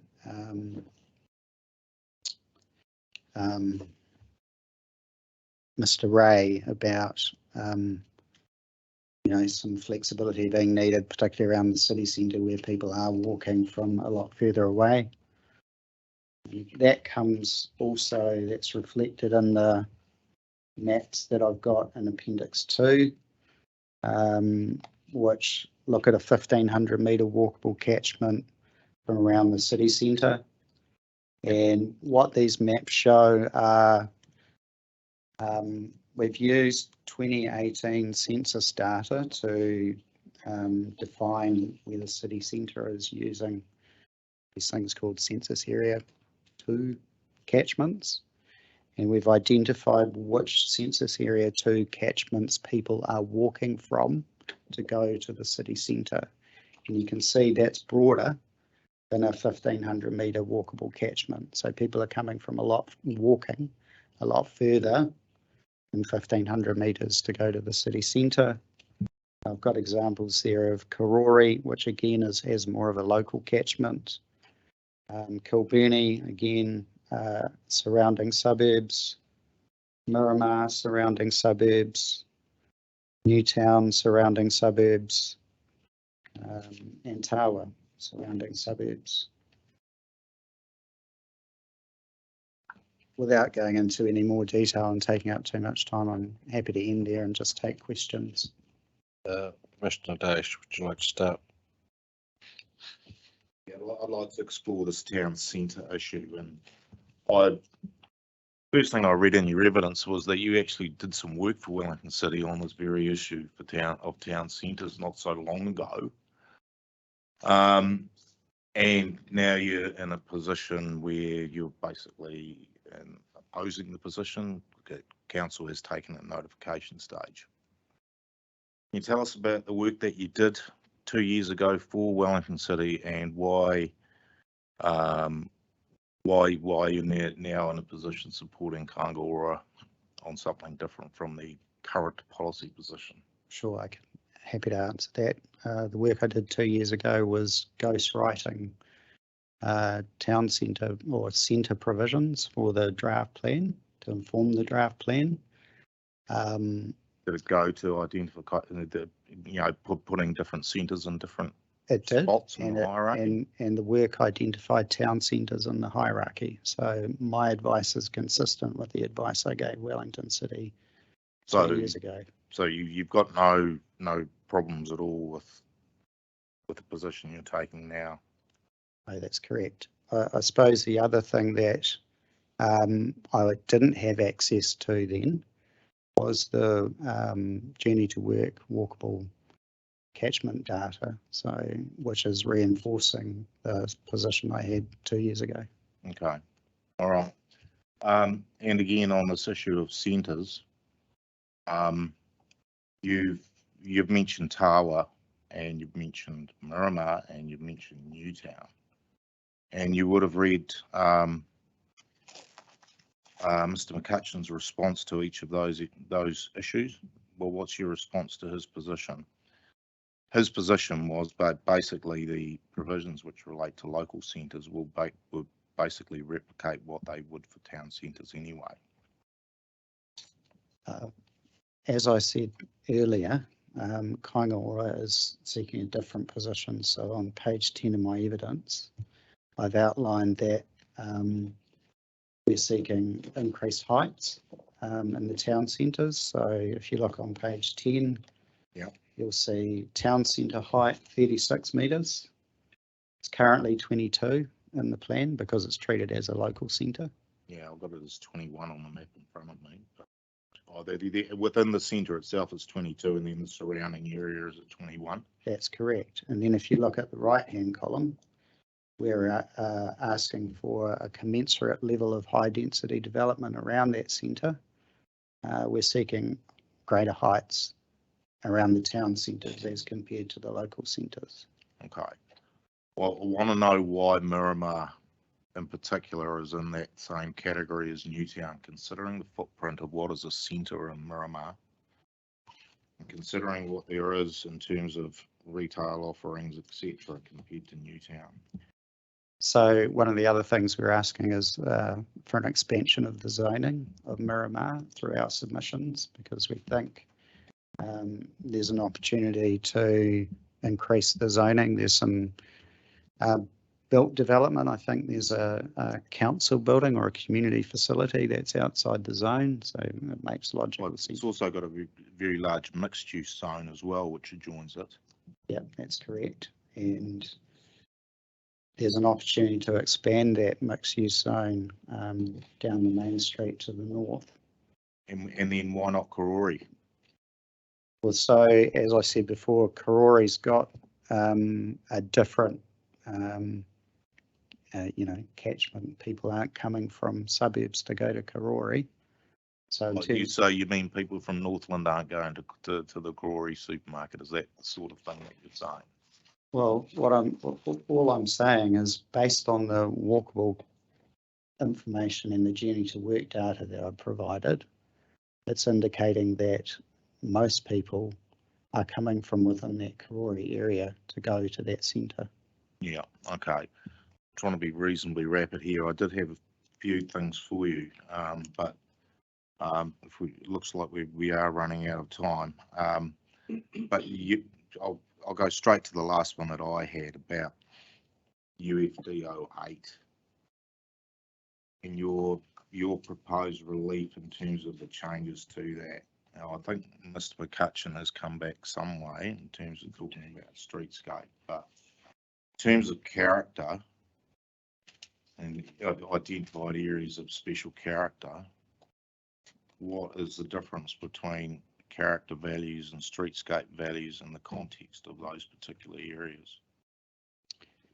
What's the difference? I think the difference is that this objective focuses on streetscape, the special character and reflected in the streetscape. So what else is there? What is the reason why they're identified as character areas? It's a combination of the age of buildings and the contribution they have to streetscape, isn't it? That's right, but that's not clear. Okay. I think the other thing about that objective is that we're signalling that needs to be balanced with medium to high density residential development. So it's not just all about the character outcome you're trying to achieve. It's also about the intensification objectives that we're trying to achieve across these areas. Yeah, no, I realise that. So from a planning perspective, you don't mind the identification of the character precincts at all. Is this a philosophical issue that you have with identification of the character areas? Because I think Mr. Liggett mentioned that in his evidence as well. In terms of how they're identified, and we'll get to that. So what purpose that they do? Well, what's the reason why they are identified and why they're not just have another residential zoning on top of them? That's right. So what's right? It's a combination of the two. So as I understand it, they've been identified to not enable high density residential development. Yep. And my view is that they could accommodate high density residential development, and that's supported by Mr. Ray, which you'll hear about in the residential hearing coming up. And so they've been excluded, I guess, to a degree, and we're arguing that they shouldn't have been excluded. Those areas are a lot smaller than they are in the operative district plan, though. That's correct. So the council has chosen, if you like, to pick its character winners. Yes, by excluding high density housing from those areas. What we're saying is you can accommodate both. Oh, okay. I might just hand over to others, considering we've only got sort of like 2 minutes before we've got to be out of here. Well, I think this is the chair's prerogative to pick winners. Commissioner McMahon, you've got exactly 4 minutes. Okay. Mr. Hill, my questions are really focused around what changes might ultimately need to be made to I'm trying to find it now. I think it's the SCA objective. No, sorry, the objective which introduces the hierarchies, and it's on your page 66. So it's CEKP02, I think it is. Yes, city economy, knowledge and prosperity, and that's the direct reference to the hierarchy of centres. That's correct. Yes. Thank you for clarifying the issue about Kāinga's relief about increased height and what might become the town centre. I hadn't appreciated that initially. I presume Mr. McCutcheon, who is listening, did, but in case he didn't, I just want to put on record that we would like to invite him to come back and give us his view on that in the right of reply, in case he, like me, misunderstood what the relief was. Because when I questioned him earlier today, he gave me the answer that I parroted earlier about the difference between bulk and location, between the old town centre zone and what's in the new local centre zone being a non-difference. And he also talked about the activity profile being not different either in terms of retail distribution at least. So the increased heights that you're seeking might be the point of difference. I'm just seeking some clarification publicly now from him in his right of reply. I think I'm sure you appreciate that that's the difficulty with this hearing, which is spanning, we're talking about strategic direction and definitions. We haven't got into the discussion about town centres, etc. Yes, I know. So that really brings me to my next question. I mean, this is a focus on the top-down approach. We're looking at strategic objectives. There might be a need, and I've made this point to Mr. McCutcheon also, for a bottom-up approach to ground truth that at the end of these hearings. So, and in that respect, if the Kāinga or a submission is not successful increasing the heights in those three centres, is there therefore a need to actually change the hierarchy? I mean, given that that's really the only differentiation between the zones at this stage. I suppose there's a couple of elements to that. There's a regional consistency in terms of what other councils in Wellington are doing, and also national consistency. I've looked at Auckland, for example, who do differentiate between town centres and local centres, and other councils around the country as well, as they've gone to implement the national planning standards. So I think you need to put that in the mix as well.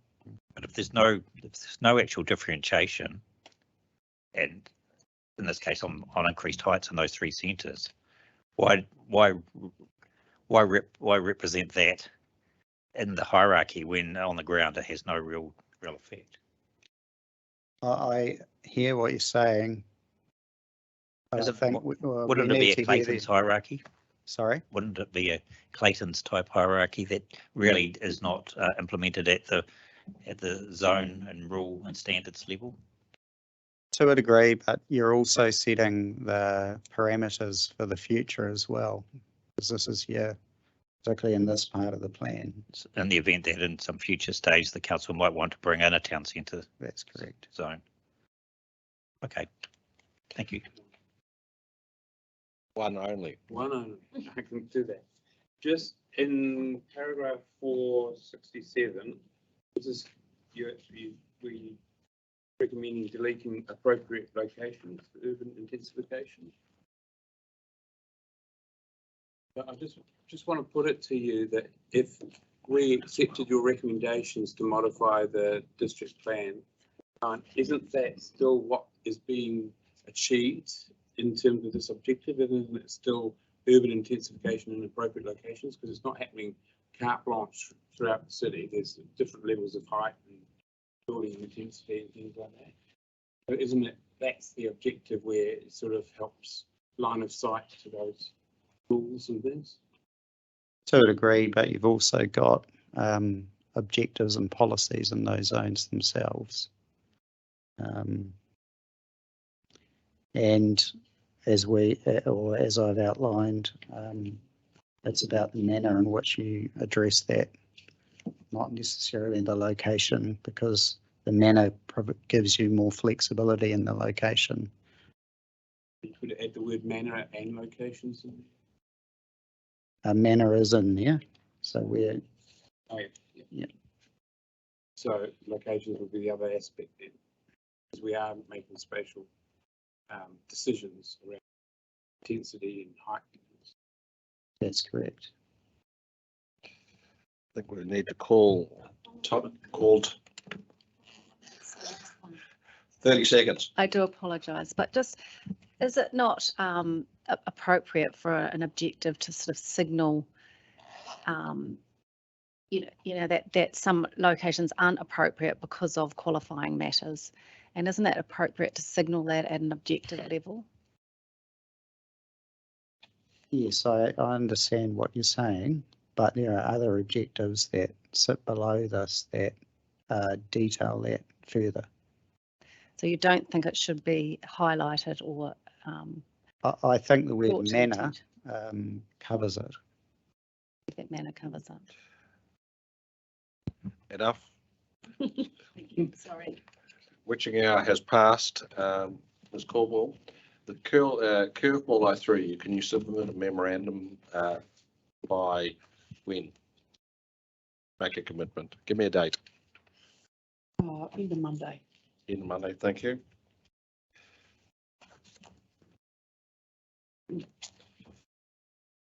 I think we'll adjourn for the day. Thank you for the Kāinga team. I think we could have spent many happy hours talking to Mr. Hill, but we'll have to forego that pleasure. And look forward to seeing the Kāinga team in following streams, and some of us will see them more rather earlier than that. Thank you very much. Thank you. Adjourn for the day. Thank you.